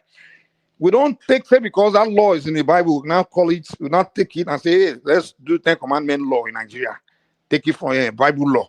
If you like the law, take it from there and say, hey, society, this one religion have this law that might benefit also. It's called that shall not steal. Do you all agree that shall not steal? Okay, let's put in our own law too. But let's not call it Bible law. So now, if there's a law in Sharia, that's a law that we all say we agree that, you help us, we agree with it. Why do we have to bring Sharia, call it Sharia law? Just take the law, and whatever that law is, maybe that's not, whatever. You don't have to call it, law should be law. You don't have to call law Sharia law, or this law, that law. Law should be law. I don't get it. Even in the Sharia law, whatever they are practicing, it's already in our law. The only thing is just the method of prosecution, whatever, may be different. Maybe in our law, in Sharia law, they say that shall not steal. We have it in our own law too. That shall not steal. There's nothing in Sharia that shall not kill. It's in our own law too. The only difference is just the method of punishment. Maybe in their own, they cut hand. In our own, go to jail. So the argument should be: do you want hand to be cut, or someone should go to jail? Right? That maybe that's what we should be arguing. But let's not make anything religious, because to me, I think where they are heading is just to make society Islamic. People are that to me. I think the agenda is just to promote Islam. That's all it is, because it's not really about law. It's about promoting your religion, and that's one problem we always have. We've been having in Africa for centuries. These foreigners, they just want to choke it's like their religious conquest of the continent. If practice your religion, practice it. If you want, practice your. You don't have to put your religion. I mean, force. I mean, I don't get it. This arrogant of Muslims and Christians in Africa is just too much. Practice your religion peacefully now. If you want to make, if you're there's a law in your religion that you think will help, come meet the rest of us and say, come in my religion, whether it's Buddhist, Islam, Sharia, whatever it is, we have something you guys can share. It might help you. You can borrow from us. So, hey, we like it. We can say, okay, yeah, well, let's borrow it. But you don't have to take your whole religion and put in our, you might as well put Islam in the Nigerian constitution. Then, what the hell is Sharia law? Law is law. It shouldn't. We don't. Law is law. If there's something great in Sharia law that maybe is better than the law we already have, let's borrow that whatever thing that's great and put in our law. Let's not call it Sharia. Because we start calling Sharia, we are doing Islam. Let's not make Nigeria a religious country now. So thank you, Mr. Mike. You started by saying in Muslim or biblical law, but in Bible, 10 commandments, there's no repercussion immediately that they will cut off your head, they will cut off your hand. But that of the other Sharia, if you did this, they will cut off your hand, cut off your leg. That's the Muslim and the Christian religion. They're trying to capture the Nigerian or the African traditional way. But I think there's an agenda. The thing is, let's not fake it. We all need to be honest. In Nigeria, the only people that will come to you and trying to force you to be a member of their religion are the Muslims and the Christians. Definitely. They are the one that will clash, kill each other. They are the one that I don't get it. Why do you need another person to practice your religion? What do you have to? Why? They are the one that walk around grabbing people's children to start sitting them down to trying to convert them to their religion. They would be the one they won't consult the parent too. They will see one boy, come and sit down. Let me convert you to Islam. Let me convert you to winning your soul for Christ. What is all this? That's and the agenda is there. That from beginning how they came to, they come enter village, start chopping people's head, or force them to accept religion. I mean, what is this, man? Did God send you message? Like if God want people to, God will come down and tell people to do what He wants, man. Let people figure their own now, to their long. So that's me. I just think the whole thing is about just pushing spreading their Islam. That's all it is. It's not really about law. Because if it's about law, then you will sit down with the constitutional people that make law in Nigeria and say, come, I think we should put so we can borrow some things from Islam that can help society, and let's look at this. So if it's good, debate around it, and you can borrow it. And then we can borrow laws from your book, but we don't need to call it Islamic law. We just call it law. So that's what I say about the old Sharia thing. Let me go to the Trump. Correct me. So what he wants to do is hand the anchor baby thing, right? Where people just people who are illegal and come here. Let's say, you know how Nigerians come with a visa from Nigeria and they come here to give birth, and then they go back. Yes, and just to get the birth certificate and run away. Yes, that's what he's saying. Yeah, personally, I know people that have done that. I know one family friend of ours, the lady, our company sent her here to come and do something. So she quickly took advantage, got pregnant. And then the company, she just came to hide. She didn't, even the company gonna know where I went. She just came and called, just deliver a baby and run back to Nigeria and then grab the birth certificates, Hey, the thing is this: America have a right to decide which law they want to make. If they see some things that are ridiculous, they should make the law. My only thing is, don't make it about a group of people and make it about it's peculiar to some people from brown and black or something. So there are many Europeans that do it. I'm not European. Trust me. I want to college with some European colleague guys. They wanted to have American babies, American citizens. So it's not something of anyone. Yeah, they know America. Okay, American citizen. Yeah, last one is any child born in the soil automatically is a citizen.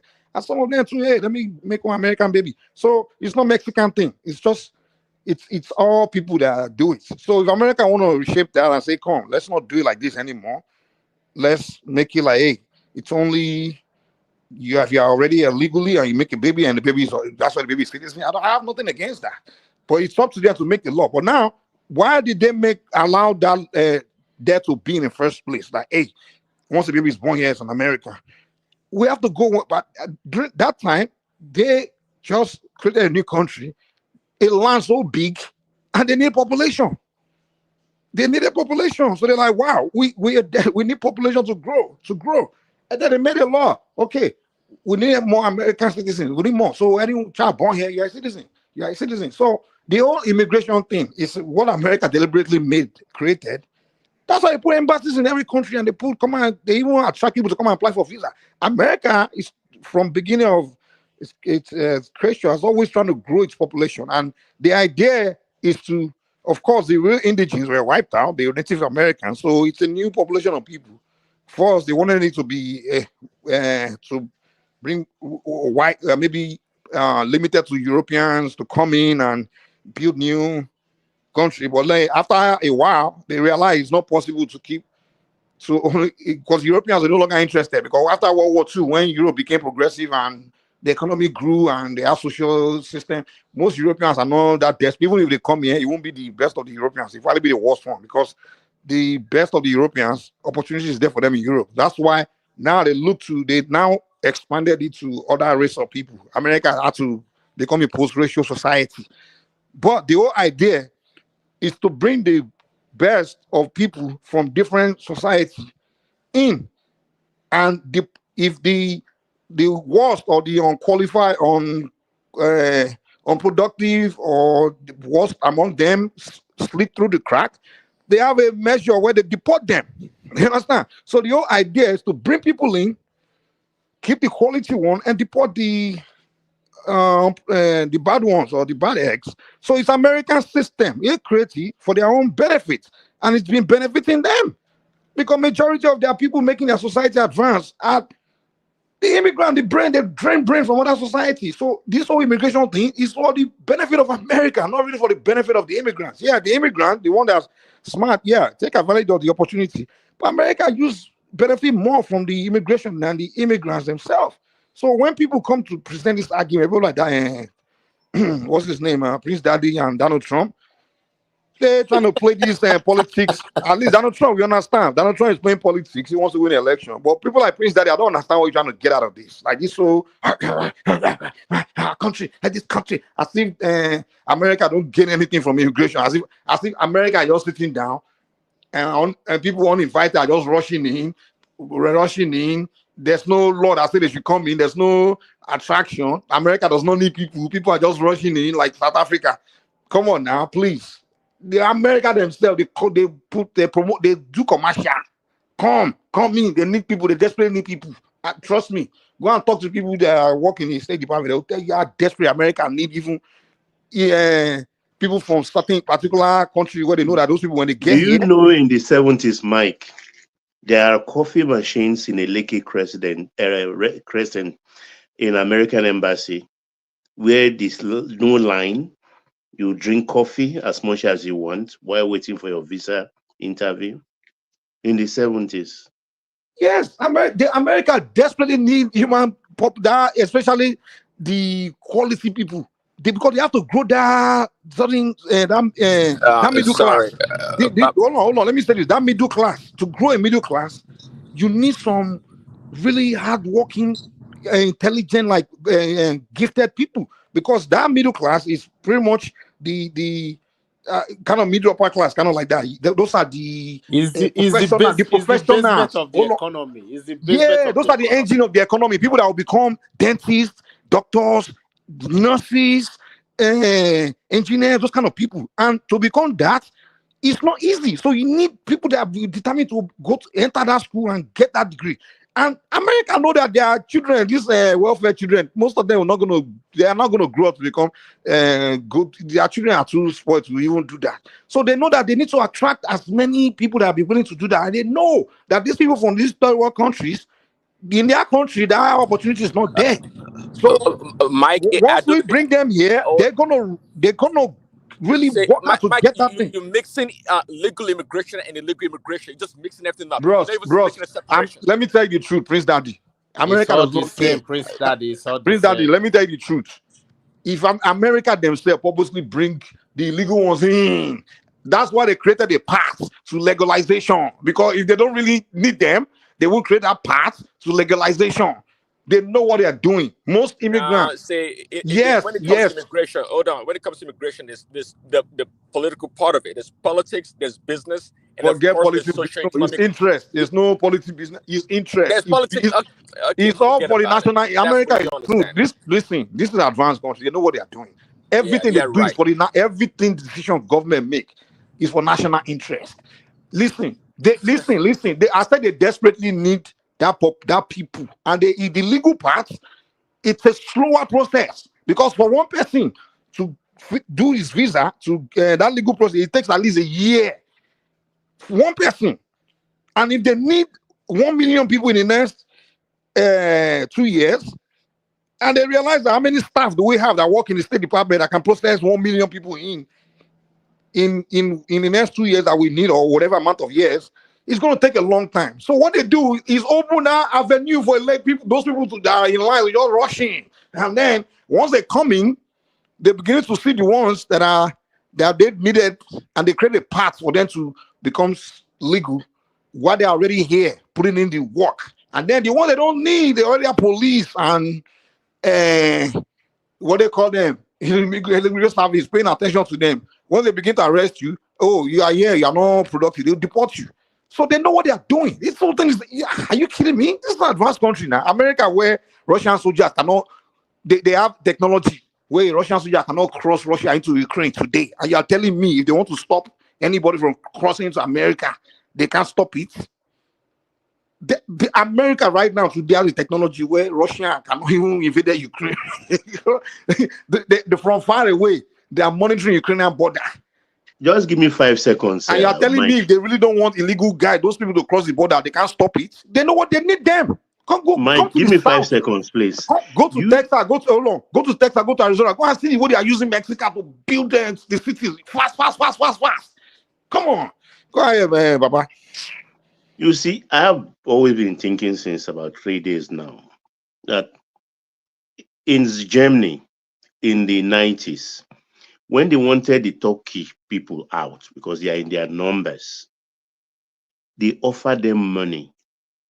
I can't remember the amount. Please, if you want to go, come and take this money and buy your ticket and go. I think about 20,000 then or something like that. Britain also did it in the 90s. I think that was 12,000 pounds. Now Sweden is doing it. I don't know how much Sweden put on it. If America is serious, can they offer people money? And I know a lot of people will take in millions that will take that money and leave. Because they've not, if ordinarily they offer $25,000 each, there are people who's been here for 20 years, have not been able to save even $10,000. They will take it and go back home, particularly the old folks. What do you guys think? Switzerland is doing it even up to next week. I'm not just saying to tomorrow. Switzerland population since the instance of this world have not surpassed 10 million. Switzerland, Google that country. They even opted out from being a membership of the Schengen nation and the European Union, which is EU. They bordered Germany, they bordered France, they bordered Italy, they bordered Luxembourg, they bordered Liechtenstein. They've not even opted to be in the EU. They use their different currency from the euro. And since onset, you guys are with your computers or laptops over there. Just Google the population of Switzerland. There's still not even more than 10 million people, which is not even like even Ogun or your state, which I was talking about since. That's where about the whole world, the whole economy of the world. That's the country that harbors it. Even if one stole whatever, steal any funds, they put it in Switzerland. What I'm saying is that if Switzerland accept 10 citizens today, they might offer the delinquents that, are you living? I've had friends from Europe here that have received 15,000 Swiss francs. If you convert it to like euro, because euro is a bit higher than Swiss francs, like maybe 15,000 pounds to like maybe 30,000 euros. That are you willing to just go back to your country and we offer you this? They offer it. Like they just go. If they want to allow like 10 in, they will deport like 10 out with funds like that.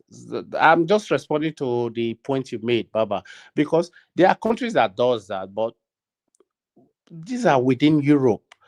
When I consider more of Italy and Spain. These two countries they are not island, they are peninsula. They border other country at the top, but their bottom side is just like African. Anybody that entered the shores of Mediterranean in Africa just come to their shores, and they don't reject, just like America would not maybe reject people that forcefully enter through the Mexican border. Maybe they'll process them legally or illegally, or process them their immigration, stuff. These countries have been overwhelmed with the influx of immigration, but they are still trying to process them because it's not brother, as if let me even add something to what you're saying. Did you know that during the time when the NATO with United States were planning on, invading Libya after they sent their Al Qaeda proxies into his country to cause terrorism? That was during Gaddafi, right? During Gaddafi. Gaddafi was one of the things Gaddafi was saying to them, if the Libya was actually containing the migrant population that was going into Europe, because a lot of those people, when they get to Libya, the Gaddafi government, it's a free pass. It's 6 hours. It's 6 hours from Libya to the European. But do you know that some people that get there, when they're stuck, the Libyan government at the time would give them sanctuary that were coming from. But after Libya fell, that thing just became crazy and they started flooding. Now, the same European countries that put no-fly zone over Libya and allowed, their proxies to destroy that country are the same ones that are now complaining, right? That these people are running through Libya and coming into their shores. And to your point that you were saying before, a lot of the crisis that's forcing these people from these underdeveloped countries to go to these developed countries is because of the imperialism that these countries put. If you go and look at what America has done in Central America, the number of governments they've overthrown, the number of people that they've assassinated, the number of economic sanctions and things they've done to those countries. Do you know some of the banana plantations in places like Nicaragua are controlled by American individuals?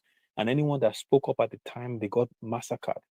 And so the jobs they are getting paid there are next to peanuts. So when that Nicaraguan now decides to cross the border, they will now start screaming. But your government was involved. Look at Cuba. Look at Haiti. So I'll let you talk, my brother. When people talk sometimes, I met in Libya. The same Trump is going to Panama right now to go and snatch Panama Canal. Panama Canal, exactly. Okay. Exactly. Okay, can we allow Isibidi to make a comment on what we are talking about? Isibidi, welcome to the show. Could you please unmute? Isibidi, are you there? Hello? Well, I guess it's not.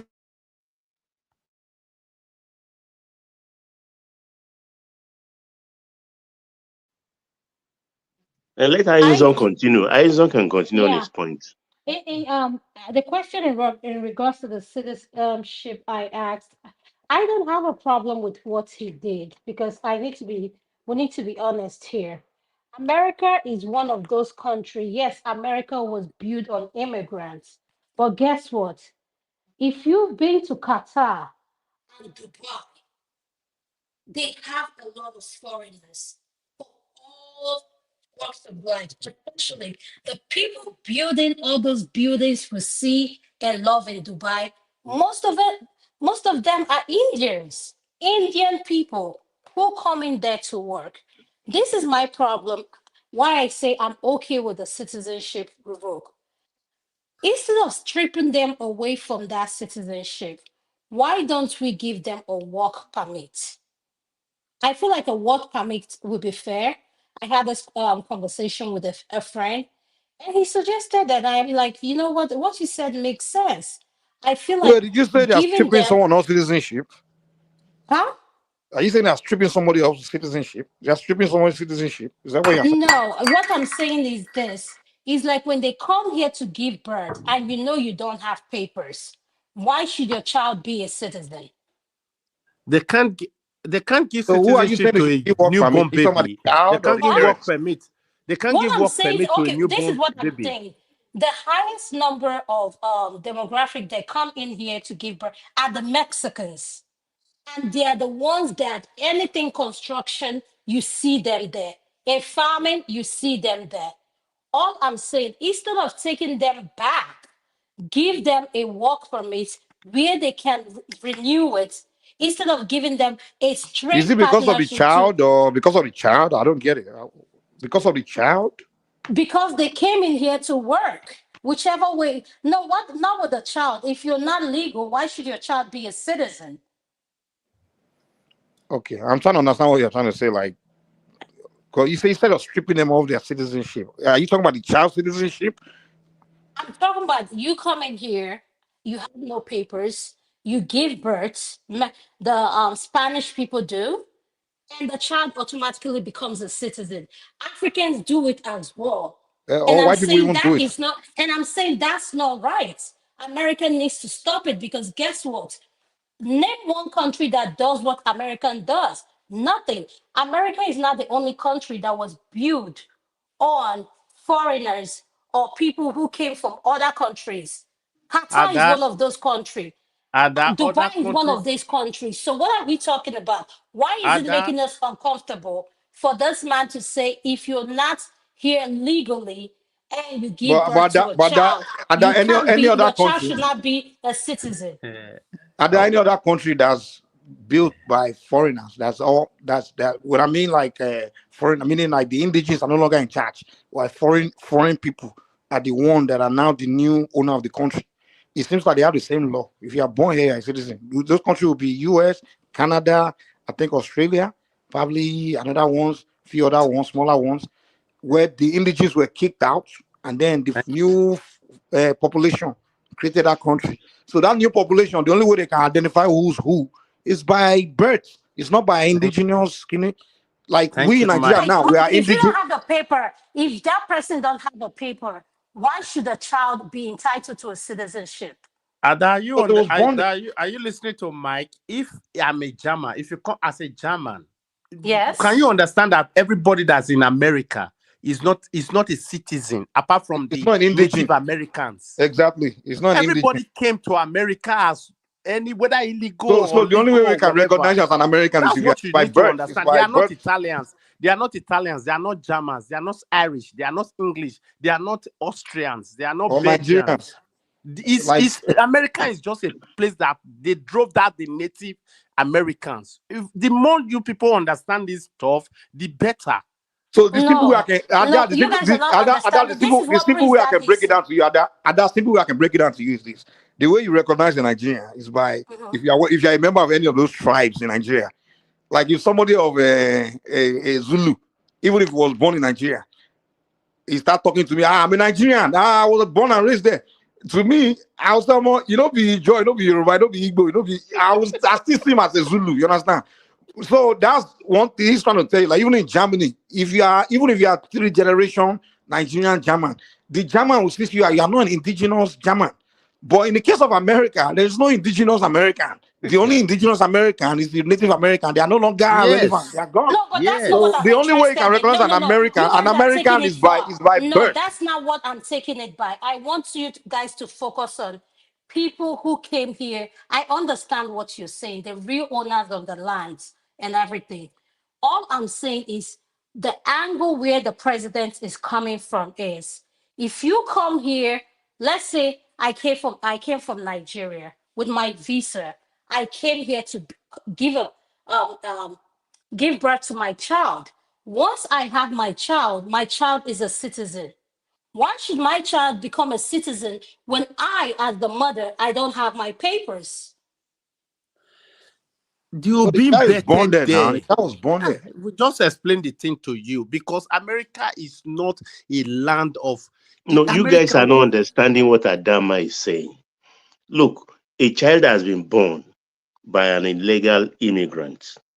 That child, by virtue of America's constitution, is purely American, has a passport. The mother doesn't have the passport. Now, if the mother is now to be taken out of the country, that child may not necessarily be allowed to go with the mother because the child is a citizen. Are you following my point? But let me to also add that there is nothing free, no free lunch in America. The average bill for a non-complicated or complication regarding childbirth is between $9,000 to $12,000. State to state in America, it differs. That bill they can pay, they will still bill you. Somebody somewhere will have to pick up that tab, an organization or anything. And by reason, it will go into the tax of everybody, one way or the other. You pay that bill. The bill still won't stop the woman from giving birth now. Baba, they don't like to consider the cost of immigration at all. That's just by the wayside. Hold on. They don't care about that. Baba, hold on. Let me say this. Okay, not giving our child citizenship will not stop the bill, will not stop the mother from giving birth. If someone is pregnant, they have to give birth, and they still have to give birth. Whether you're not going, stripping that child of the citizenship doesn't mean now the parent will now pay the bill. The citizenship has nothing to do with the bill. The bill is just the bill that someone cannot pay. Maybe where you can do it is to put it in the child's account. Maybe when they grow up, they can start. No, Mike, I don't care about the bill. Mike, I don't care about the bill. This is what I'm saying. If you go to Dubai to give back, Student loan. Let's put it as Mike, bet loan. Bet loan. Hold on. I like that. I like that. Mike, if you go to Dubai to give birth, let's say you take your wife now and you're Africa to give birth, your child is not a Dubai citizen. Yeah, so why should because America keep allowing children, parents who come here on a visitation, whatever vacation, to give birth to their child, and that child becomes an automatic citizenship? I mean, why should that happen? Do you know those children have become trophy children amongst the elite in Nigeria? Bank managers, top government functionaries. All they just come here with pregnant, wear boo-boo, big gown, enter, give birth. 3 months later, they get a passport and they are back. If he has 6 children, she has 6 children, 4 could be carrying American passport for free, just like that. Okay, why are black people so very holding to this American? We are talking economy here, not racialism or racism. Nobody can claim to be But the question is, Adama, the question is, what do economics. America do it? What do they do it? Why do you think America does it? Why? What do you think? The law came into place because of slavery. Because they wanted they want to out. increase population. I don't think it has anything to do with slavery. No, the slaves, the slaves, after the emancipation, they said they cannot be given American citizenship because they Can I tell you what? Let me finish my narrative so that people can know the story. Baba, let me even correct you guys. It has absolutely nothing to do with slavery or black Americans. No. When that, hold on. When that, when they started the whole immigration was when they were bringing Europeans in. And that's when that law came in place where when you are born here, you are a citizen, right? Now, the black American didn't become citizen until many decades later after slavery ended. So the black American were not tied to immigration. So the black American situation has no connection with when you are born here, has no connection to it. Baba is right, Mike.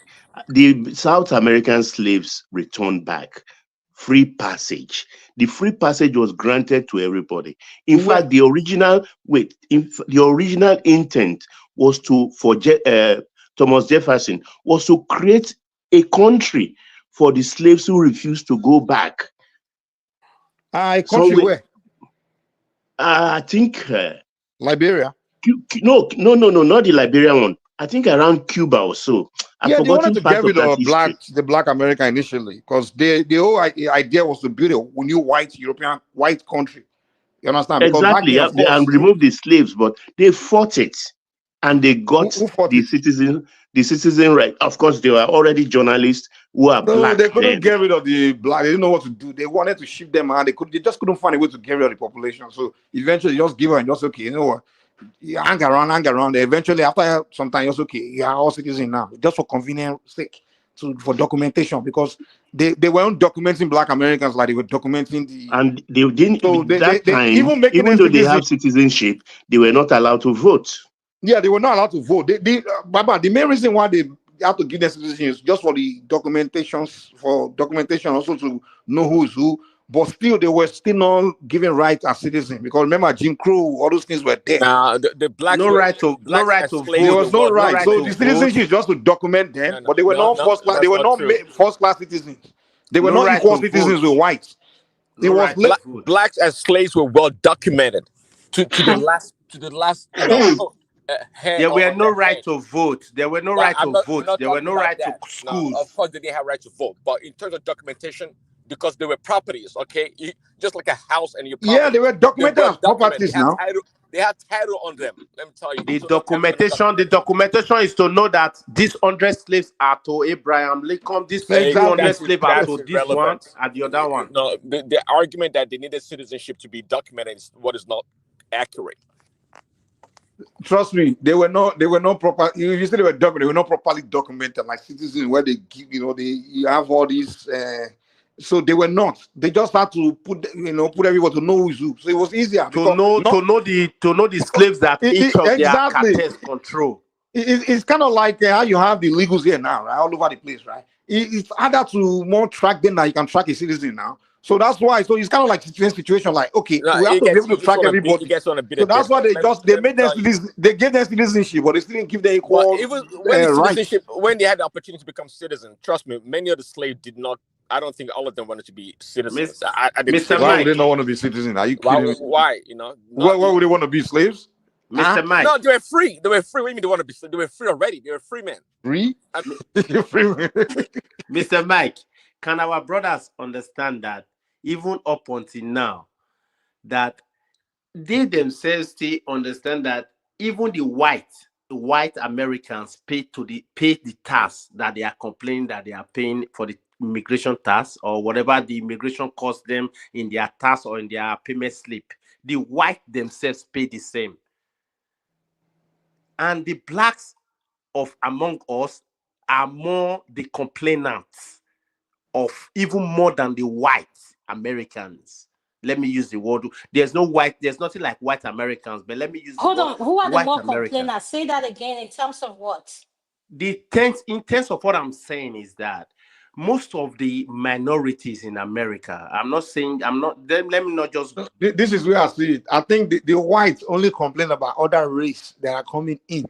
But the blacks even complain about other blacks more. Mr. Mike, if you listen to Prince Daddy now and many of the black Americans, they complain about the Africans that are coming in. The Africans are coming in. You wait, even if you are opportune to go with illegal ways.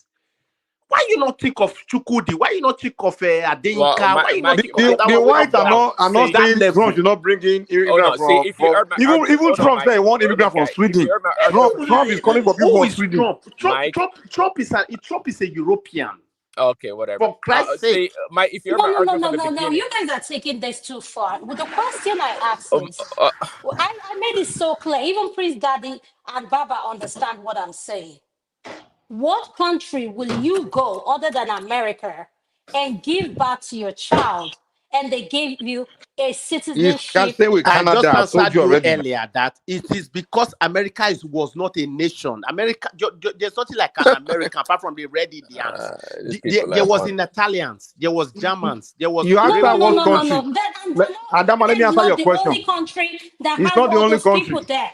It's not the only country. country. I believe Canada too. I believe Australia. Yes, they are not Those the are only Americans. country. Those are Go this, to they are the Qatar. same Okay, people. Australia is a good one. Australia is a nation of immigrants. We know that clearly. And America That's too, and Canada is not nation okay. of indigents. Now, So that's tell why us about who a can tell us nation. about Oh no, Australian let me. immigration. A nation that's not a nation of indigents. The only way they can identify a citizen is by birth. They can't say you are a citizen by your indigenous tribe or tribe. It's by birth. It's only country like European, like Germany, or those Nigeria, they can where do we that. are a nation of indigent. We identify Nigeria by its tribe, not by birth. Tribe. I can't say you are in Nigeria because they born you for Nigeria. If you are Zulu, I know you are a Nigeria boy. If you say you are in Nigeria, you have to tell me you are Yoruba, Igbo, In America, or, Canada, you understand? Australia, So, they're not big for America, countries, you they're can't not big say tribes. you are an American by indigenous. There's no indigenous citizenship. Yeah, it's by birth. That's the only way. That's what they say. That's Okay, what the so law say. so to Okay, if you echo are born, what you are you're a citizen. saying, Mike, to echo to buttress what you're saying, if you go to give birth in Dubai, your child is not a Dubai citizen. No. Yeah, because Dubai, they have in Dubai indigenous. They You know, have so you are not indigenous Yeah, of Dubai. that's what I'm trying to say. The point I'm trying to say is that the people building those towers, all No, those they constructive. were No, listen. Arabians. No, hold Oh. on. The real Dubai citizens are not even up to more than 3,000. Ah, man. 3,000. I Okay? don't understand. And All I I'm understand saying what to we are you, saying. this is what I'm saying. If you come in here illegally or even with a visa, if you give birth, you shouldn't be given a birth certificate. How will Ada Based on, understand that okay, America that is the is deal. not a native Let me explain town? something It's to not you. a tribe town. It's not a tribe town. Nobody is an American apart from the Indians. Can you understand that? Okay, Nobody is an yeah. Australian apart from the expatriate of English people. The England bettered Australia. Can you understand that? They were first English before Australian. The No, American. Australia was a swamp, and they made it prison colony. It's those prisoners, was a country the of the undesirables, the the deplorables they don't want in England, that they For which ship people? there to go die, England, and they right? develop the English. place. But English, from Do you know, English, he right? just mentioned Australia. How many of the black people in Australia get recognized? How many Nobody of they them? or You mean the Aborigine? Now today they've changed. The Aborigine are now accepted as citizens. Yes, but they were the founders of that country. No, they are So you, no. They are the owner of the land, but they are they not are the not founder. the founders. They were the owner of the country. It's So same if in you want to America say too now. something, if you want to say this is what I am against, I love what the president is doing. If you know you came in Adama, do you here, know Texas, California, and some part of the There are they other all used to belong countries. to They were Mexico. countries before. Do you know they were part of Mexico before? Mexico. They know they took those land from Mexico. Do you know that? She wouldn't Mike, of understand. course I know that. So the real indigene Adama, do of you know the funny side of for it? your Or information, the real indigene of Texas and California are Mexicans. You know that, Prince Daddy. God. You know the funny side of it? That child given birth in America by an illegal immigrant can end up be a president by right of birth. But thank you. See, I Zon and Mike to know that a country is not built because you have indigenous people. A country is built by people that actually do the work, the planning. Okay, if Mexicans, they are building it today now. Well, actually, they don't build their own country. Come to Texas. Mexicans are building You want everything to build your right roof now. in 3 days? So You want to you build your roof in 3 days? Mike, Get Mexican. Mr. Mike, They will start work 4 a.m. Those Mexicans can build those. They build. The way they are building skyscrapers all over this new. Because I'm in engineering field now. Mexican, those guys they work. Before the World Trade Center, before the immigrants came in, or the Mexican you're talking about, America was being built by blacks and the Europeans that came here. See, and if you heard my argument earlier, Mike, I was making an argument actually when it came to immigration for the African Americans, because I think in totality, I think the African Americans are being disenfranchised mostly with this illegal immigration. Let me help you out. You said they were building America back then. Those people that were immigrants. They just came in, hungry immigrants. And the black they were building back, they were slaves. That's what I'm so saying. Hold on. These people were people that they were ready to work. You understand? So they were immigrant hungry. Hold on. They left Europe because they were poor, and they just like they were not different from the same Mexicans today. They left poor countries to come to a place where there's more opportunity. I don't know why. And they work and built it. So there's no difference between. Hold on. Let me make this last statement. Sorry. This too far. You guys are taking I this will too know. far. Hold on. Let me just not what you said. There's no difference between those immigrants back then. They were building the World Trade Center I mentioned, and the immigrants today that are coming still building the skyscrapers in the south. So the immigrants are coming into work. That's why the country are lending them in, because they know that we need workers, and your citizen is not going to work as hard as the Ghanaians coming to work. Can you go and miss a concrete right now? Well, you guys are so funny. It makes it sound like America was I'm not telling you, it's doing not about everything for the- missing a concrete. Listen to what I said. Give them a work permit where they have to renew it, not just hand them citizenship. I'm not saying ship them back. They only need citizenship to the newborn babies now. But I ask you a question now. I ask you, what does the government and their citizenship? It's not because they want to help. It's not because they are looking out for them. It's the government's interest in even their citizenship. That's what they are giving them. Because the government this is itself. the problem I have. This is my problem I have with that.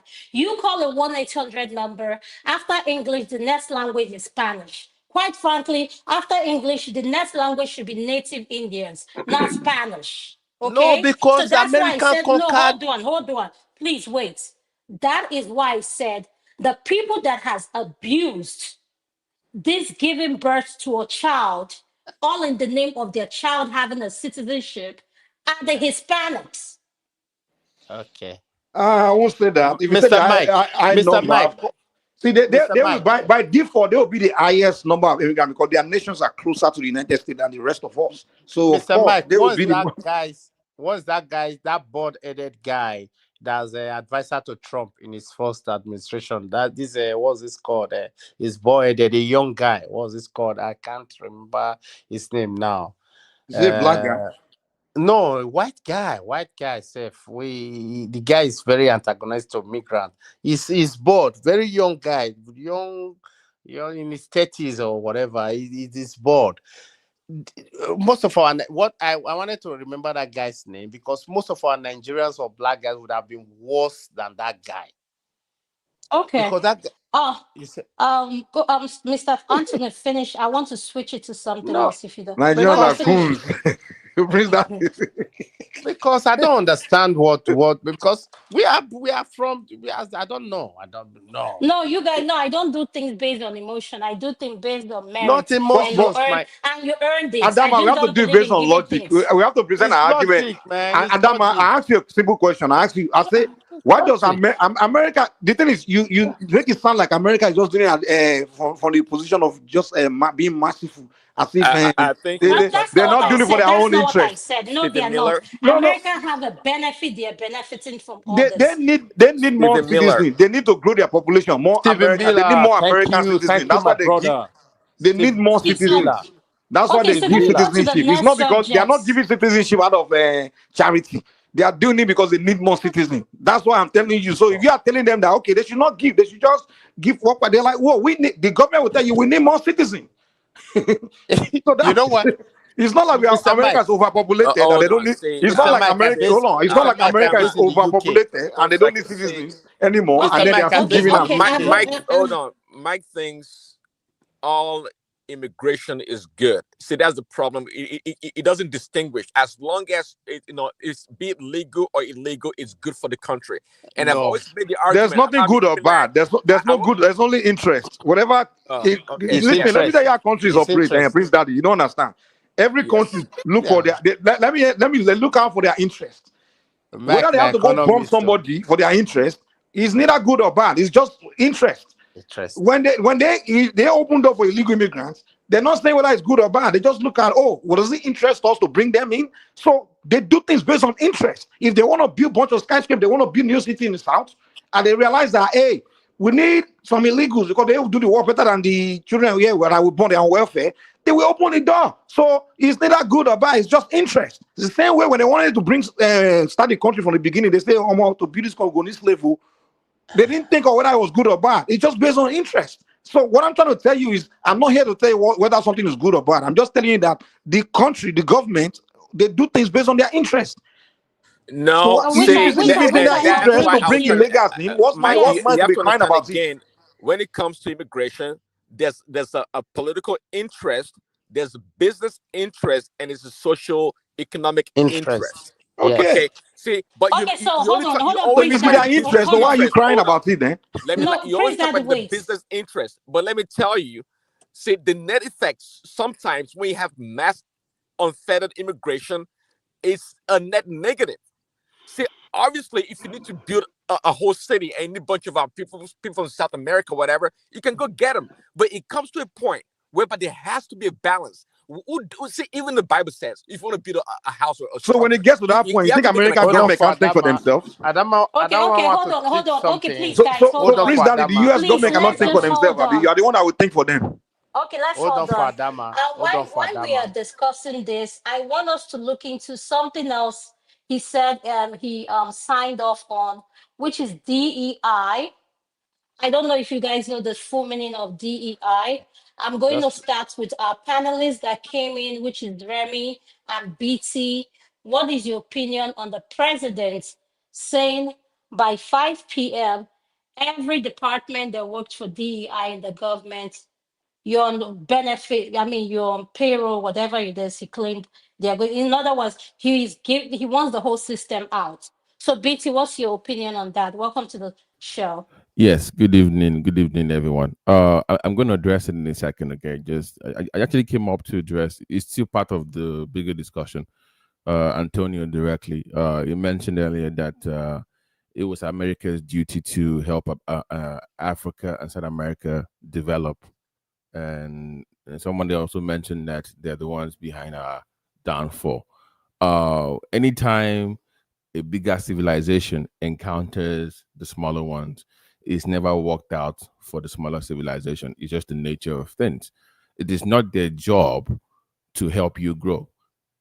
It is not their job to help you develop. If you value what you have, let's say item A for $5 and it's worth $100, it is not their job to tell you it's worth $100. It's to exploit your own ignorance. Okay, so that's just the nature of things. So you mentioning that they should help you, I think it's a ridiculous statement to even make on the platform. Also, when Prince Thanks, Daddy BT, for that. was talking about, And I will respond to you because you mentioned me directly. Yes, You please, mentioned me hold on. directly, and I will respond Yes, to you when for I'm that. done, let me just finish my Let him submission. finish. I'll let you respond. Don't worry. Then also in regards to the MAGA movement and in particular the H-1B visa, there are people that have genuine concerns, economic reasons for them being MAGA. For me, I recoil away from being identified as MAGA, even though I agree with them when it comes to economic issues. I mean, for selfish reasons, of course. But we have to admit that even Prince has seen that there are neo-Nazi elements in the MAGA movement. There are nationalist movement in MAGA. There are white supremacist movement in MAGA. So when people are against engineers from India, for instance, from coming to America to the visa, it was designed to get the best of the best. Unfortunately, the corporations are exploiting that loophole to bring in people in because they can lowball them and pay them cheaper than they can pay Americans. So on that part, I agree that should be fixed. But there are people that support that bill because they just hate Indians. So let's make that clear distinction. Some people genuinely want that visa issue fixed, not because they hate foreigners, but because corporations are exploiting it to lowball American citizens when it comes to engineering. So let's make that clear. And to what the host asked about DEI, diversity, equity, and inclusion, for the whole federal government, I believe he said by 5 p.m. tomorrow, right? That they have to be. No, it started today, 5 p.m. today. That will fail in court easily. That would, because then the reason why they were employed will be brought into question: race, gender, and all those things. So I don't think it's that easy as Trump made it sound. The same way he made birthright citizens. I mean, you cannot sign an executive bill to change that law. You must amend the Constitution. So he knew what he was doing. That was not going to fly. That would be 5 minutes in the court. That would be thrown out. Babati, you know, Trump just like to deceive his followers. Yeah, all but, these things. He but make all now. just like the war. He wasn't building any wall. Yeah. He knows something. He's not going to do. He will just act like he's doing it, just to show the followers that I'm doing this. He knows this thing. He can't do it. It's a constitutional thing. He can't just make executive order against he actually the Constitution. So he just wants to deceive his followers. Like, look, I'm already in action, but it's a lie. See, hold on, sorry. So no, if you have now, we know we have majority conservative judges. Why won't you try your luck, so to speak? So don't think you're just doing flippantly. No. Prince Daddy, Trump himself employed illegal immigrants. Go to Trump Tower in New York. Go and look who's cleaning that place. It's the illegal Mexicans. No. This guy is a lie. They just lie about this. Not all Hispanics are illegal. See, that's your problem. No. The cleaners. Trust me, there's no legal Hispanic that's cleaning. All of them doing that cleaning job. Yes. Once they get their paper, they are going to do better job. Can I say my own now? Remy, just give me. Remy, wait, let me wrap it up. So when Trump BT, while you're wrapping it up, please could you answer this question? How does the DNI how does that affect the Black community? Okay, could you speak on that, please? Okay, so when Prince said that he tested in court, well, we're going to strike that. The other will be like, anyway, that's ridiculous. But they have to then go to Supreme Court eventually to test the meaning of the 14th Amendment.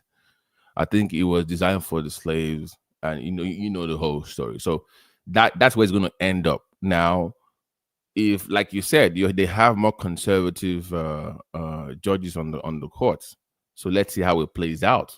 But I don't believe it will even get to the Supreme Court. I don't believe that. Now, to the host's question about DEI, how does it affect Black people? The clear example is what you see in education. The Supreme Court threw out DEI.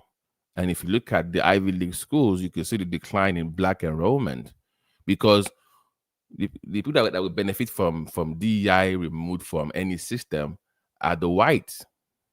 For example, when you look at the Ivy League's enrollment now, it is those legacy admissions that they are white people and they have the minimum grade that are going into those universities because of legacy or because their parents give money to the institution. So DEI removed will affect minorities, but it benefits white people.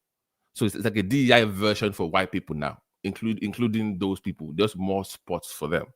But so for jobs, if that job requires equity or quota system, because they are federal jobs, right? If they require equality and balance, this will also end up in the court of law. That's where we're going to end up, because in most cases, those government workers will win. They will win that case, because if the job is based on having a spread, and you are just removing that means but the spread didn't say Black people.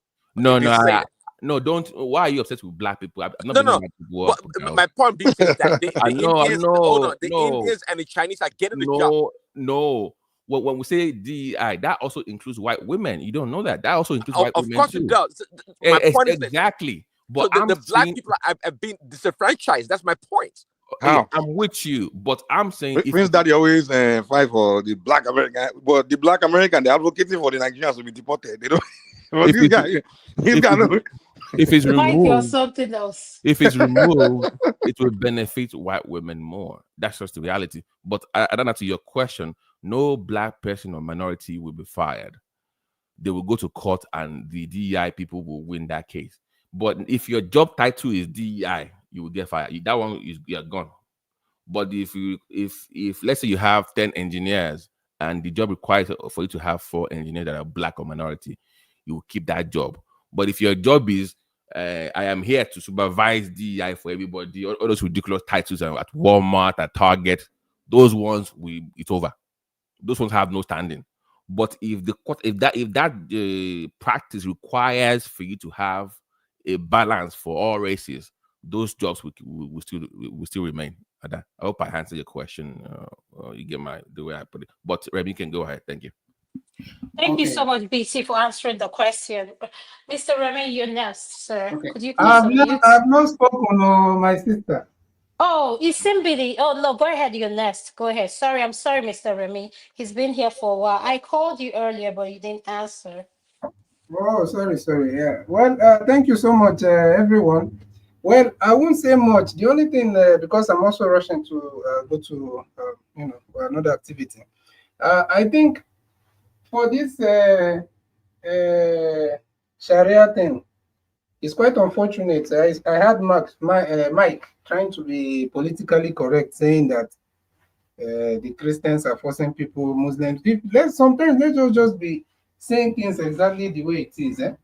I'm not defending any religion. I've not seen where a Christian is forcing you to become a Christian or they will do something to you.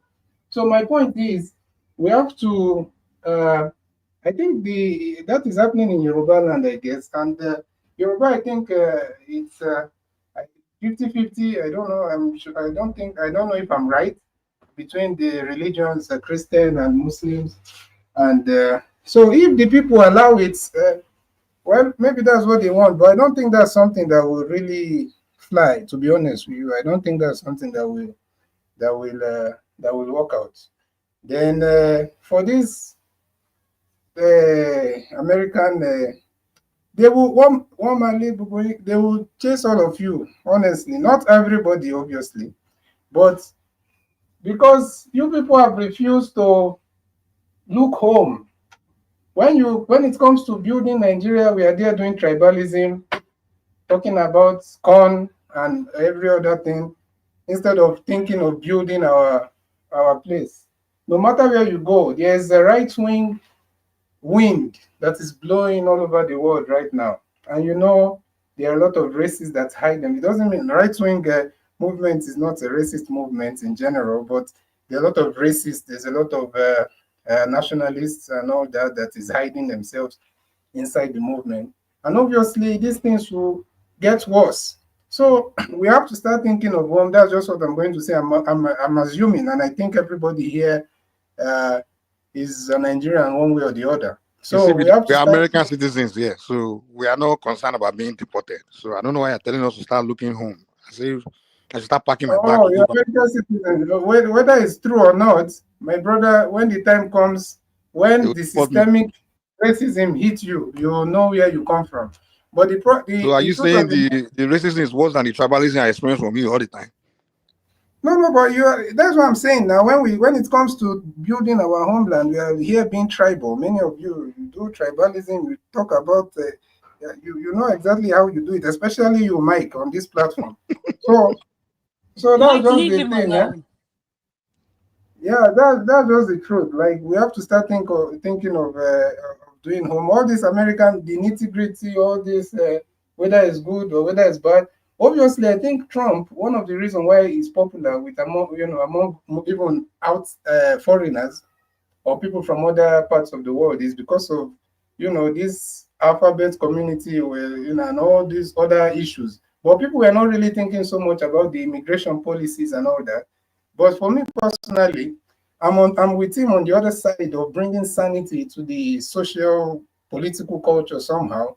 But this immigration thing, I think, is something that he also needs to handle better, a bit sensitive, because you can't be saying everybody get out, and you have not considered America's foreign policy in all these countries, in the third world countries, like in Africa and South America and all that. You have to look at what is the role of America in those countries. Are they, because of pursuing national interest and all that, is it affecting the development of these people?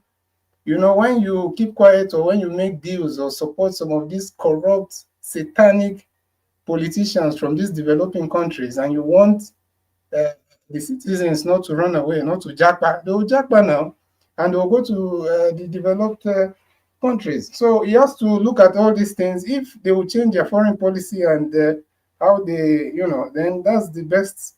That's their step in the right direction. But for now, Well, there are sorry, people. Trump his policy is real non-interventionist in his policies. So it doesn't like to interfere with other nations. And what you're saying, it has old water because yes, American policy has affected many of these nations. But just like BT said earlier, powerful nations always dominated the smaller ones or the weak nations, and it's always been there from the Roman Empire, the Greek Empire, and the Persian Empire. There's nothing new here. There's absolutely nothing new Yeah, here. but The the notion Roman that Empire also had everybody coming to Rome. Now they didn't say That's that's what I was their about to say. That's why everybody always want to migrate to the powerful one because they were stolen from the poor ones. Yes, and no, actually, the everybody Roman migrate to Empire. Rome. Wait, No, my brother Prince Daddy, is it Trump Daddy or something like that? The Roman Empire actually made all those territories that they took as Roman citizens. That's why even Paul in the Bible, that is a Jewish man, was a citizen of Rome, and I he was like what never you said. in He Rome. said So, Roman so, citizen. so So if you he want to be obtained an a citizenship. expansionist, or you want to be a colonial or neo-colonial, whatever you want to be, then you should also be a globalist. At the same time, you can't do both. You can't do you can't be on both on different sides. So if you want to do all that, you also have to be a globalist because you're expanding. So are you taking territories for those people to live in the air or hang in the air? Or how do you want them to survive? So if you're benefiting so much from their resources, from their land, from whatever to sustain your lifestyle, then you have to expect those people to come over to your country. So it's just simple logic. So if they will change their policies and all that, then yeah, that's fine. I don't have anything. In fact, many of us, we are happy for Trump because, to be honest, what was going on in the world, it was becoming too much. Like there was just this too much media. You can't even do anything online. If you talk one thing, they'll say YouTube will take you down. So obviously, there's some sanity that Trump is bringing. A lot of people are for that. But when it comes to this immigration stuff, they have to be sensitive and realistic and logical with it. The country, they say it's a nation of immigrants. You cannot start fighting all the immigrants at the same time. If you're talking about illegal or legal, as long as people are not committing crimes, if people are committing crimes, that's fine. They can take them out. But if people are not committing crimes, you have to, let them be. As long as they're contributing something positive to the society. So, So that's my take on it. sorry. So I don't know why the Nigerians complain then when the Northerners, our brothers from the North, have their borders open. They have a fluid border for the Nigerians to come through and the Malians because they are their brothers. Why do we complain in the South that they Because use their Nigeria population does to not. deter- Nigeria interest is not to bring immigrants. We don't need immigrants. America interest has interest in bringing in immigrants. But Nigeria, we don't need immigrants. If we need them, we'll bring them. Trust me. If we need them to come and do something, They need them in the North hold on. for If numbers. Nigeria should get to a point where we need those people in Niger to come and do some slave work for us, we'll open it. We'll go. We'll be the one going there to buy them. You understand? So we know it's interest. At the end of the day, it's all interest. If you have interest in people coming in, you open your door. If you don't have the interest, you shut it. I'm telling you, America has interest in these people coming here to do certain things. That's why they open the door. So you can't. So it's not about right or wrong. It's about interest. Life is all about interest. It's not one. It's not one way to the market. It's different ways. So that's the point. Well, that's why I say, Mike, when it comes to immigration, your only approach is business. Interest. Of course, you talk about business, but Interest of the country, of the No, government, yeah, or right. whoever. No, it's interest for the business people. But which country? You have illegal, businessmen run the hold on. You society. have illegal immigrants, for example, going into a small town in America, for example. What interest is there for those people there to be overrun Those people there too were children of immigrants. They were all immigrants too. Okay, Are you talking about Native Americans or you talking about the white people that also came as immigrants?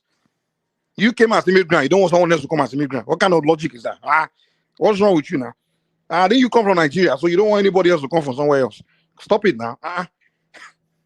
Those whites, I didn't came say from that. Europe. See, I said it earlier that when it comes to immigration, you don't distinguish between illegal immigration or legal immigration. Everything goes. I understand that. So you're saying, well, okay, if I came here, okay, documented, obviously, just like somebody said before, You have if you go to a state, there's a waiting period, a year or so before you become a legal resident of that state. You have to go through a process. You don't just come in and become a citizen. It takes 5-7 years. It depends on how you come to the country. So there's a process to it. Okay, but nobody go to any country and Can become a I citizen. come in Nobody now? go to any country and Okay, become a can we citizen the allow first Mr. year. Remy to talk? Can we allow Mr. Remy to talk? He just came Okay, in. yeah. Hello, everyone. The issue of immigration is a complex issue. You have all laid out everything on the table, but I will use the European example. If American can follow this, this will be okay for you guys. But America is a large country, the same size as China, and you will need a lot of people to help you work in the interland, in the farmland, and the rest, in which the money you pay is as peanut low.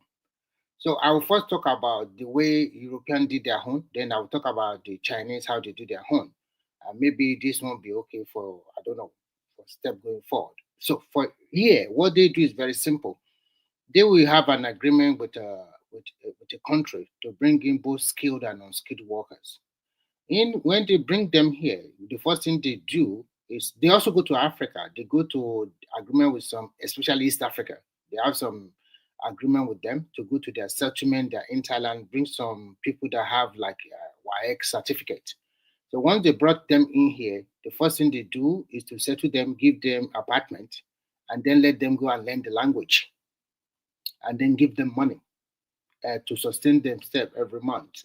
So after learning the language for about 2 to 3 months, and then they'll now tell them what exactly do they want. They push most of them to vocational college, technical college. So this way, they have a pool of plumbers, roadside construction workers, chef, cooks, anything about skill, you just learn it there. So after that, they push their drivers, bus drivers, cleaners, whatever. So that is one. If I use the Finland example, the salary they pay at the end of the month is something that will sustain them. And it's not that you are the maybe an engineer will receive 4,000 and then they will not pay this guy like 500. No, maybe their salary can be, if the engineer receive about 3,000, their salary can be up to 2,000 or 2,100. So the disparity is very low. The difference is very low. So when you look at China, because they have each population, that is the advantage they have over you. They brought in a lot of people from the interland. They call them local migrants. These people are unskilled. These are the people they use to build their cities, all their cities, all the high-rise building you see in China, the road and the whatever. That is what they use. These are the people they use. Why they are doing that? Their government continue to develop all those small towns and cities. So by the time they finish all of this work and they cannot find another job in the city again, because it gets to some time that it's also like, there's no more any job for these people to do. So why don't we develop where they came from? So they develop their places, they build new home for them, new roads, and then they settle them back into where they came from. So that is how they are able to live over 500 million people above poverty level in that country. Now, what I see in American home is that I see people just like typical rich men would do. You want to maximize your profit and minimize your cost. These people are your neighbors, and you know that you can get them at a cheap labor. You brought them in, and they, after doing this work, you also want them to go back again. But you cannot tell a human being that see a better life that one way or the other, he or she will not like to stay back in a better country than where he or she is coming from. I was listening to a big farmer in the southern or northern border, one of the states in America. Is a white guy was telling us that if this thing happened, he also voted for Trump. He said if they set them packing, it guarantees you America in 2 days you will start starving. The price of meat will increase. The price of everything will increase in America immediately, because this guy have a big poultry farm. He's raising a lot of these big cows, their milk and every other stuff. So what I see at the end of the day is that it's politics. And although they will send some people back, I guarantee you they will come back again, one way or the other. This is not the way to tackle the root cause of this immigration issue you guys are facing in America. So the question is that, can you follow the European example? Does American manufacturer or your big rich people, can they allow it because it's a capitalist country? Can you guys pay money for these people to settle them down in your country? Can you, an American, whether by naturalization, whether by birth, can you work in this kind of or this job, and can you receive the salary they are paying these people that come from your undocumented people? Can you get the hourly pay they are paying them? So a lot of things have to be put on the table.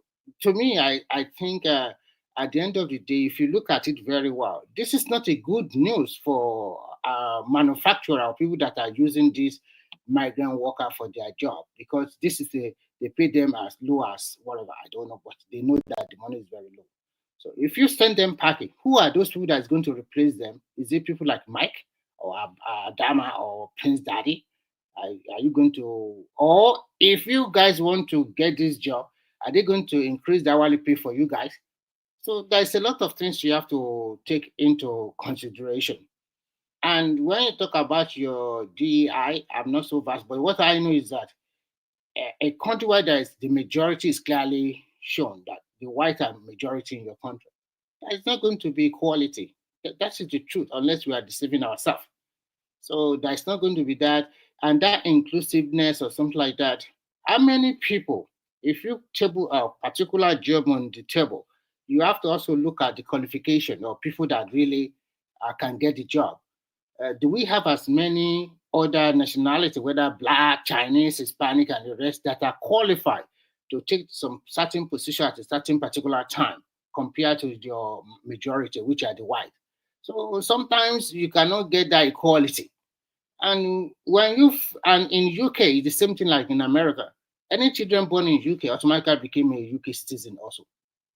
Because one of my friends, I know what he went through. They have a child in UK, and the child is a citizen, and it starts to take them 10 years before they can, 10 years for the parents to have the right to become a British national too. So that is the process in that country. I don't know the process in America. So in a nutshell, I think this is a dilemma, and it's the country is already in a confused state. There is a constitution, there is a veto executive order. Which one supersedes which one? Are you telling me the executive order is stronger than your constitution? So you are going to, as some Babati said, there's going to be a lot of law cases, and before you know it, 4 years is already over. So I don't know. But I also think as an immigrant, especially most of our folks over there, whether you're coming through B1, B2 visa, or whether you're coming through the green card, or whether you're coming through wherever, I think we should moderate our utterances somehow, because no matter what happens, you guys have laid everything on the table. If truly the Western country have treated Africa and the rest of the world fairly enough, maybe they won't have this problem in their hand. So, but now you don't a lot of condition for some third world countries, and a better condition for the so-called Western countries. Why is it like that? We should ask ourselves a lot of questions. And when you are there, although you might have your right that, okay, I'm now an American citizen, these people are constituting nonsense in this country or something like that. But when you sit down, and at the end of the day, they do the people that do the crime rate, you discover it's not all these immigrants. This immigrant will just come in, whether documented or undocumented, do their job. It's mostly the people themselves that commit the highest crime, most of the crime in the land. So I will stop now so that another person can talk. Thank you for now.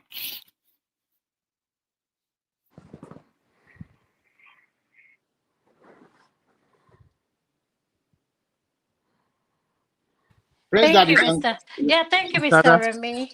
Let's just make it a free flow, whatever you guys want to talk about. Thank you. Yeah, I quickly want to talk about the Sharia issue that they said happened in Ekiti. I think at the end of the day, it will fizzle out. And I'm a Yoruba guy, and I know my people. All those one will fizzle out within shortest possible time. I don't think that thing can really take root in any Yoruba state, whether because at the end of the day, even as a Christian or as a Muslim, most Yorubas do all the religion together. They will go to Imam, they will go to pastor, they will even go to Isheshi, the traditional something, if they have any trouble or issue, looking for solution all around. But telling them to accept Sharia or whatever, that's they're just kidding themselves. I mean, one day they will just wipe them and arrest them and tell. No, I don't think that can really take root over there. I don't. It's not going to happen. They just don't know what they are doing. Because an average Yoruba man is not as how to say, it's not so religiously warped mind like that. We have integrated and we have accepted our faith that whether you're Muslim or Christian or Ishishi, we can cohabit together. So I don't think we can have some obnoxious law telling us court hand or do that. So no, it won't happen. It's just a matter of time.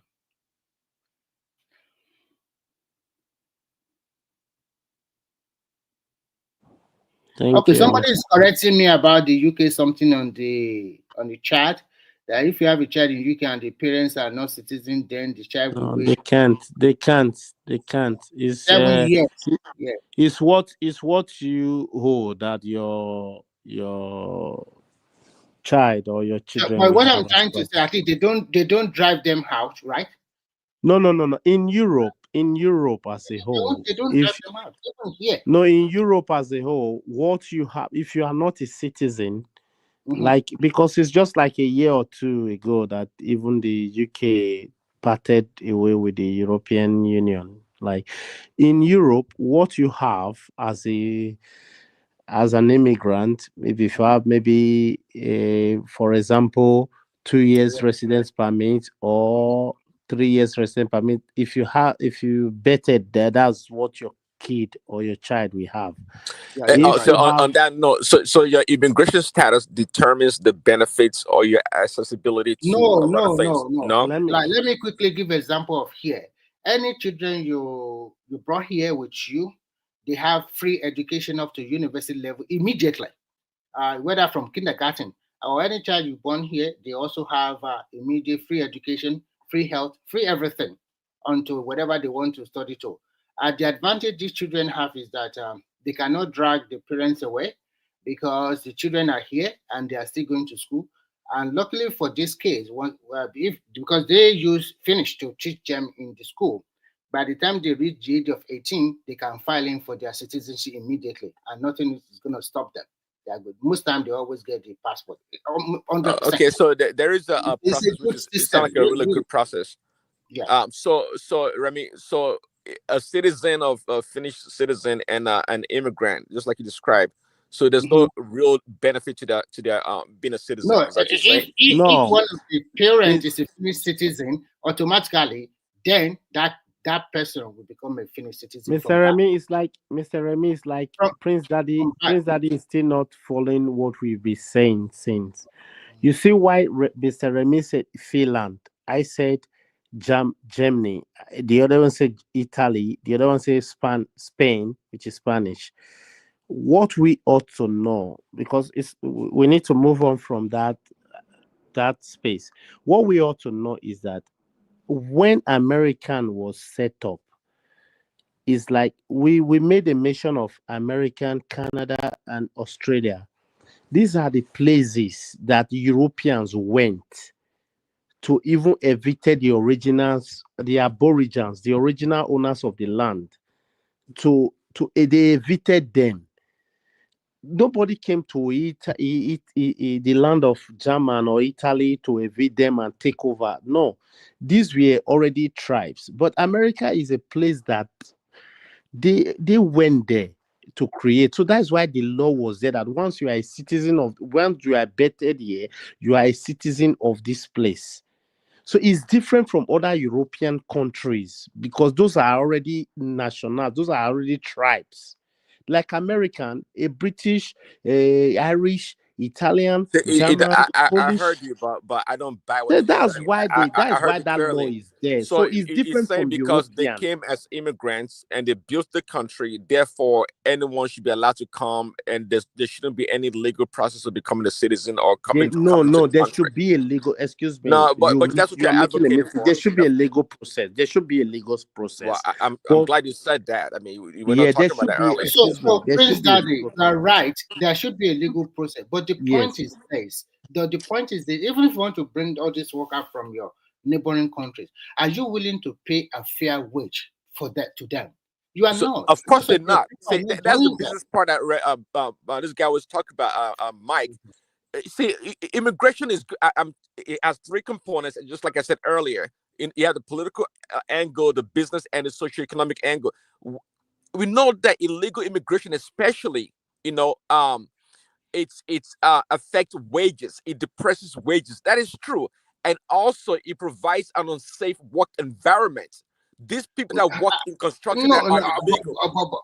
But Prince Daddy, I quite understand. But the question you must answer me is this: it's very first, you are right in whatever you are trying to say, put across. But the issue now is this: do you see that if you Americans can you do that job at the price per hour you are paying these people that are coming illegally to your country? And are you ready for the associated inflation that will come? That you guys want to do the job? First, the hour per pay will increase, and then your manufacturer or the employer will not transfer that additional cost to the price of what you are consuming in America. And you guys will start complaining that there's inflation. So sometimes you just have to look in between the lines. It's a complex issue, like I said earlier in the beginning. You don't want these people. Do you have enough people to man these people? A land as big as it's a big size, and you have a lot of manufacturing company, and you have a lot of union that always claim their right. The pay is not enough, the benefit is not enough. What about the people themselves? Are they willing to work? That's another question. Because it's kind of a cop out argument when you say, "Oh, the Americans don't want to work; they don't want to do this and that." Well, I did not. I am saying, what about the people themselves? I'm talking about this particular job we're talking about. I'm not talking about a professional like an engineer or an architect or a doctor. I'm talking about the people that work outside there in the field that majority of you guys will not like Mike, to talk. Remy, there are many. I don't know. This. No, I asked if there are many people that can do the job. There are in plenty. America. There are Why plenty. bring them There are people plenty of workers. There are plenty of workers. But there are plenty of workers that Americans that will work at a construction site or place, and they would demand fair wages. They would demand a safe work environment. So why is it not? And they would demand benefits. So why are these people continue to bring in a lot of people from the border then? If there are Well, just answer the question yourself, because they can circumvent the system and depress the wages. Well, listen, Mike can tell you. I mean, I think he's into construction. So we are if you hire an American and you have to pay all those benefits and make sure now you are talking. And well, yeah. You want okay, I've got it. So now you are talking. You are right. Iron in America, it will pay a fair wage, pay the associated benefit. And what do you think the additional cost of him paying that kind of money? Where do you think it's going to shift it to? Supply and demand would determine that. But let me tell you, it's at the end of the day. Is it so easy like that? No, well, you guys make it sound like America never existed before all this illegal immigration thing that you're talking about. Let me tell you, supply and demand or the economy would determine the fair price of if you are talking about product. Supply and demand. If you know American history very well, you will know at that the end of the day, is the profit they're concerned about? Is the profit. Daddy, from day one, the people that really developed that country, that worked the land, built most of these high-rise buildings, they are people that came from another country, the Mexican, the Chinese, all of them. They are also cheap labor at that time. If you are what you are trying to say, you brought in these people from all over the world to come and work in your country. And at the end of the day, some of them were given maybe. Well, they were cheap. Well, I think most of the red lines, or at least on the East Coast, a lot of Chinese, if not majority Chinese, built that railroad, and the Japanese actually. So this again, it's all about a controlled immigration. At that time, absolutely, we needed the labor, especially when the slaves were have been freed, right? What about now? Now that the America is struggling with job creation, and when we have this globalization and the export of jobs to places like China, like India especially. So, and we have immigrants coming to this country. By the way, people think that illegal immigration affects the people at the bottom. Of course it does. But let me tell you also, in corporate America, in the corporate world, the people, I'm telling you, bro, I talked to this guy, a white guy, was a software developer. The guy was so depressed because because he didn't get a job that he was looking for because of the competition with foreigners. By the way, legal foreigners like the Indians and the Chinese. Okay, and that's so in the corporate world, these people are having a hard time too. Not just at the bottom, not just at the bottom. A high paying job is also a problem for many Americans. It has to be controlled. See, the H-1B visa they're talking about. Okay, I wish Allah was here. Allah would shed more light on that because he's into that industry, especially in the IT world. And he talks a lot about how the Indians, they found a way to circumvent the whole damn system to their own advantage. That they even go and set up. Prince Daddy, don't let us shift it. Even Trump is not. No. Let me quickly respond. Sorry. I'll just say this. No. I won't take your time. Just any action against skilled workers. We are talking about undocumented at the lowest level. That is the people he's targeting, not the skilled engineers or software, whatever. Please let us be factual here. Go ahead, Ola. See, Remy, what Prince Daddy said about HD1 was true because, and up to now, I think the Indians are still responsible for between 70 to 75% of HP1 visa. So, H1B visa, and you don't see the Chinese. I think we talked about this yesterday now, Remy. You don't see all those Chinese being that. Ola, I agree with Prince Daddy on that one, but we are not talking about these skilled workers. We are talking about undocumented, the people that work in the farmland, the cheap ones that work in the milk industry, road construction, cleaners, and the rest. We are not talking about professionals here. It's not sending professional back home. It's targeting those ones that they brought from the border at a cheap. But the interesting thing now, see, but in the past 4 years, actually, prices for commodities have gradually gone up. So the effect of this so-called illegal immigration of workers is not helping at all. It's not. Because we've had the highest pricing on all items in America in a long time, probably 30, 50 years, actually. So we're not really seeing the benefit or the effect of this immigration, especially the legal immigration you're talking about, that's supposed to benefit the common person. We're paying a lot for things, Remy. So that means the rich people are smiling to the bad. They are cheating you both left and right. That's what I said. See, it's all about profit. So if you bring in an illegal immigration, a legal immigrant worker, what makes you think that the business people will pass their profit to the consumers? It doesn't work that way. Prince Daddy. Now, let's just look at it. See, like I said, if I have the opportunity, I will let Donald Trump to be my president in Nigeria because someone that doesn't care, that doesn't care in the sense that he doesn't care about other people, but still care about his people. Yeah, he may be interpreting the role wrongly, or he may be taking the decision wrongly, but I don't even want to believe he's taking it wrongly because this is an experienced businessman.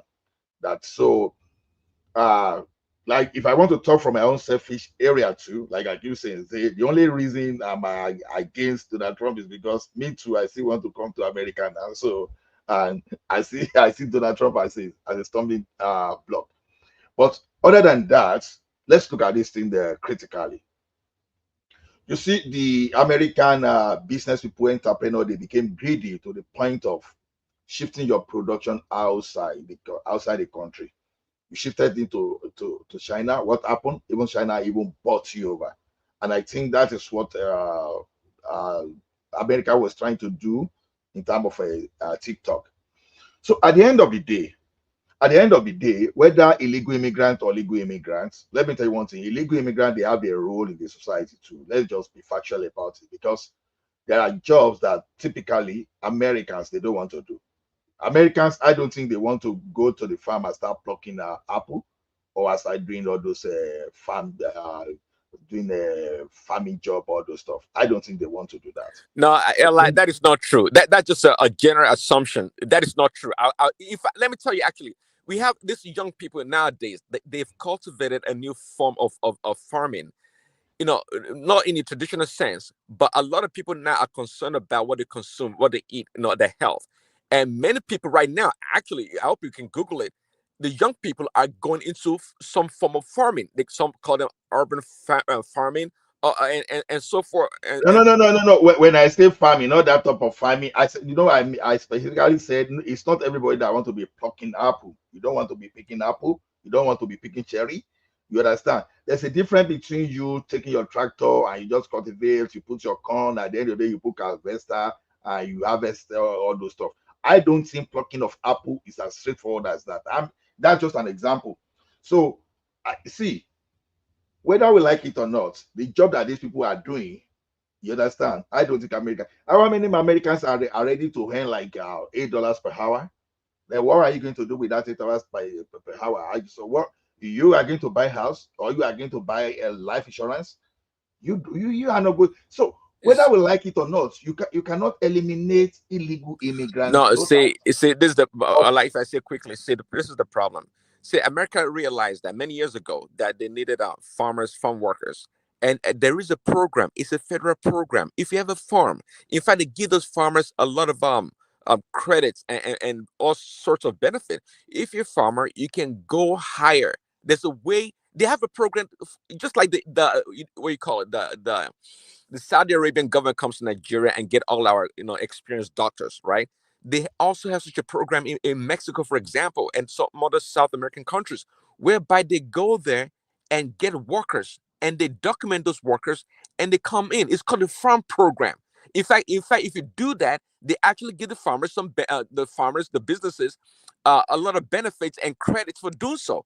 So we'll realize that. But the reason why people want to circumvent such structured system because they can afford to pay these people very low wages, don't give them any benefit or safe working environments. That's the reason why. It's all about greedy profit at the end of the day. Just like you said earlier, why the American businesses they did outsourcing or offshoring of their businesses is to make profit at the end of the day. So let's not blame the system. The system is actually well equipped to accommodate workers from other countries that are documented to come do the job. And let me tell you, there are many, especially from Mexico, that come to this country after their seasonal work. They want to go back to their country. They don't want to stay in America.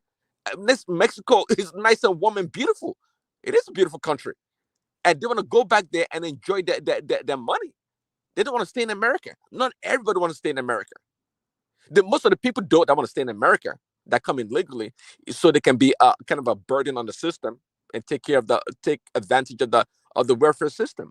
But most people, a lot of immigrants, they are hardworking. Are you kidding me? They're hard workers. Trump Daddy, are you for ending the birth citizenship? But see, I've been thinking about it. I don't even know what to make of it. Don't think. No. Just say it. No. Are you for ending birth citizenship in this country? You know what? That is a yes from him. If he's thinking about it, you don't need to think about it. That is no, Trump Daddy. I want to know whether you are constitutional or you are. I want to know whether you respect constitution or you want to be. So give him a chance to respond. Prince Daddy wants to. Are you for ending birthright citizenship in this country? Well, I'm for ending the abuse that comes with it. Okay. Let me tell you. I like to make a distinction. No. See, if somebody comes to this country, hold on. If somebody comes to this country, listen, guys. Somebody comes to this country. It was an illegal immigrant, no doubt. They've been here for a year, 2 years, 3 years. Listen, they're human beings. They can have a life. So if they get married and they have a baby, I think that baby should be a damn American citizen. But somebody that packs their bag, okay, just to come give birth in this country and don't pay for the medical expenses and go back to their country, how's that any fair? How's that any fair? So As for the babies there, I got no problem with the babies. If you come here illegally or whatever, if you give birth because you want to stay here, let your child be an American citizen. That's what I think. Okay, I think that's fair enough to some extent. Then that should not be That is not the fair reason enough. why we wait That's now, a Remy. crafty way of Let me answering now question. hear the reason I said it's fair enough. It's fair enough in the sense that you said those people that pack their bag use the hospital and they will not pay their bill. That is like a rogue behavior like that. I agree with you. But then we have to look at it this way. We have innocent child being innocent children being born in the land of America that has nothing to do with the parents that decided to be act like a fraudster or like that, someone that like to try to abuse the system. So why not this way? Okay, if you are coming to America and you are not paying your bill, we take your child and we return you back to your country. Why not that? Why That's will you extreme. stay? No. I'm not for taking anybody's child though. No. Wait now. See, look, if you come to America, you have ticket to you have money to buy tickets, you have money to fly, and so you don't want to pay for hospital bill, and you just want to go back. Then let the government of America take over your children and give it to foster parents. So that's why whether that one maybe some people with human feelings we stop abusing when it comes to that. But like you said, the undocumented immigrants, I will no longer call them illegal now. The undocumented immigrants. Now, if they give birth, I think they should have right to, because anyway, whatever you like it, you may say they are not paying taxes, but indirectly they are contributing to that economy. Well, Are they not I agree. are they not buying goods from the market? I agree. They're buying. So to me, the difference between undocumented and documented immigrants is that some people they show their face, they pay tax. Now the undocumented one, they don't show their face. I doubt even what they earn is even enough for them to even pay tax. But one way or the other, they contribute to the economy. They buy food, they buy drinks, everything that makes the economy function. So to me, And they want to live here, and they want to live in America. They want to live here, so they can. So it's fine. Where will they go? Exactly, because that's the only place they know. So when you target those people, then you are not different from Adolf Hitler. When you start targeting that's extreme. I don't go there. Don't be using the H word. Okay, sorry about that. Maybe it's too strong. Now, what I'm saying is this: that persecution. Don't use that, but you are 100% right. We have already seen the elements already. You see the No, I know. I don't know. No, I don't know how strong the word is on YouTube. That's why I'm not the owner of the YouTube. No, I'm not even talking about. I'm not talking about YouTube. I'm talking about calling. Yeah, no, it's no enough Hitler policy. No. When it comes to humanity, when it comes to humanity, you understand, when you do something against humanity, whether the person you are doing that thing against is or it was right or wrong, sometimes I will take the side of humanity. See, these guys, they've already spent their life in America. When you are returning these people back to where they are coming from, it's as good as someone that you want to buy. So whether you like it or not, that's the indirect way of buying someone. So I will never support you, because that one has some humanity now. You understand? But can you prevent social occurrence? That you should focus on preventing those people that are in already. Leave them, document them, then find a way to prevent them. Because the thing is this: sometimes the government, whether it can be Democrat or Republican, they find way to allow these people to come. You understand? There's something that government of Canada do now that I don't really appreciate. Government of Canada will bring you from Nigeria, you bring your savings, you're a medical doctor. All of a sudden, when you land there, they will say, "Oh, you are not Canadian trained, so you have to go to that." Meanwhile, the money you are bringing from Nigeria, they are taking that money to develop the real estate sector, to build other sector, and you now throw a medical doctor now to be now driving Uber, someone that was trained, that received training for like almost 20 years. You understand? Both going to school and you explain. All of a sudden, when they get to Canada, you now say, "Okay, they are not." That is rubbish. You see an IT person. No, but if sorry, on that example, if a medical doctor comes from Nigeria to Canada, is it not because they already have a job? I mean, how does that work? You come to a country, do you not know that you need to go to school before you become a medical doctor in that country? See why Because evaluating? Why because evaluating? some people come in and in the hopes of getting there first and passing the boards. Some people come here legally. You come to Canada or whatever first, then they pass the board in Canada or United States.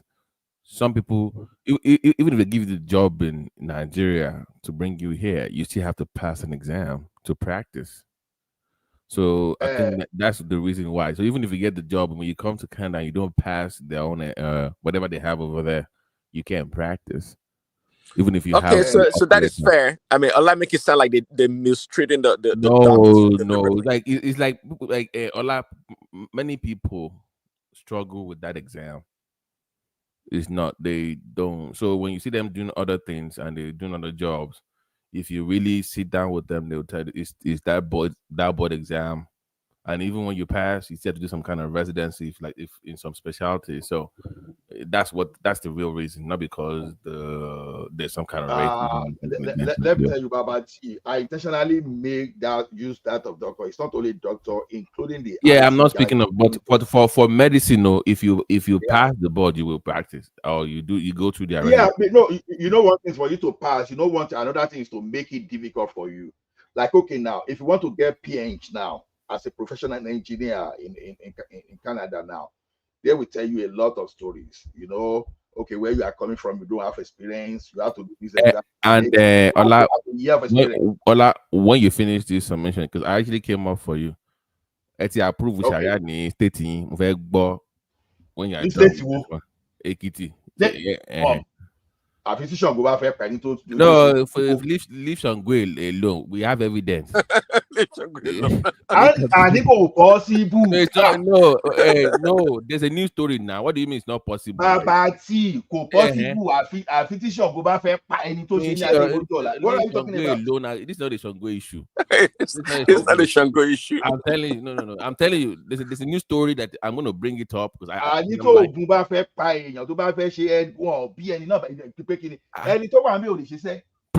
Prince, didn't you see the story? Central happen. And now, what do you mean? Where you there? You see, denial. Trump. Deny something. See how he's like in denial, like you can't believe what's going on. I say it's impossible. This is so. This, in fact, it will be better to match those things than let me be petty. Okay, you know what? Let me be petty. Let me find out a new story. Okay, go ahead. Finish what you're saying. I will find out a new story. Then we can. Yeah. Okay. So what I'm saying is this. You know, the Canada system is. I'm beginning to think that some of the statistics they roll out that there are no jobs for some professional to do. I think it's more of it's more doctored to tell people that okay, you come here, because like I was saying here the other time that it wasn't Mike that was arguing that with me that we have concentration of skilled workers in Canada more than the United States of America. You understand? Because the concentration in the sense that because we use all these skill program to bring people in, like a lottery in America, that you just have to have your high school diploma, then you are in America. So not even medical doctor, even the engineers, with that one, this is you can say it's fair too, but they still need to get job before they can get PhD. But now you are not even giving them that job, and you keep shouting Canadian experience. Where will they get Canadian experience? Okay, if they go to work in the warehouse, they will say, oh, that's what's supposed to be Canadian experience. Say, no, you have to work with anything related, something that is related to your job. See that discrimination. Then you go to IT story, they will tell you, say, your accent is very strong, they cannot understand you, all those kind of stuff. They bring another story again. And these people, you know, the annoying is this: the university and colleges say they keep graduating people in STEM every year in thousands. You know what? Whether you be Oyibo or whatever, they won't even get job. But the Indians, they still find a way of bringing people from their country. And now, mind you, you would think that bringing people from their country made that thing shape. sometimes I believe that there's something shady going on because I've seen someone work in oil and gas here. You understand? When that person told me, I would say it's a lie. The guy said, okay. He said, go ahead, call me a liar. That I don't know why I will tell you lies. I'm telling you that I work in an oil and gas company. I was being paid $20 per hour.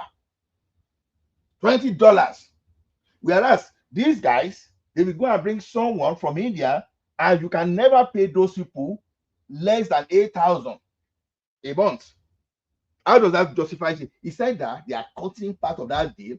They are using the loophole or in the main immigration to satisfy themselves. So yeah, but Ola, you're actually supporting Prince Daddy's point that like I also made earlier, that they're exploiting that loophole. Those corporations are exploiting to bring in cheap workers, not necessarily the best of the best. So we are actually on the same page. So you should be for the country. No, get me that of India very well. Get me that of India very well. India, India company. Oh, they are paying them more than. Wait. They employ a Nigeria that is a Canadian, is a permanent resident. They were paying him $20 per hour.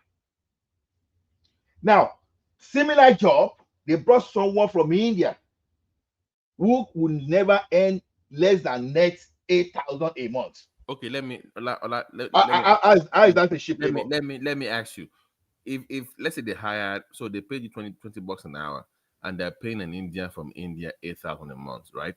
Good.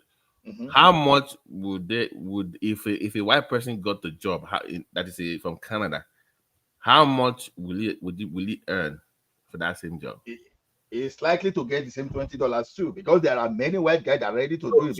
Regardless, hold on now. So regardless of gender, race, or whatever. So if you're not India, you don't get that 8K. You get that 20K. You'll get that's exactly what I'm telling you. I'm just telling you the racketeering going on with but what happens in America is that if they are paying you guys 20 an hour, they will bring the Indian guy and pay him 11 or 12. That's the issue we have here. We don't have that manipulation by Indians. I mean, maybe they do, but what I know is they lowball them and they get them in cheap labor. That's the issue. We don't have what you talk. I don't think we have that problem here. Yeah, that's one aspect. That's one wing of what I'm telling you. Now, what I just want to point to you out there is this: the fact that they are paying India net 8,000 here. I want to just we are looking at the surface, because you are supposed to bring expert in a field that we don't have someone that can handle in Canada, right? That's what you are supposed to do. Now, this is my conspiracy theory. There's a possibility of settlements between someone that they are being paid $8,000 and whoever that is bringing the person in. So on paper, the person may be earning 8,000, and underneath may be earning something entirely. So that's why, there was a time in India, in Canada, that they discovered that a lot of fraudulent immigration process. Okay. Like they will be paying the person that brought them in some kind of commission on the side. Exactly. That's what I was, because Babati, make it make sense now. I took someone to his side, someone that was driving Uber. Within 15 minutes, I taught him how to doing provisioning of PC, and he was doing provisioning of a new PC, not just to enter some information and press button for the thing to do auto. That one is what some people here will tell you, that there is nobody that can do it within Canada. You just have to go and bring people from India to come and be setting up PC for you here.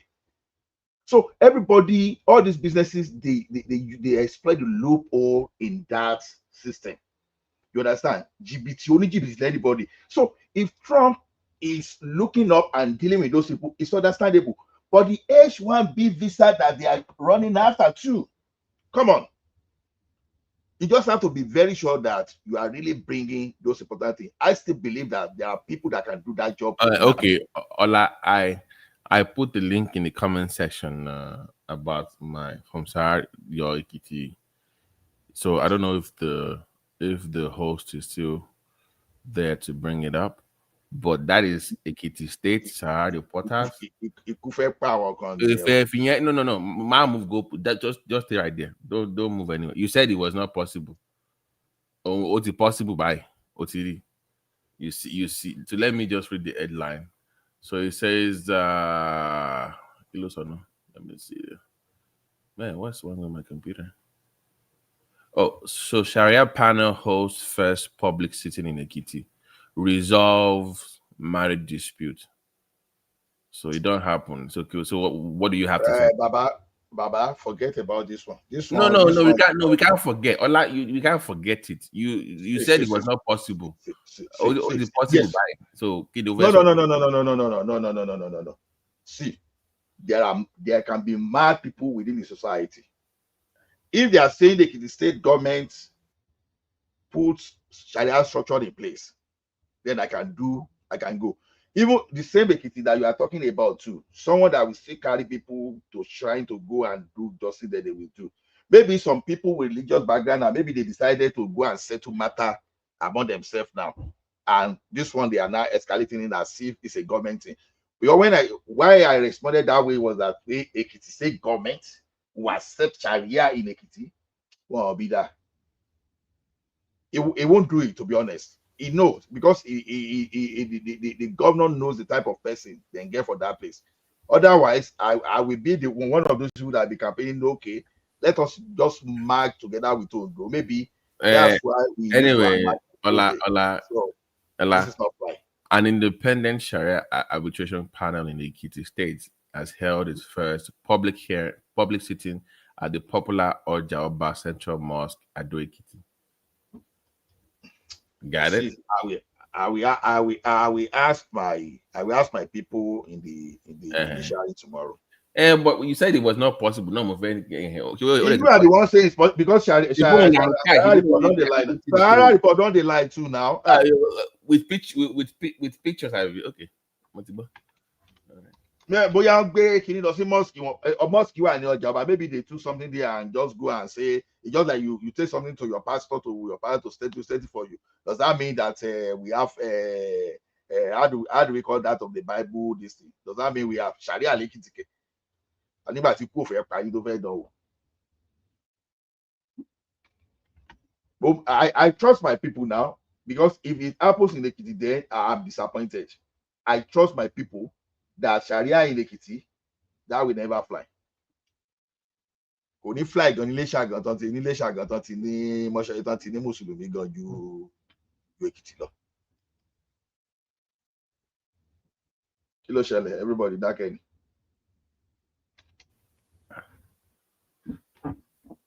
Ṣé ẹ̀rù ṣàngó tí wá ń ba àwọn èèyàn náà ṣe wá ń sá ni? No, I don't think. Remy, so link to provide. I know, but the Mr. Poma freeze. I want to like Kitty gun. One in lock up. I want nonsense. Even Muri has started saying stop lying. Although he says stop lies about Sharia panels in Yoruba land. Okay, Yoruba land generally. So they are already debunking it. So in fact, I don't even know how we feel, to be honest. Sharia in Ekiti. I don't even know how I feel, to be honest. I will feel so disappointed. Oh my goodness. Let me just limit my words.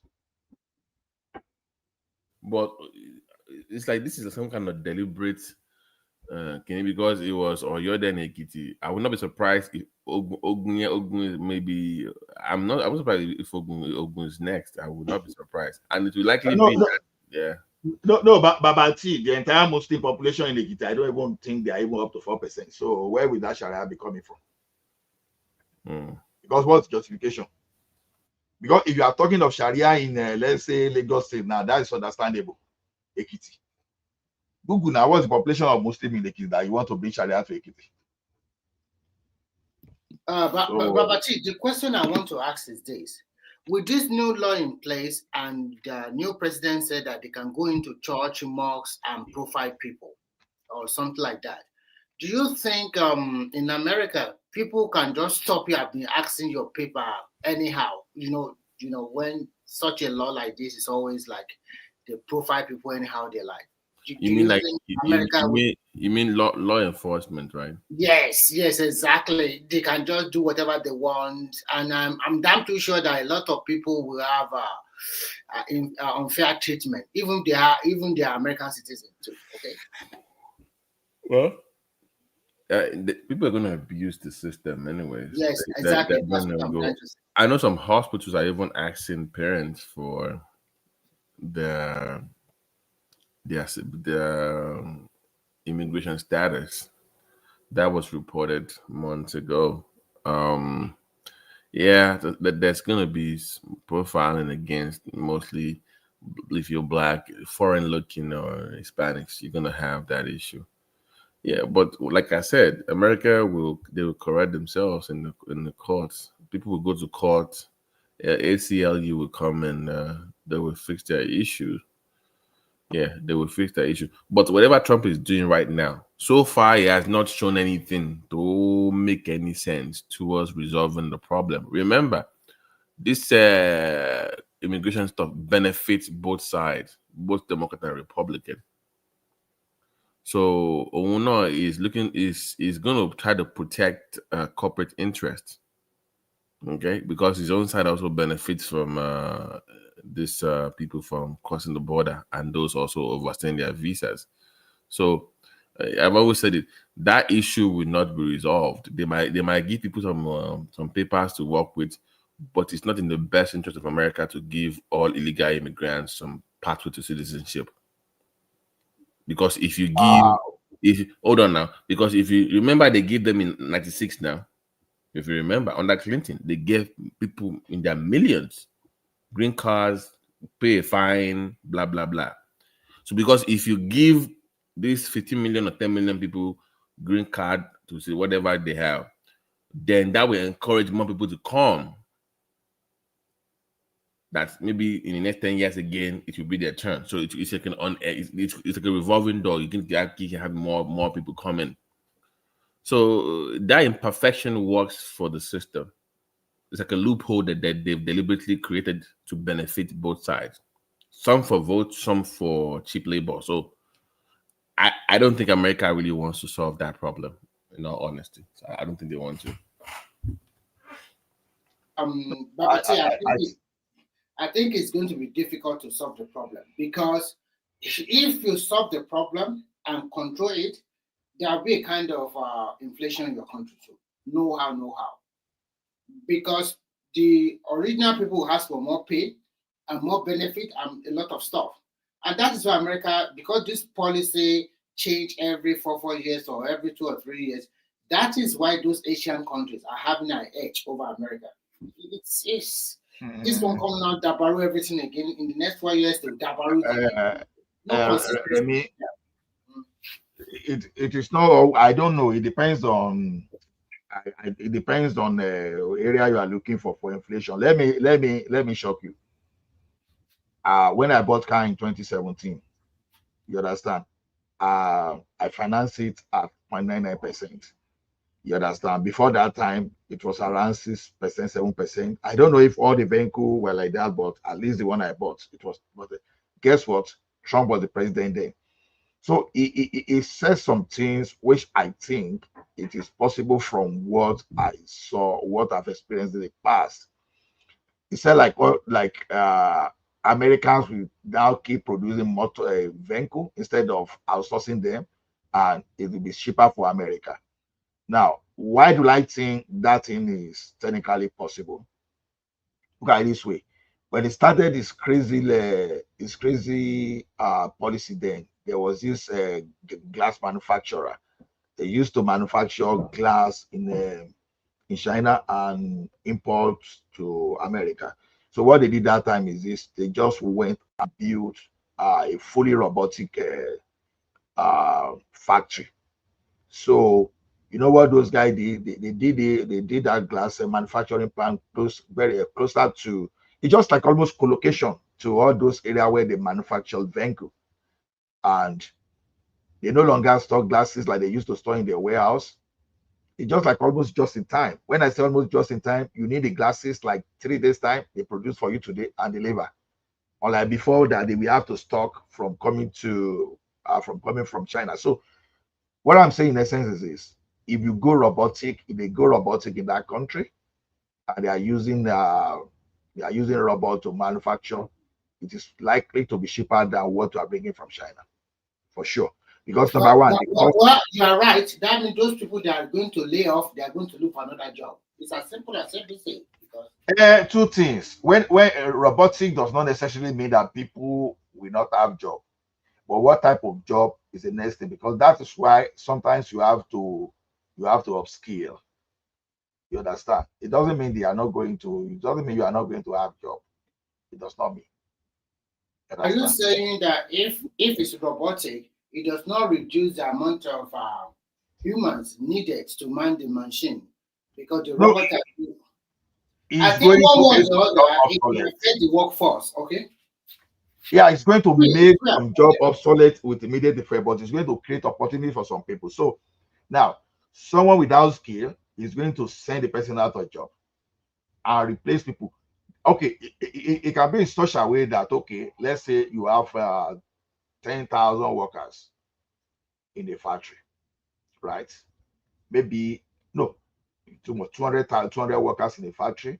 So it might lead to a situation whereby you discard them and you hire like 20, 30 people that are highly skilled. But don't forget that when you create opportunity like that, there is always a value chain along that business you are creating to.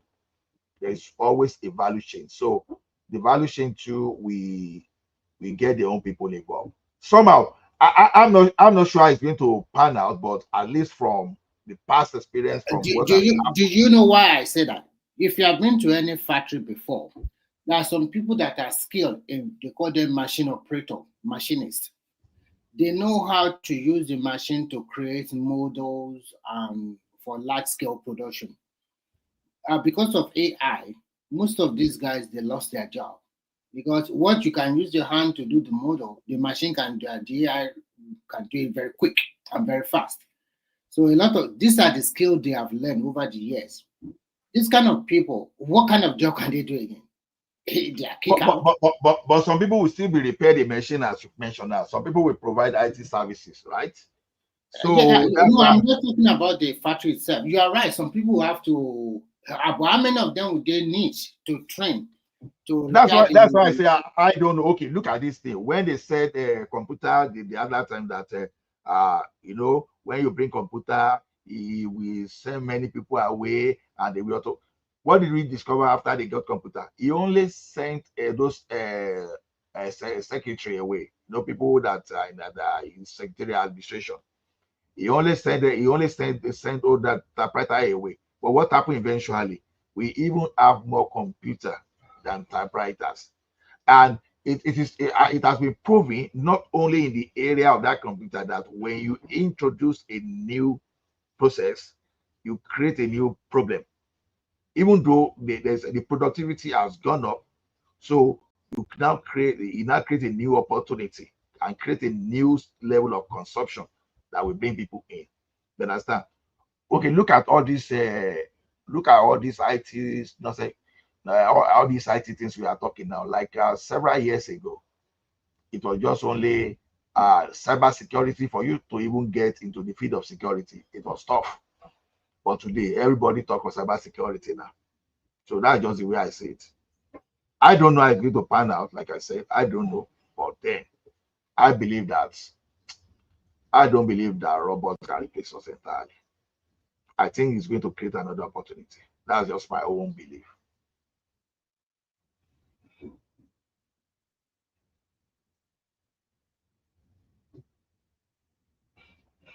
Now that we all call it a deal, everybody is salon. Everybody salon. Ló wà ń bẹ̀ kó wá shut down. Kò sí. Àdàmà tó yẹ kó ń lọ wà ń jà náà ti kó ń bẹ̀. Àbá ti máa sọ̀rọ̀ ìṣẹ̀ṣe báyìí Mike àti bàbá tí ìbá sì dúró. So me, I will go. You also have to go. I'll be what can we do? Who is going to shut it down? No, we have to go. So some will come, eventually come and shut down. Okay. Have a nice day. All right, Baba. You too.